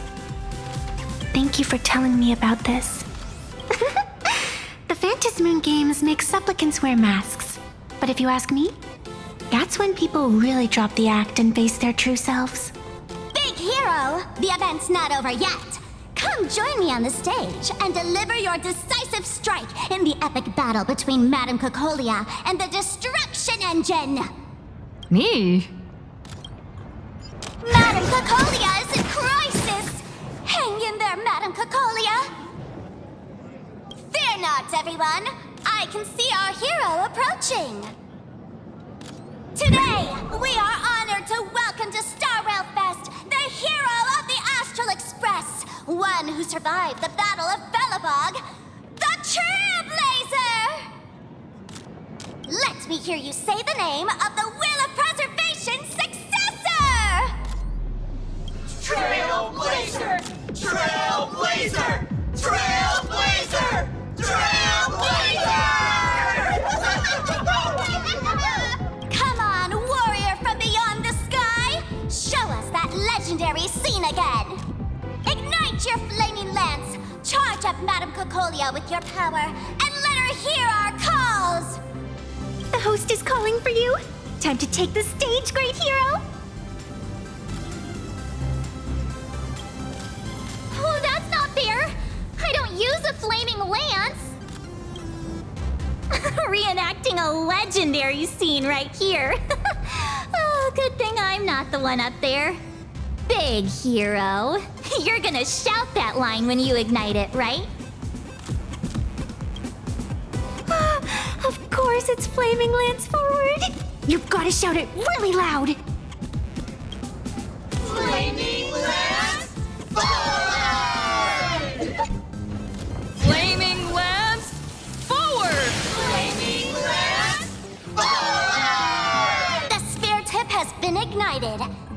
and grown-ups alike, raise your glow sticks high and let's show our support for Kukolia, shall we? You got this, Seeing everyone so fired up makes me want to join in on the cheering too. You've got this, Madam Kukolia. Don't give up, Madam Kukolia!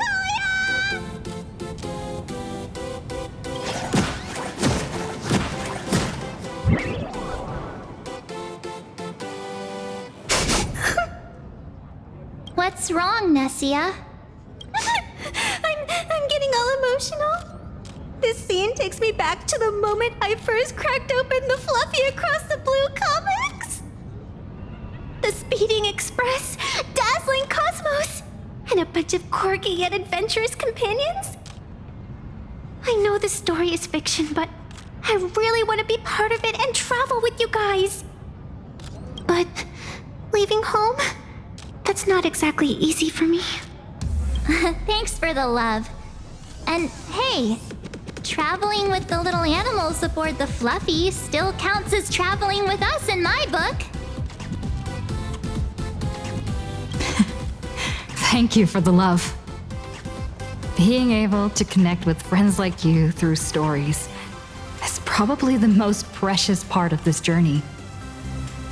Well said. Shall we head to the next exhibition area then? All right, let's get moving. Welcome aboard the Fluffy Shuttle Express! Together we'll trailblaze into the future! Welcome aboard the Fluffy Shuttle Express! Are you ready to head to our next stop? The Xianzhou Lafu exhibition area? I have to say, Pearluxe really put care into organizing this exhibition. Oh, I wonder what attractions await us in the Xianzhou Lafu exhibition area. The audience is brimming with excitement. Their wish. Welcome aboard, passengers. The Fluffy Shuttle Express is about to depart. Next stop, Xianzhou Lafu exhibition area. We're approaching the Xianzhou Lafu exhibition area. Please remain seated and hold on tight.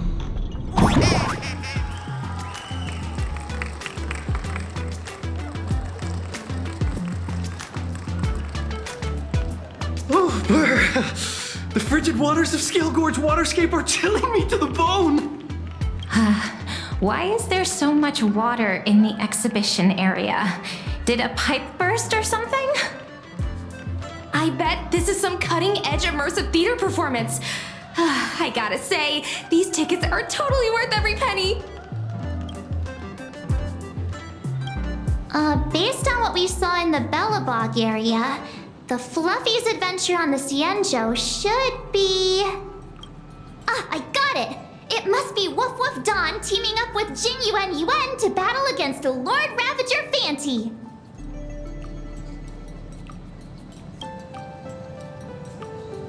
I'm so jealous that you guys still get to experience the joy of seeing the Fluffy for the first time. Well, it's fine, because this means I get to show off all my knowledge about the Fluffy. When people talk about the Astral Express's most memorable moments in the Xianzhou War, it can only be the epic fight, the triumphant return of the High Cloud Squadron.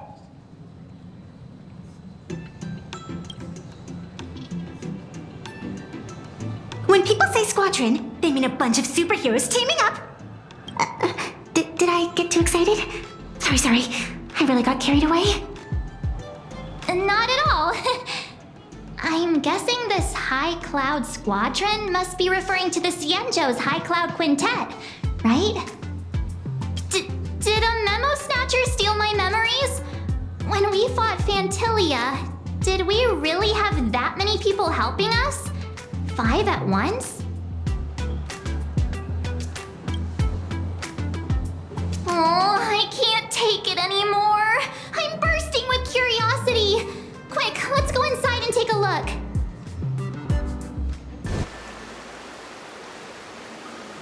Holy moly, they nailed the Scale Gorge waterscape. The whole exhibition area is completely submerged. Little Raccoon, I want want to see that thing. Rending my form, setting free. A thunderous roar, a symphony. Aw, hold it right there. Please do me a favor and stop that. Nessia means that thing. With a flick of the hand, the ancient sea splits apart. Wolf of Dawn, I've actually been a huge fan of yours all along. From the very first page of Volume 1, Chapter 1, I was already captivated by you.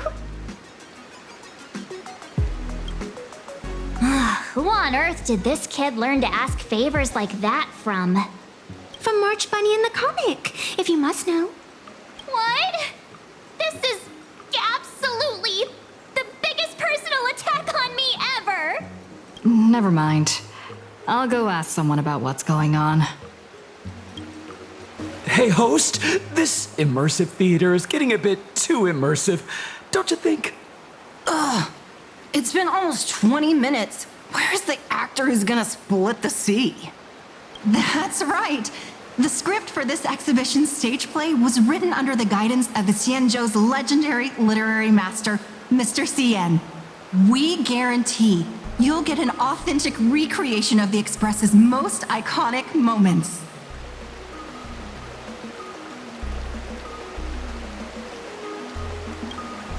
Oh, it's you! Trailblazer! I don't know what happened, but water just started gushing out everywhere. Please, save this exhibition area like you saved Scale Gorge Waterscape before. All right then. I come to sightsee, I do hard labor. I fix these pipes. All for the audience. Welcome, dear visitors and spectators. At this moment, you've arrived along with the Astral Express at the ancient and mysterious Xianzhou! It's the Xianzhou Luofu! Oh, that's right. The Xianzhou Luofu Scale Gorge Waterscape! Let's give thanks to the Trailblazer, hero of the Astral Express, who not only saved the Xianzhou Luofu, but also happened to save our little venue today. Whew, and now it's showtime! Adapted from the true adventures of the Astral Express, we present Battle at Scale Gorge Waterscape. High Cloud Squadron, assembles! Thanks to the support of Fulwish TV, we invited the 4 main stars of the action hero series, Daybreak Squadron, to perform in this show. And now, Trailblazer, please come up on stage and reenact that heart-stopping battle where you drove away the Lord Ravager! Ha! We meet again, the Nameless. I don't think that's necessary. Aren't we supposed to be the heroes of the Xianzhou? Why do the Xianzhou's heroes need to rely on others to save their land? Same as us. Shouldn't the heroes of this world be able to protect our own people? Can't we be the ones to bring happy smiles to their faces? Hey! What nonsense are you all babbling about? Is any of this actually in the script? No, quite the opposite. Star Rail Fest is the perfect opportunity. As Supplicant stepping into the Phantom Moon Games, the Daybreak Squadron challenges you. You wouldn't back down now, would you, Supplicant of the Astral Express? I die happy! This is amazing! Squadron! Even better in person! What? This is way too sudden. These people, Something's not right about them. I feel like they're way too hyped up. Even characters in action comics don't talk like this. Yeah, in comics, a challenge like this is always a cover for some massive conspiracy. I've gotta fight alongside her. March, you need to have faith in her abilities. Rather than rushing into battle, what you should be doing now is getting in touch with your companions. This is Star Rail Fest. Even if you defeat me, you'll never gain everyone's approval. Boss, do we really have to do this? Gray, we've been putting on a show for long enough. Wasn't becoming a real hero what you've always wanted? We'll tear the legend of this outsider to shreds right here under the spotlight. Then everyone will see who the real heroes are. The ones who can truly protect their smiles. I accept your challenge. But do we really have to fight here? This is exactly the stage we've been waiting for. Let's do this! The Phantasm Moon Games are a ceremony to find those closest to elation. We'll show everyone the heroism of the Daybreak Warriors! Our bodies have been transformed, so we'll be just fine. Break's over. A powerful hit! Come at me again! Have you calmed down now? Can we talk? Once a Supplicant's challenge begins, it won't stop until one side falls! Don't get it wrong. This is just a prelude to the real showdown, witnessed by the Phantasm Moon!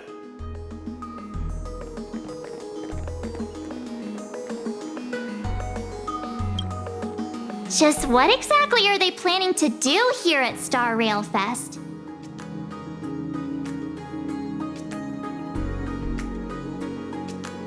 Is this the supplicant lurking beneath the surface that Pearl theorized about? But which of the 4 Daybreak Warriors is the supplicant? Well, judging from their strength, I think it might be the red one. Forget it. We should go check out what's happening outside the exhibition area.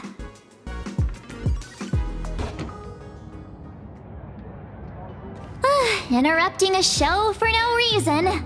But to be honest, I wasn't dying to watch that High Cloud Squadron Assembles play anyway. So, don't tell me this whole Xianzhou story is also something Blurry made up? Funny. Can't say I'm surprised at all. I wouldn't dare take credit for what I didn't do, since it was in fact General Jing Yuan and Don Heng who teamed up to defeat Phantilia. As for the High Cloud Quintet, it's been over 700 years since those 5 made their mark. I know it may sound wild, but Xianzhou folks generally live really long lives. You've read the Fluffy comics, haven't you? Pretty sure they covered all that lore in there. Yeah, immortality. Some see it as a curse. But personally, I don't think the abundance is as terrifying as their reputation suggests. I almost forgot we're not in the Xianzhou anymore. Should be fine to talk openly about the abundance now, I guess. Yeah, that's not an issue. But the Xianzhou's attitude towards the abundance isn't totally baseless. We've clashed with the Borisin, fought against the Mara struck. Just imagine if we hadn't won that battle against Phantilia back then. The universe would have ended up with an immortal, indestructible Lord Ravager. Actually, I think the abundance and elation make quite a good match. After all, only with infinite life can one pursue infinite joy. In my opinion, those who are alive have the right to choose death. But they also have the right to choose to live on. After all, there's always something out there that makes tomorrow worth waking up to. Wow. Getting all philosophical on me now. When this kid gets serious like that, I swear you can practically see the wrinkles forming. Since we're talking about waking up, shouldn't we head over to the Penacony exhibition area next? Huh. You want to keep exploring? We need to be a bit more careful now, don't you think? I mean, the Daybreak Squadron already came gunning for us. Who knows if there are other supplicants lurking around, just waiting to make their move. Oh, come on, March. Don't be such a worrywart. Didn't our little raccoon take out those guys in no time at all? Such reassuring words. Little raccoon, I've actually been a huge fan of yours all along. All right. Don't push it. Here we come, Penacony! Exhibition area! Himeko, you're here! Are you two all right? Welt told me to watch the live stream, and I saw the Daybreak Squadron challenging her.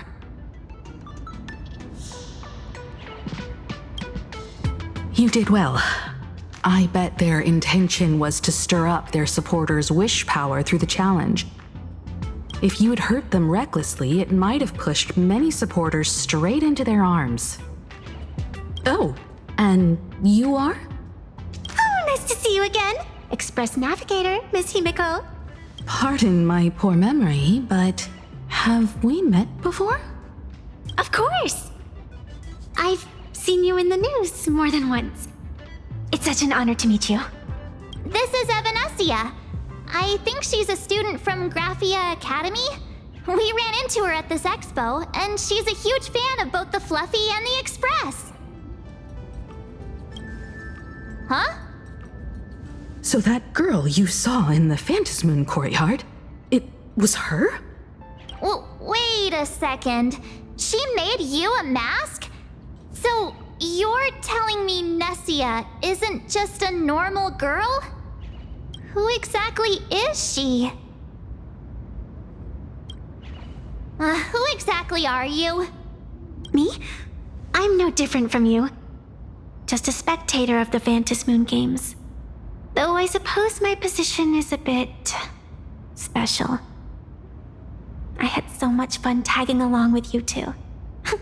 Who would have thought that the Fluffy had such an interesting backstory? I think it's time to say goodbye for now. Are you leaving, Miss Evanescia? Now that my identity has been exposed, Cinderella's magic is about to wear off. And since this little adventure started on a whim, might as well end it on one too. Little raccoon, you can feel it, can't you? All that attention, all that joy from the exhibition. As you fulfill people's wishes, that power has been flowing straight into your mask. It might spark something beautiful, or plant the seeds of something sinister. Whatever you choose, I just hope you won't become a boring character. I'm rambling again, aren't I? Well then, before I go, let me break this awkward moment with a riddle. Do you know why flowers are so beautiful? What's wrong? Can a pretty girl have her own special effects? I know you're never serious about anything. So I guess I'll just have to answer my own question. Because flowers are always so fleeting. Ah. You left your own special effects behind. She's gone. Unexpected people and unexpected things always make an appearance in the Phantasmoon games. Although Miss Evanescia claims to be just a spectator, as someone who can create masks and allow others to become supplicants, there's no way she's just some ordinary girl. I just don't know what to make of everything happening to you. All right. Time for us to head out. Where to? Let's continue forward to the next stop, the Penacony exhibition area. I have a feeling that the Daybreak Squadron's challenge isn't over yet. As the stars of this exhibition, if you left just to avoid conflict, all the spectators might think you chickened out and fled. Darn it! This whole Daybreak Squadron business has got me on edge. Somehow I can't shake the feeling we're being watched. Here's some good news. At least we aren't completely without help. Pearl's people are on their way to the Penacony exhibition area to join up with us. Welcome aboard, passengers! The Fluffy Shuttle Express is about to depart! Next stop, Penacony exhibition area! Let's go, Astral Express! The Astral Express? Just another IPC lapdog. For Planar Cadia! Let's go, Daybreak Squadron! We're approaching the Penacony exhibition area. Please remain seated and hold on tight.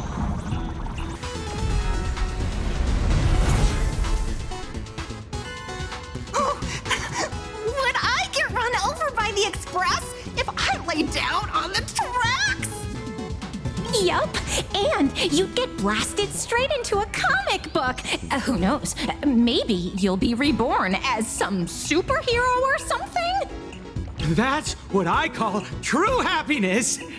It's hard to believe they recreated the scene where the Express crashes into the Great Septimus. All the previous exhibitions were so hilarious, but they really nailed the Great Septimus part. That's just mean. So where's the person Pearl sent? Huh? Who's calling? Yoo-hoo! How you doing, gray hair? I heard about your big fight with the superheroes, and since I actually respect you as a rival, I thought I'd give you a heads up. You might think you scored a massive win in the Phantom Moon games, but most people probably don't see it that way. Anyway, the news is on right now. Why don't you go check it out?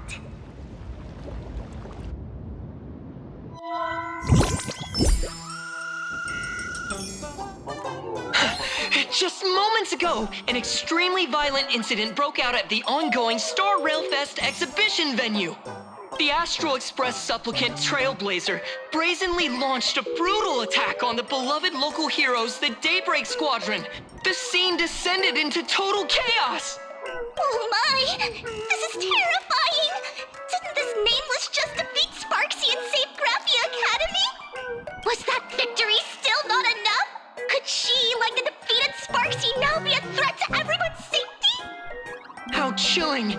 In the video footage from the scene, the Trailblazer claimed her act was to demonstrate the so-called trailblazing spirit of the Astral Express to this world. You don't stand a chance against me. Is this what she calls the Trailblaze? Using brute force and violence to strike down the guardians of this Arcadia and trample over our own heroes? Was it a sudden violent outburst? Or was this the moment her true heartless nature finally came to light? Fulwish TV will continue to follow this shocking incident. Stay tuned and don't go away. It's all over the internet now. Some say you're a violent maniac. Others think you're behind the bloodbath in Delftbrook, that you're the second herald of death. Oopsie. How are you feeling right about now,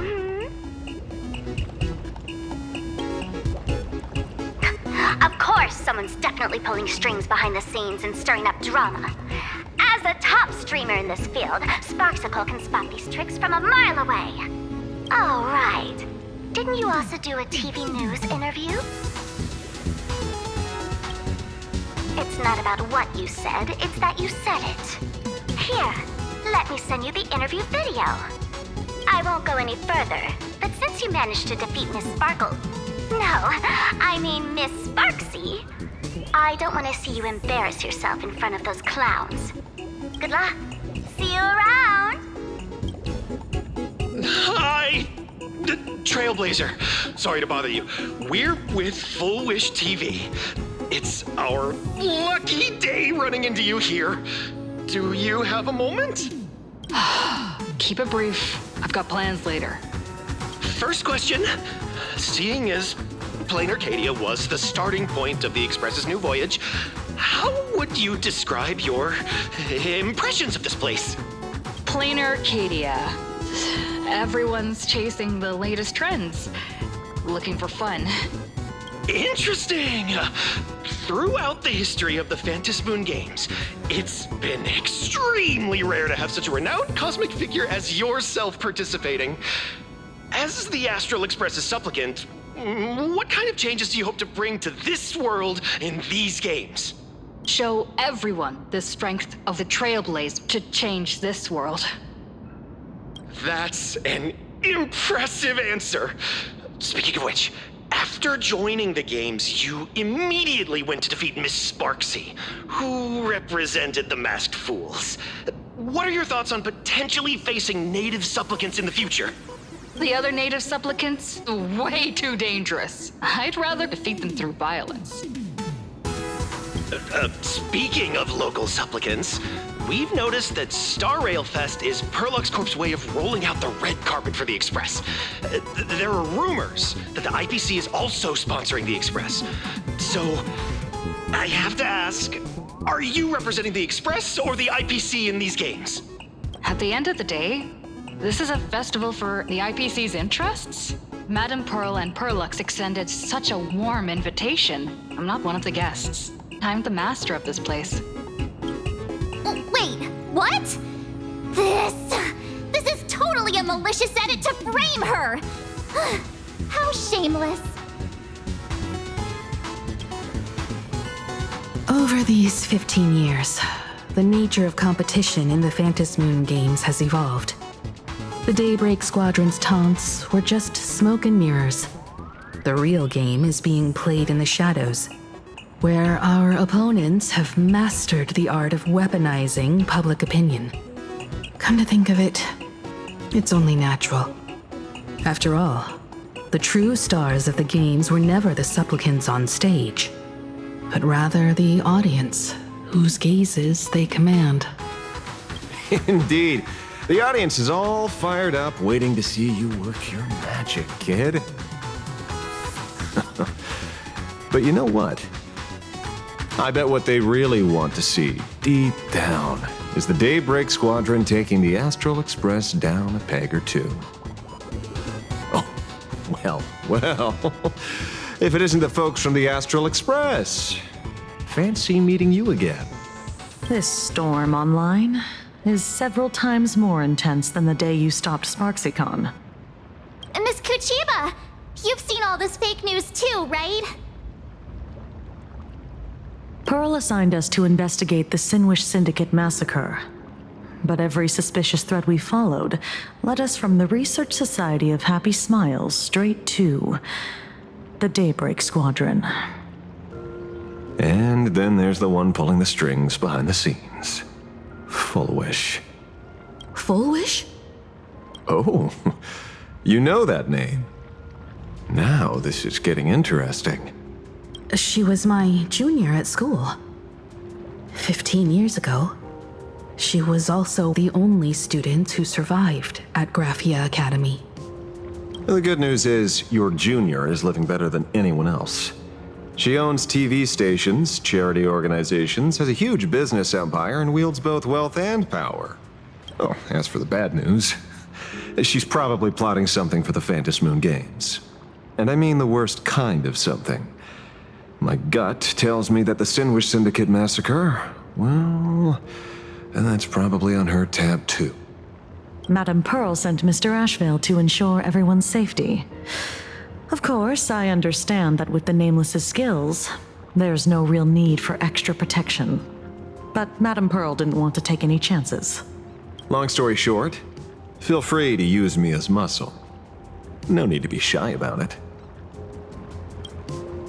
So, are we still heading to the top of Pom-Pom Tower? We should keep moving forward. If my guess is right, the Daybreak Squadron will launch their second attack there. Forget about any fantasies of fairness and harmony. From this moment on, the Phantom Moon games could follow in the footsteps of what happened 15 years ago. Once this battle turns bloody, fear will seep through the screen and become some supplicant's wish power. See, that's the problem with modern society. Good news stays home, while bad news spreads like wildfire. Daybreak, Squadron. I thought they were fans of the Express too, but in the blink of an eye, we somehow became enemies. They might not be the real enemy here.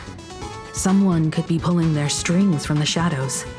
If possible, I'd rather persuade them to back down, since once a battle starts, it'll be like pouring fuel into a fire, stoking the audience's bloodlust. A Phantasmoon game like that would only descend into madness. And I certainly do not want to see what happened 15 years ago repeat itself on these lands.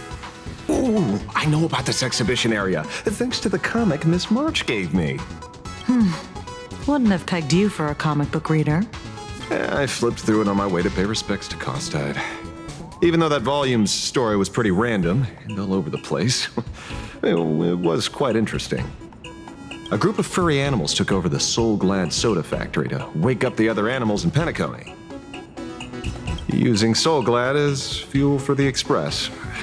And talk about forced product placement. Time to get to work, Detective.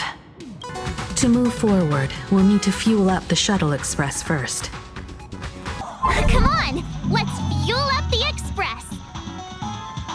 Ready to roll? The Express is about to depart.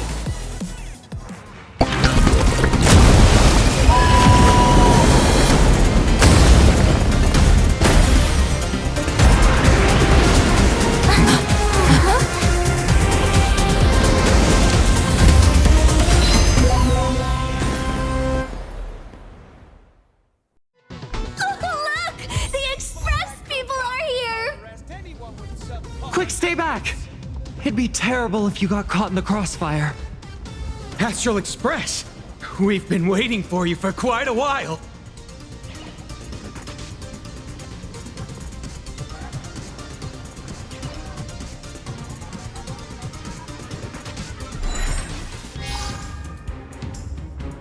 The Astral Express. Just as I thought you weren't going to show up. Oh, you brought help? And it's an old friend. Been a while, old man. Don't be so paranoid. People who have lived in Dovebrook share a special connection. Since you're treating me as an old friend, I don't want to act like some high and mighty adult telling you what you should and shouldn't do. I'll only tell you this. What you're doing right now has already crossed a dangerous line. Whatever orders Fulwish gave you, there's still time to turn back if you stop now. Wilhelm, Tiana, Lucius, and you, Magnus.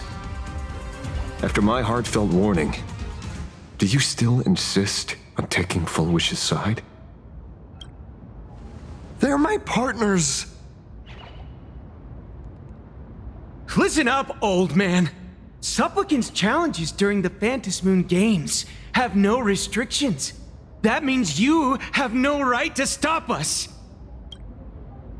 Like the Herald of Death.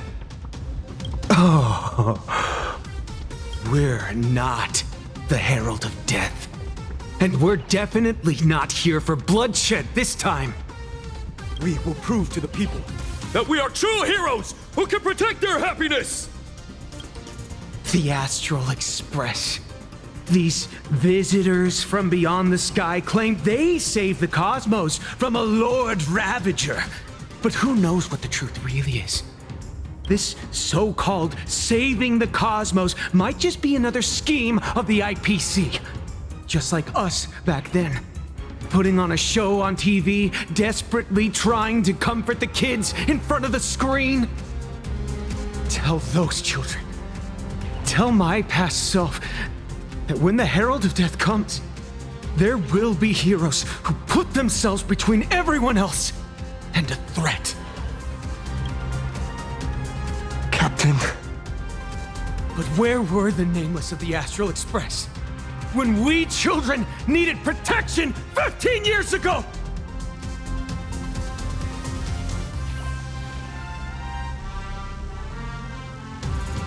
Gray? Don't be fooled by these flashy, cosmic heroes. The Astral Express doesn't care about our happiness at all. They come and go like all tourists. No, they're even more heartless than tourists. Because they're here to trample on the elation ceremony and steal the Arcadian people's attention! They replaced our fantasies of heroes with their own image, all to satisfy their vanity called the Trailblazing Spirit. Tell me, have you ever, even for a moment, felt what it's like to tremble on blood-soaked ground at dusk?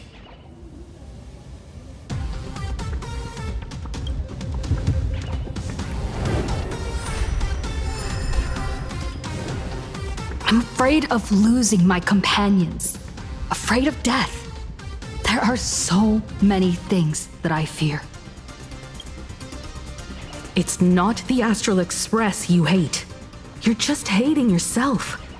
That powerless child who couldn't protect everyone. But I want to tell you, being powerless was never your fault. The Astral Express is the GOAT! The Astral Express is #1 in the universe! Quit yapping! Tear them to shreds! Beat them to a pulp! I want a bloodbath! Daybreak Squadron! Beat these alien punks to the ground! Shut up! All of you, shut up! As a kid, it wasn't my fault that I was powerless. But we, the orphans of the Bloodstained Games, won't remain that way forever. We've undergone the happiness surgery transformation. We've overcome our weak former selves and become Daybreak Warriors! We've grown stronger. Strange.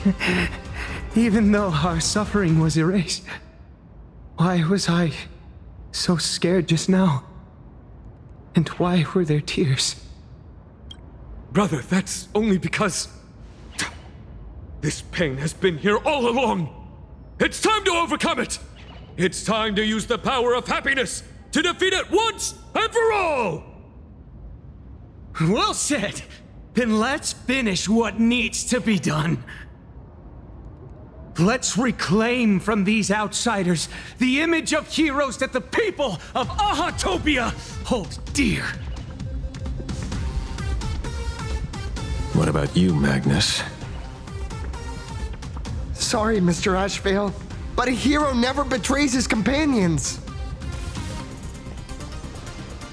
We are the Daybreak Squadron, 4 warriors of one heart, united to protect the world.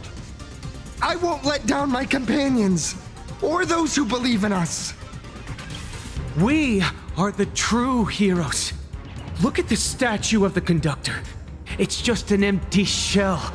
Even Pearluxe Corp, with countless resources at their disposal, can't breathe life into it. But we can. Let me prove it to you. Stop them! Don't let them drag the Astral Express's name through the mud!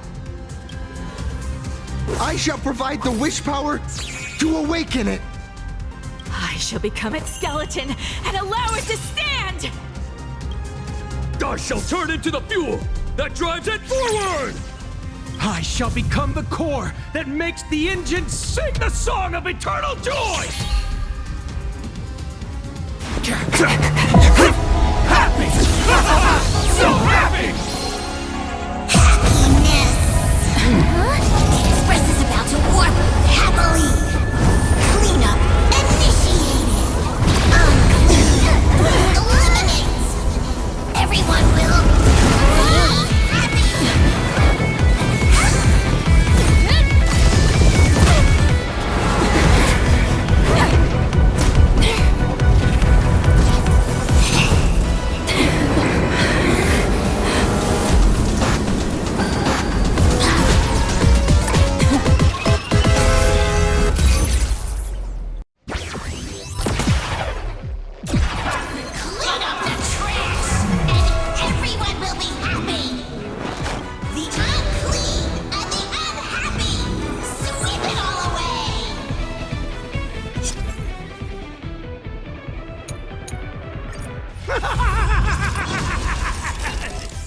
It's really moving!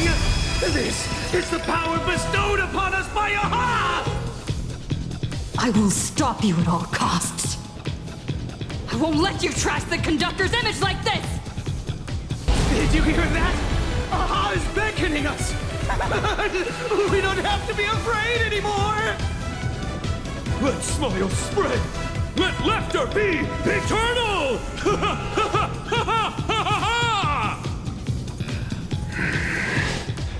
You guys are seriously nuts. The Astral Express is nothing but the IBC's lapdog! No worries. We've already dealt with one of them. Won't mind handling a few more. What did you say? We promise to protect the Arcadia! Filth! Pain! So much! Eliminate pain! Everyone smile! Super powerful cleaning mode!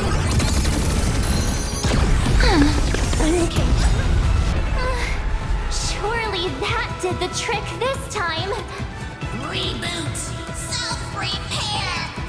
Must bring happiness!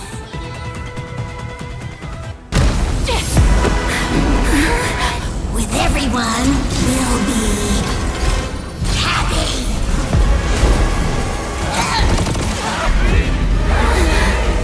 I offer my blood to consume this vendetta. I offer my heart to shoot down this injustice. I, lead hunter the Mancha, call upon you in the name of the Star Hunt Oath. Skyboom, gaze upon this broken-legged wolf and steer my hunt toward victory! So happy! Now arriving at Terminal Station, land of sneering gods. Welcome back into the gods' embrace! Shh. Quiet now. It's time for bed.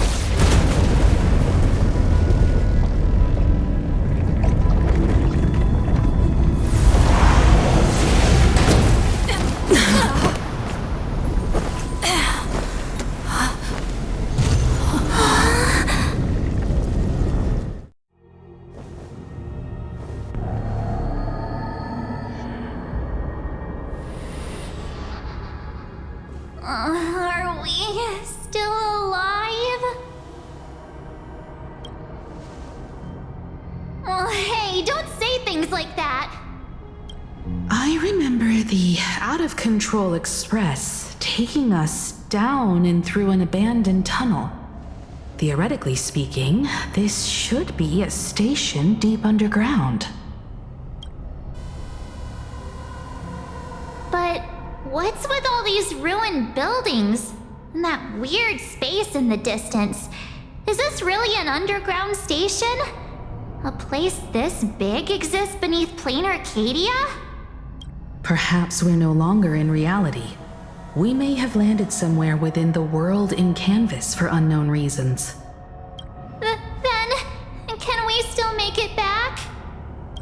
We need to find everyone and get out of here as soon as possible. Where's Mr. Ashveil and the others?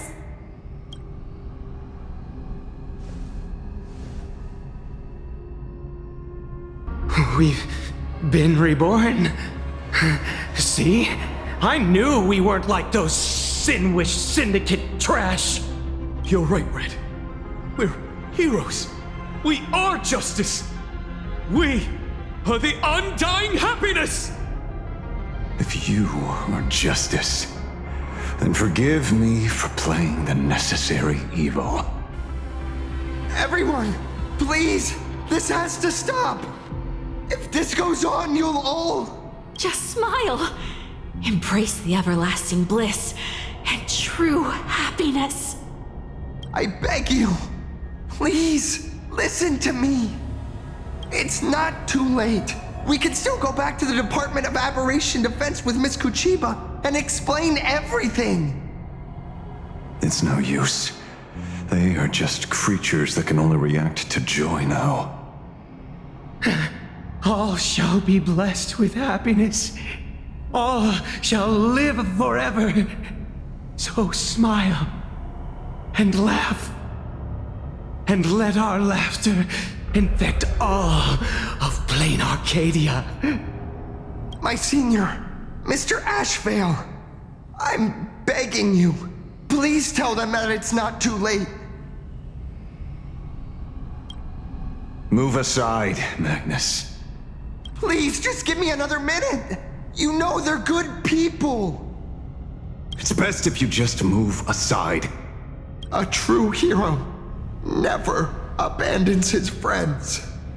If I try to kill them now, will you stop me? Or will you turn a blind eye?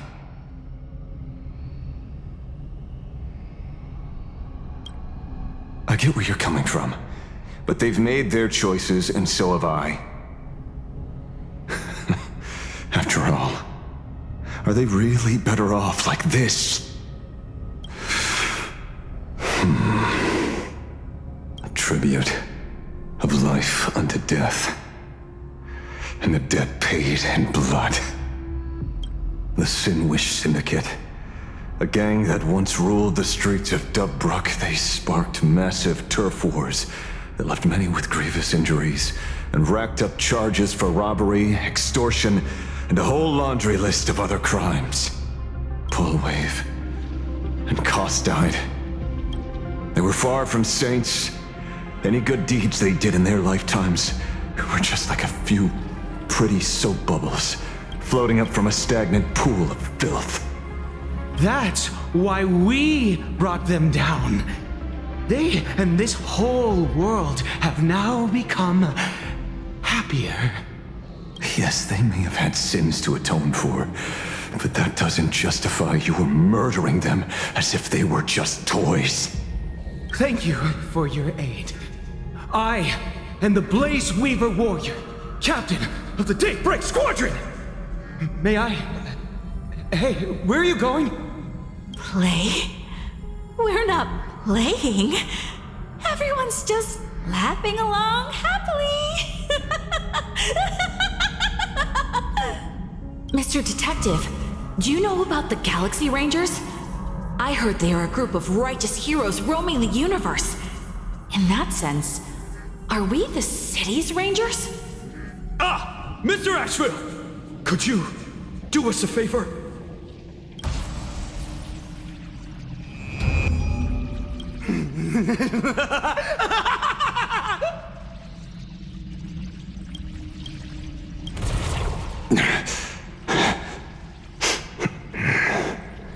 This familiar scent.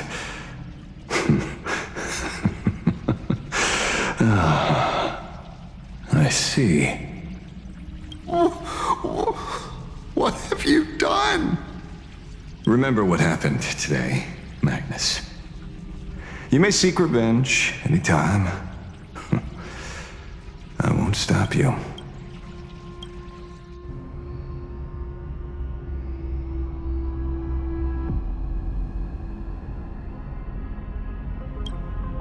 And so concludes the new Herald of Death case. But without evidence or testimony, how am I going to write the closing statement for this report? No one but Ashveil will ever know. But I choose to believe him. His shadow only bears its fangs at those drenched in sin. I don't know how he came upon such power, but it did help the Department of Aberration Defense crack several hard cases.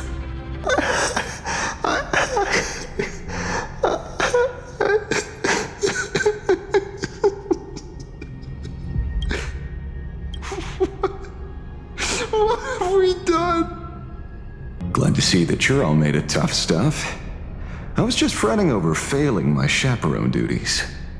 La Mancha, leader of the Galaxy Rangers. I've heard about you, but only in legends past. Then you're well informed, Nameless. I'd expected the name to be long forgotten by now. So much for turning over a new leaf.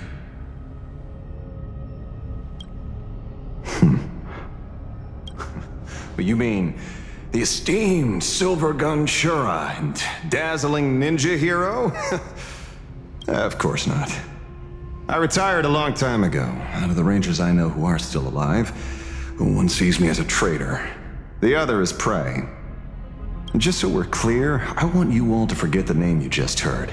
Right here and now, in this world called Plain Arcadia, I am just Detective Ashveil. Instead of obsessing over my identity, or pitying the 3 dead criminals, I advise you to work on a way out of this place first. I've long heard rumors about unsavory things hidden deep beneath the Arcadia. It's strange how the people here can sleep so soundly. The train broadcast called this place the land of sneering gods. I don't think I've ever seen this station on a map. Are we going to be trapped here forever? Mr. Ashveil, despite being at such a bizarre location, you've been oddly confident and unconcerned over your safety since the very beginning. Do you truly know nothing about this place? I'm afraid that's classified information. Besides, well, I'm simply doing what any professional private investigator would do. Trust my employer. It's time to show us the trinket Pearl gave you, kid. Oh, come on. Didn't Pearl give you a chip? We're in good hands, as long as she can track your location with that thing. A tracking device. Again. Akavilli.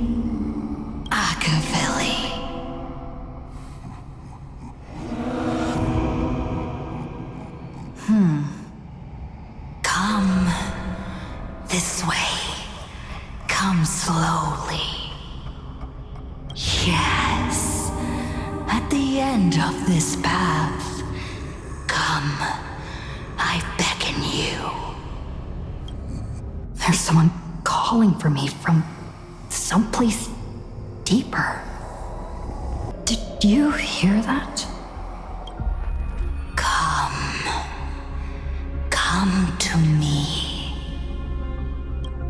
Where did everyone go?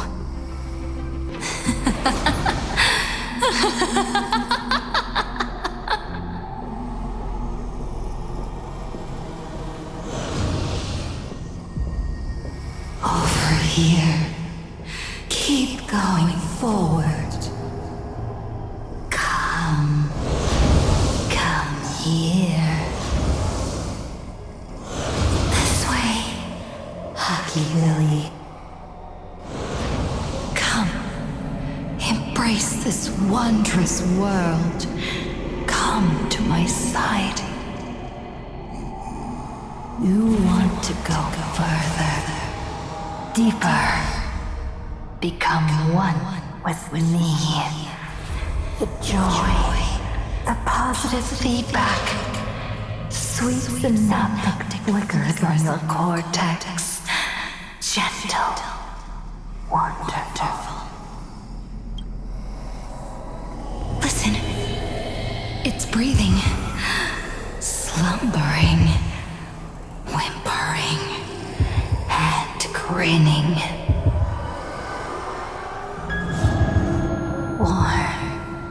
Gentle,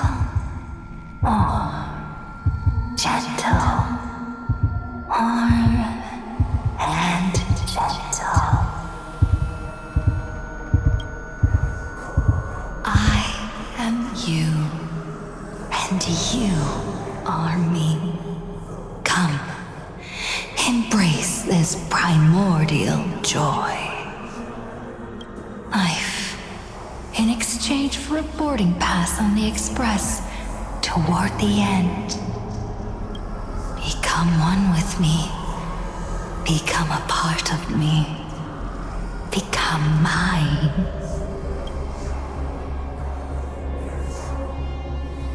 Let's go deeper. I want to go over there.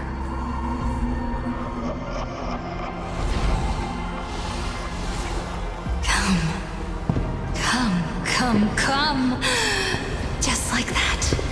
Step forward.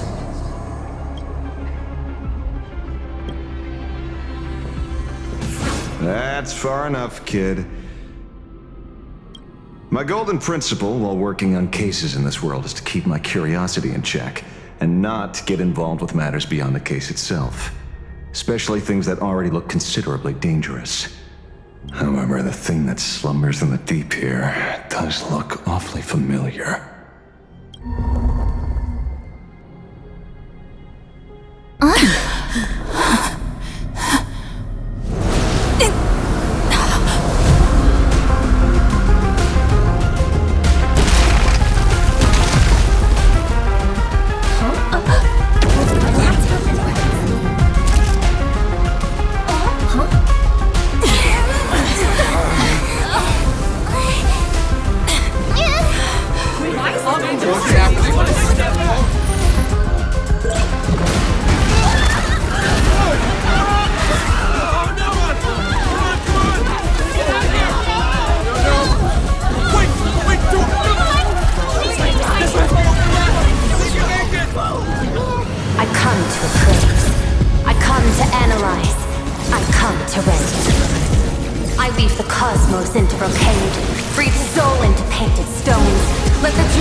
We meet again, everyone.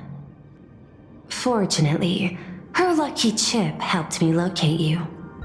Please accept my sincerest apologies for not intervening in time and putting all of you in danger.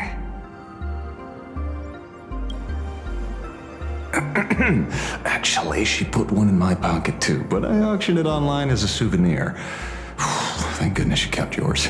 Otherwise we'd be done for. Madame Pearl, where exactly were we just now? The place where you fell is called the Torn Scroll. It is a space that peeled from the scroll painting during Plain Arcadia's return to reality. These splintered spaces continuously rip at both reality and the world in canvas.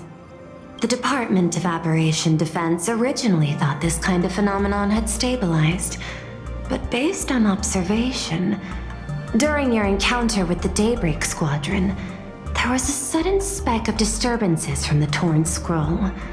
Unfortunately, the cause, unclear. Therefore, I had to use the power of the Cornerstone to analyze the space, then mend the fissure with Imagenesis in order to bring you out. The Department of Aberration Defense has initiated emergency protocols to reassure the public and handle the aftermath. However, I wasn't able to directly observe your situation after you'd fallen into the Torn Scroll. Would you be so kind as to share what happened there? We can close the new Herald of Death case. My shadow has devoured the guilty three and tasted their sins. They were responsible for the Sinwish Syndicate massacre. Of that, I'm certain. Was Fulwish the mastermind? I couldn't find any solid proof of it, but it hardly matters now that the culprits have been executed. Worry not. Based on the intel provided by you and Miss Kuchiba, I have deduced the following. As a survivor of the tragedy of the Blood-Stained Games, Fulwish founded the Research Society of Happy Smiles charity organization. The organization has since been providing an unapproved medical treatment named happiness surgery to its members, which neutralizes their physiological capacity to feel pain. The procedure drew many more followers as a result. And the Daybreak Squadron, members of the Smile Society, imitated the Herald of Death's modus operandi for their crimes, and challenged the Astral Express during the exhibition. From the aforementioned facts, the predicted probability of Fulwish being the mastermind is 92%. If I may, Madame Pearl, Management in Plain Arcadia should be dictated by the chain of evidence rather than extrapolated probability. I understand. I will observe the human laws and customs. In any case, we have achieved our goal through Star Railfest, luring the supplicant with ill intent out of hiding. You've all fought and worked hard. Please, allow me to apologize again. Since Fulwish is exposed now, and we've defeated her supplicant, shouldn't we hurry and arrest her as soon as possible? I'm afraid it's not that simple. We've defeated Fulwish's supplicant, yes. However, all 3 Daybreak warriors were supplicants. That can't be. The supplicant should be the only one who wore the mask and participated in the games with the Phantom Moon's blessing. Those devoured by my shadow can no longer lie nor deceive. All 3 of them had worn the mask before. If they were all supplicants, that means it's still possible for Fulwish to intervene in the games. What's even more terrifying is, when the shadow devoured them, I caught a taste of something familiar. It was the taste of abundance that I'd once devoured as a Galaxy Ranger. What? Yes. I didn't think this world would go that far. But I was wrong. Living in seclusion dulls one's senses. I should have realized it earlier. Darn it. There is no point in beating yourself up over it. Therefore, the conclusion must be corrected. The Research Society's happiness surgery is a medical technology related to the abundance, and not simply about relieving pain. Assessing the risk involved in this procedure... unable to extrapolate. General Yao Guang told us that she foresaw a great calamity upon Plain Arcadia. According to her divinations, Blade, the Stellaron hunter, could be its catalyst. So that's why she asked me for the authority to extradite Blade. Regardless, none of us had anticipated this. Plain Arcadia's calamity had already taken root, long before the arrival of the Stellaron hunter. In the name of the IPC, the law, or a challenge to a supplicant, these options imply 3 different strategies. Regardless of the approach, the respective timing and investment must be considered. Thank you for your surprise intel, Mr. Ashveil. You have just saved many more lives. Henceforth, the Department of Aberration Defense will place Fulwish and the members of the Research Society of Happy Smiles on a special watch list. Given Fulwish's control over media outlets, I recommend closer monitoring of her dissemination channels. Understood. We will also implement pre-disaster measures at the calamity level standard per the safety response protocol against aberrant threats. Fulwish is not working alone. For normal people to be able to get an abundance transformation, that implies far more sinister supporters behind the scenes. These are enemies not to be easily contended with. Therefore, as the administrator, I beseech you all, please, lend your aid and help Plain Arcadia through this crisis. This has escalated beyond mere rivalry for the Ionic game. Fulwish's conspiracy has crossed the line. This situation's 100 times more dire than the Herald of Death incident 15 years ago.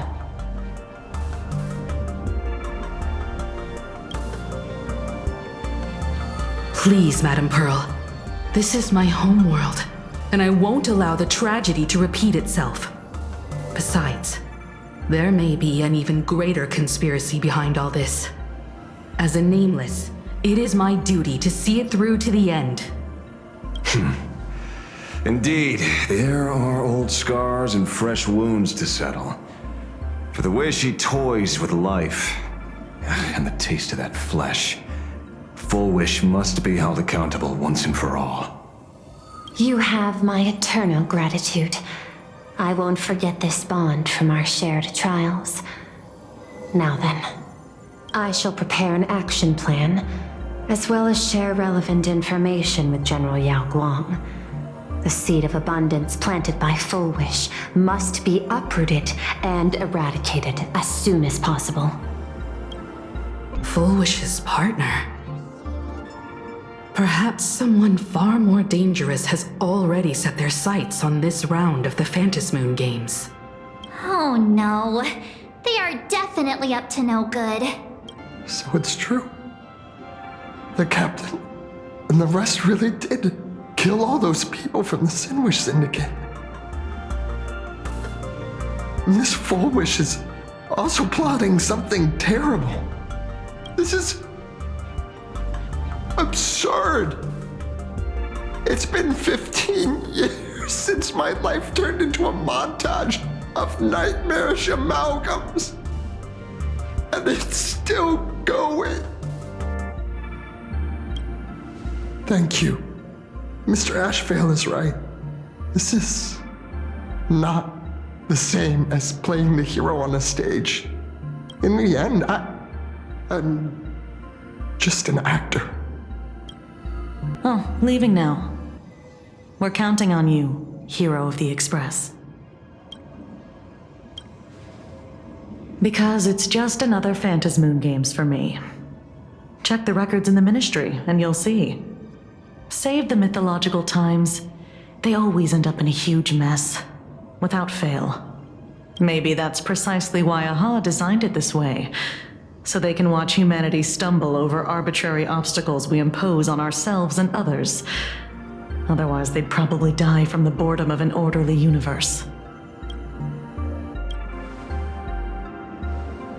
Maybe interrogate him for a few days. Get a strong light, render him unable to eat or sleep well, and he will probably spill everything he knows about the Smile Society. And once we've picked his brain, we'll let him go. It's almost time. I should get back to work too. Terribly sorry, Nameless. It was your exhibition and your enemies. And there I was, stealing your spotlight. Curious. I wonder how much wish power my appearance this time accumulates for the mask. Oh, don't be like that. You can tell them that I'm Welt. We already look similar enough. Who knows? Maybe that'll redirect some wish power toward your account instead?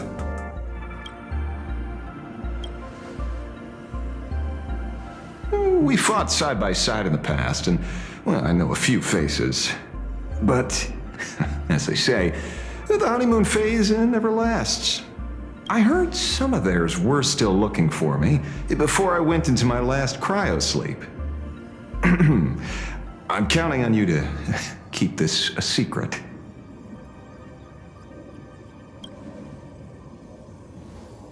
Some people want the head on my shoulders, while others want the shadow in my arm. I'm old, and I just want some peace and quiet. That's all there is to it.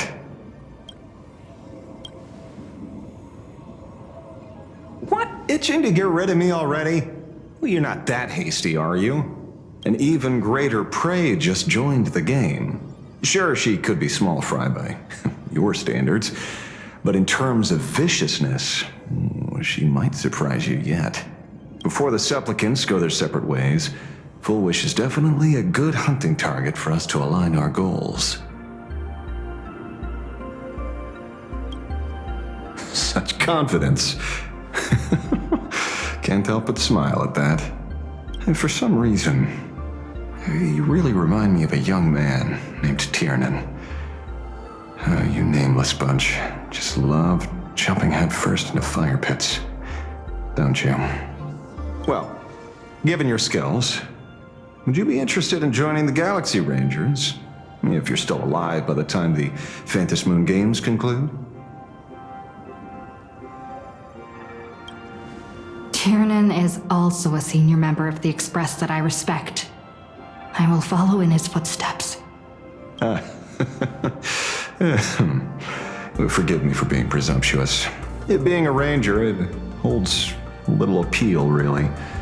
It is a path of loss, suffering, and vengeance.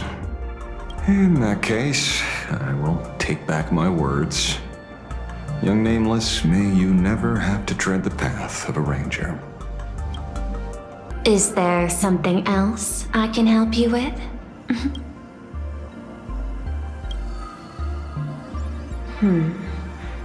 I had put them on a temporary watch list before, due to significant decreases in crime rates in certain regions. But now, we finally know how they achieved such a miracle.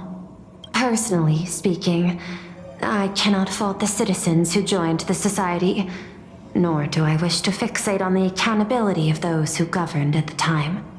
After all, for the corporation, the Smile Society is a tool for maintaining stability, and the members are simply following the human instinct to avoid suffering.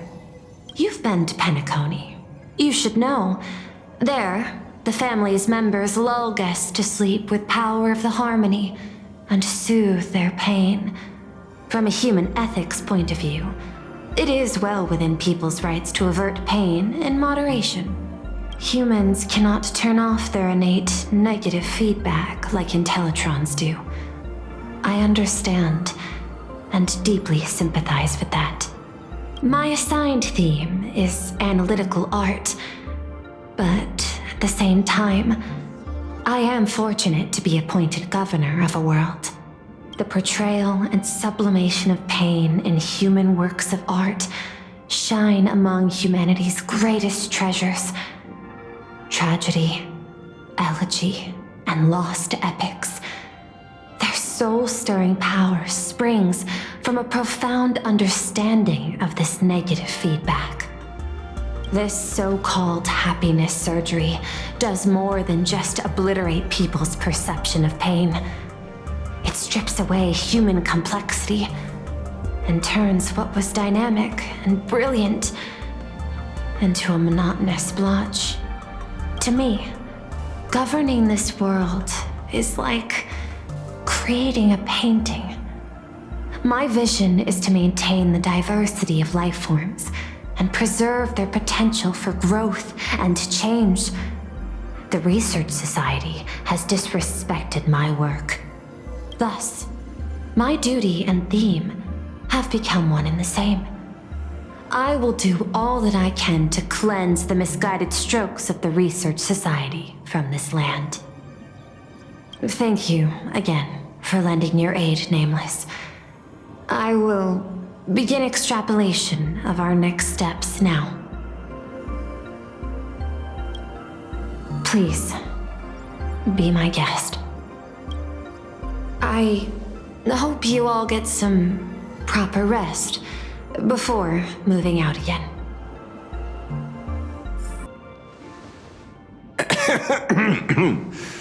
You know, I'm not here to be an ornament. Assessment. You have something to ask me, Mr. Ashveil. Well, lately, I've been on an extremely lucky streak. Be it Fulwish or Magnus, the elites practically gained sentience and came to me one by one. Luck is also an important part of one's toolkit. Wouldn't you agree? I'm beginning to think you're the one behind it all. You tasked me to investigate the Society and protect the Astral Express, which all led to me unleashing my shadow on those people. Just so you can confirm your hypothesis. You had everything planned out since the beginning, hadn't you? If I answer yes, would it wound your ego? Perhaps.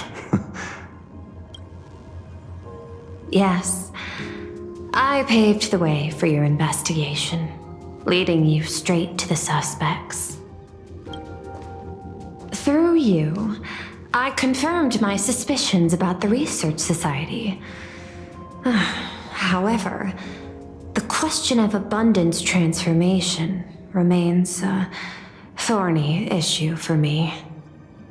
Fortunately, there's a ranger who specializes in confronting such abominations, having lived in long seclusion within planar Cadia. But you know, that shadow sealed inside my arm can be very dangerous. Simply removing the nail can cause it to stir and resonate with the torn scroll and fissure. Had I not kept it under control at that time, the fight would have ended with all of us buried in that bottomless abyss. Is that part of your plans too, Pearl?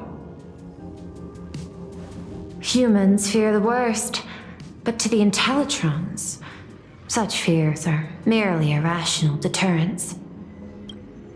Wasn't the mask of elation I gave you enough to pin down the shadow?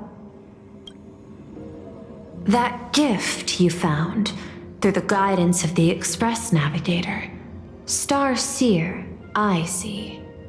That very shadow that devoured the Swarm and Lord Ravager Zulo 10 amber eras ago.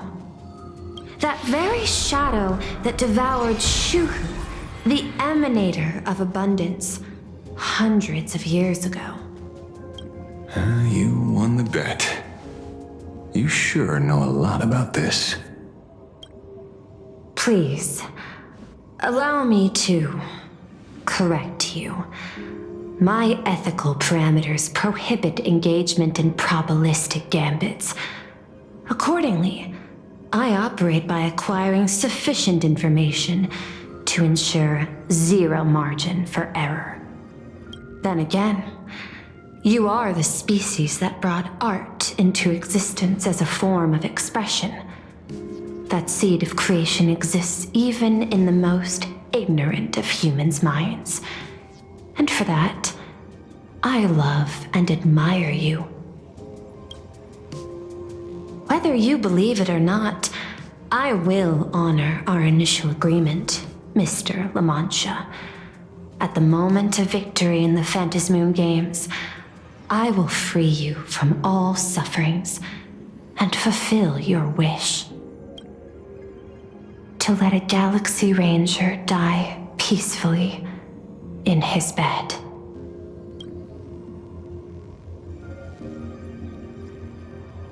In that case, I will continue to fight for you, my lady.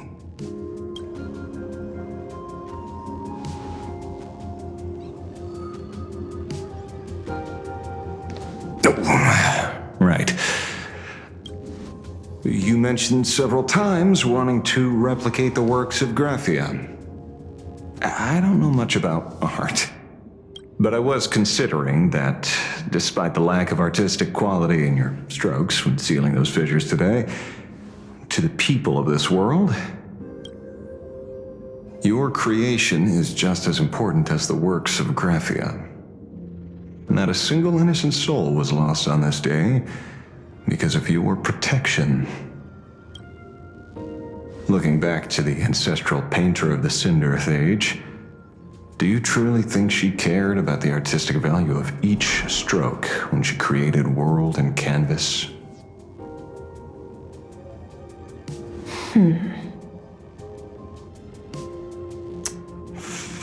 Tisk, ugh.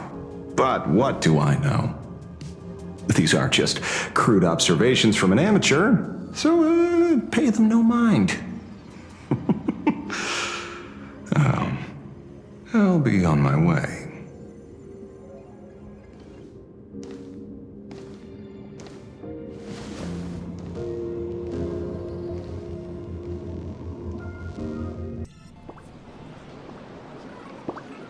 We meet again, Ashen Detective.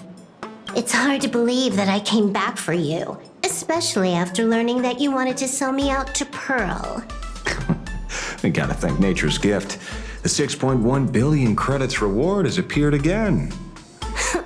Fortunately, I bypassed you and struck a deal with that Intellitron instead. Regrettably, my current bounty stands at 0. Do you always turn your customers over to the police? How impressively short-sighted. No wonder your clientele is so small. Speaking of short-sightedness, no one rivals the Stellaron Hunters, aka Destiny's slaves, isn't it? You are all fated to march toward the finality and nothing can stop you. On the contrary, there are many paths for us, as long as that person can see. In other words, he can't see the trajectory of your destiny in this world during this mission? Take a guess. I've heard about what befell Euphorius. The war among the eons is now inevitable. Whether it's the IPC or the Express, they are fighting for an uncertain future. And in the world where the elation is the center of attention, there will eventually be more than one eon interfering. Even a Destiny slave would not be able to see the path ahead. Keep guessing. We're getting pretty close. Enough of your games. I'd say it's not too late to rename the planet Adlevin. It's still too early to despair, old man. I came prepared, but I could use a helping hand. 30 million credits. Pay or die. Come on, give your friend a discount, will ya? Say 0 credits? I ain't your friend. I meant him. It's been a while, Ying Shing. It's been too long, Mr. La Mancha.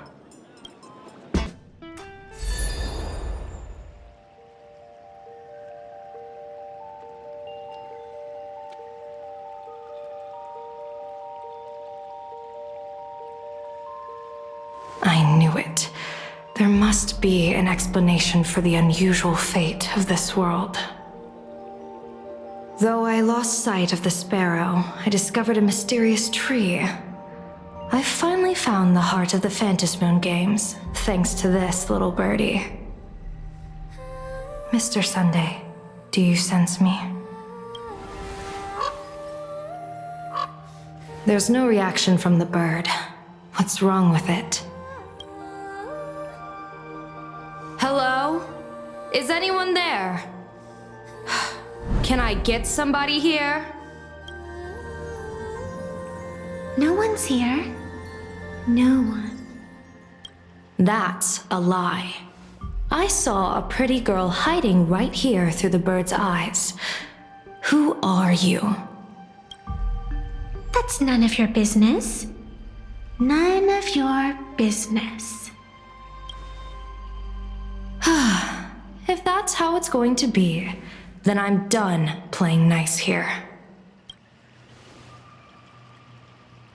If my eyes weren't playing tricks on me, the ancient tree here must be the ambrosial arbor of abundance, yes? Little girl, are you going to keep playing hide and seek, or will you come out and have a proper conversation with me?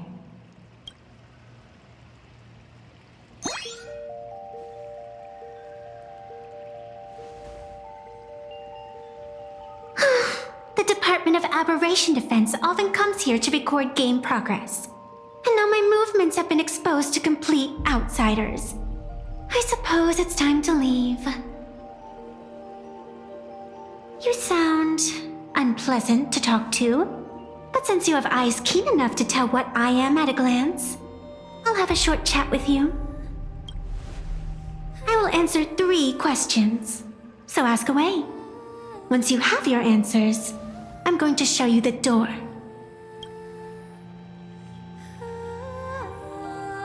I wanted to question why the Joy Seeker would permit the ambrosial arbor of abundance to take root in a world they had blessed. But given their carefree nature, there was probably never any restriction to begin with. On my second question, are you a Feykind native to Ahatopia, or are you one of the long-life species shaped by the ambrosial arbor? Aren't you good at divination? Can you help me take a look whether the slip on my head says wheel or woe?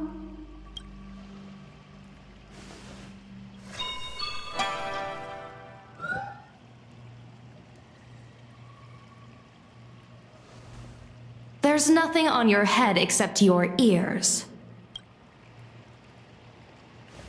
And that itself is the answer.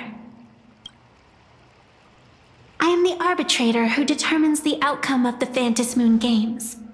I am the raging waves of joy and the living pulse of this world.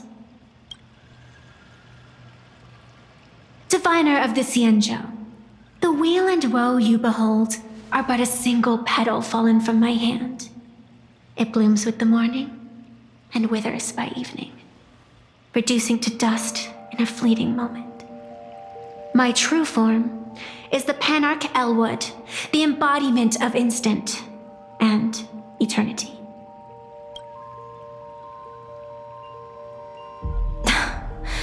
Interesting.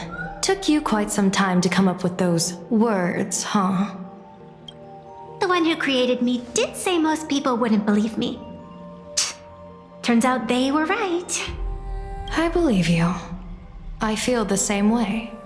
For many do not trust the words of a diviner. Besides, no weal or woe has befallen you, which means your fate cannot be determined like that of ordinary mortals. You're not the first one I've met with this condition since my arrival here. You're left with one question. Since you admit to being an abomination of abundance, shouldn't you explain the fate of this world's residents? Unless they are your doing? If your answer fails to convince me, it may be too late by the time I summon the Lux arrow from the sky with the rainbow. Chill out! You shouldn't make jokes like this. I'm not as skilled at divination as you are. When you suddenly speak of the great weal or woe and interrogate me, I get confused too. After all, isn't every rule and every variable of the Phantasm Moon Games dictated by the impulse of some god?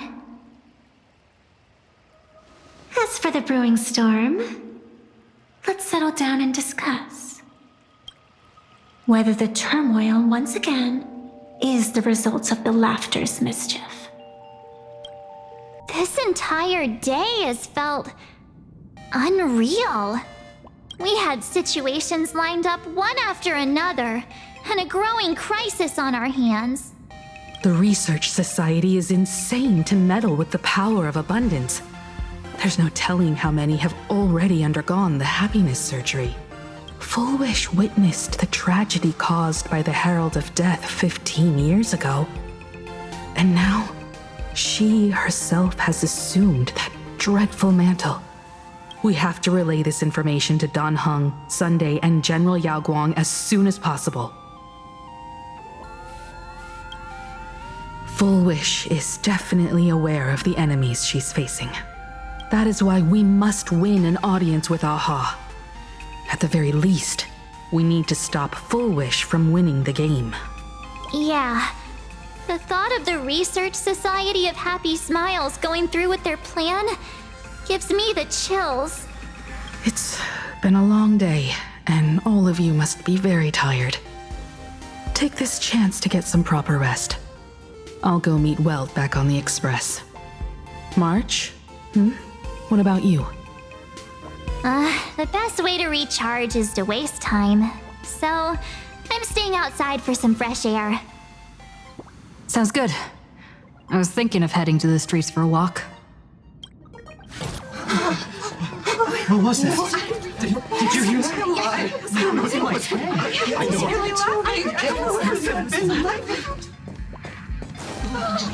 Wait a minute.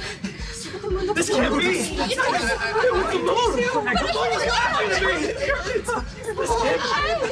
Hey there, all the smarties and dummies, children and adults, fools and entertainers. Can you all hear me?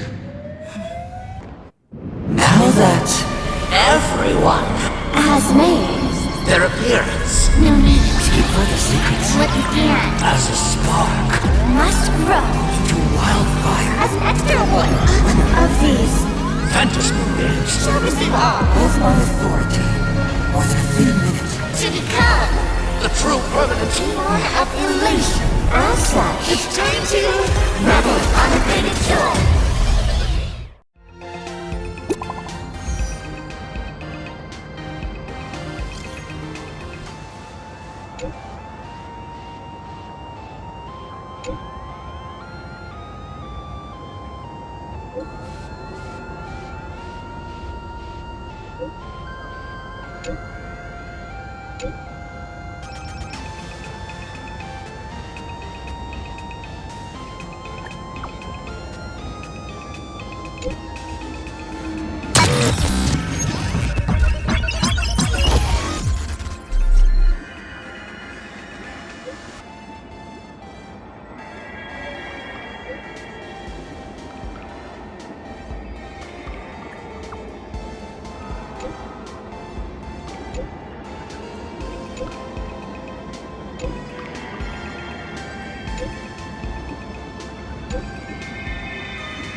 you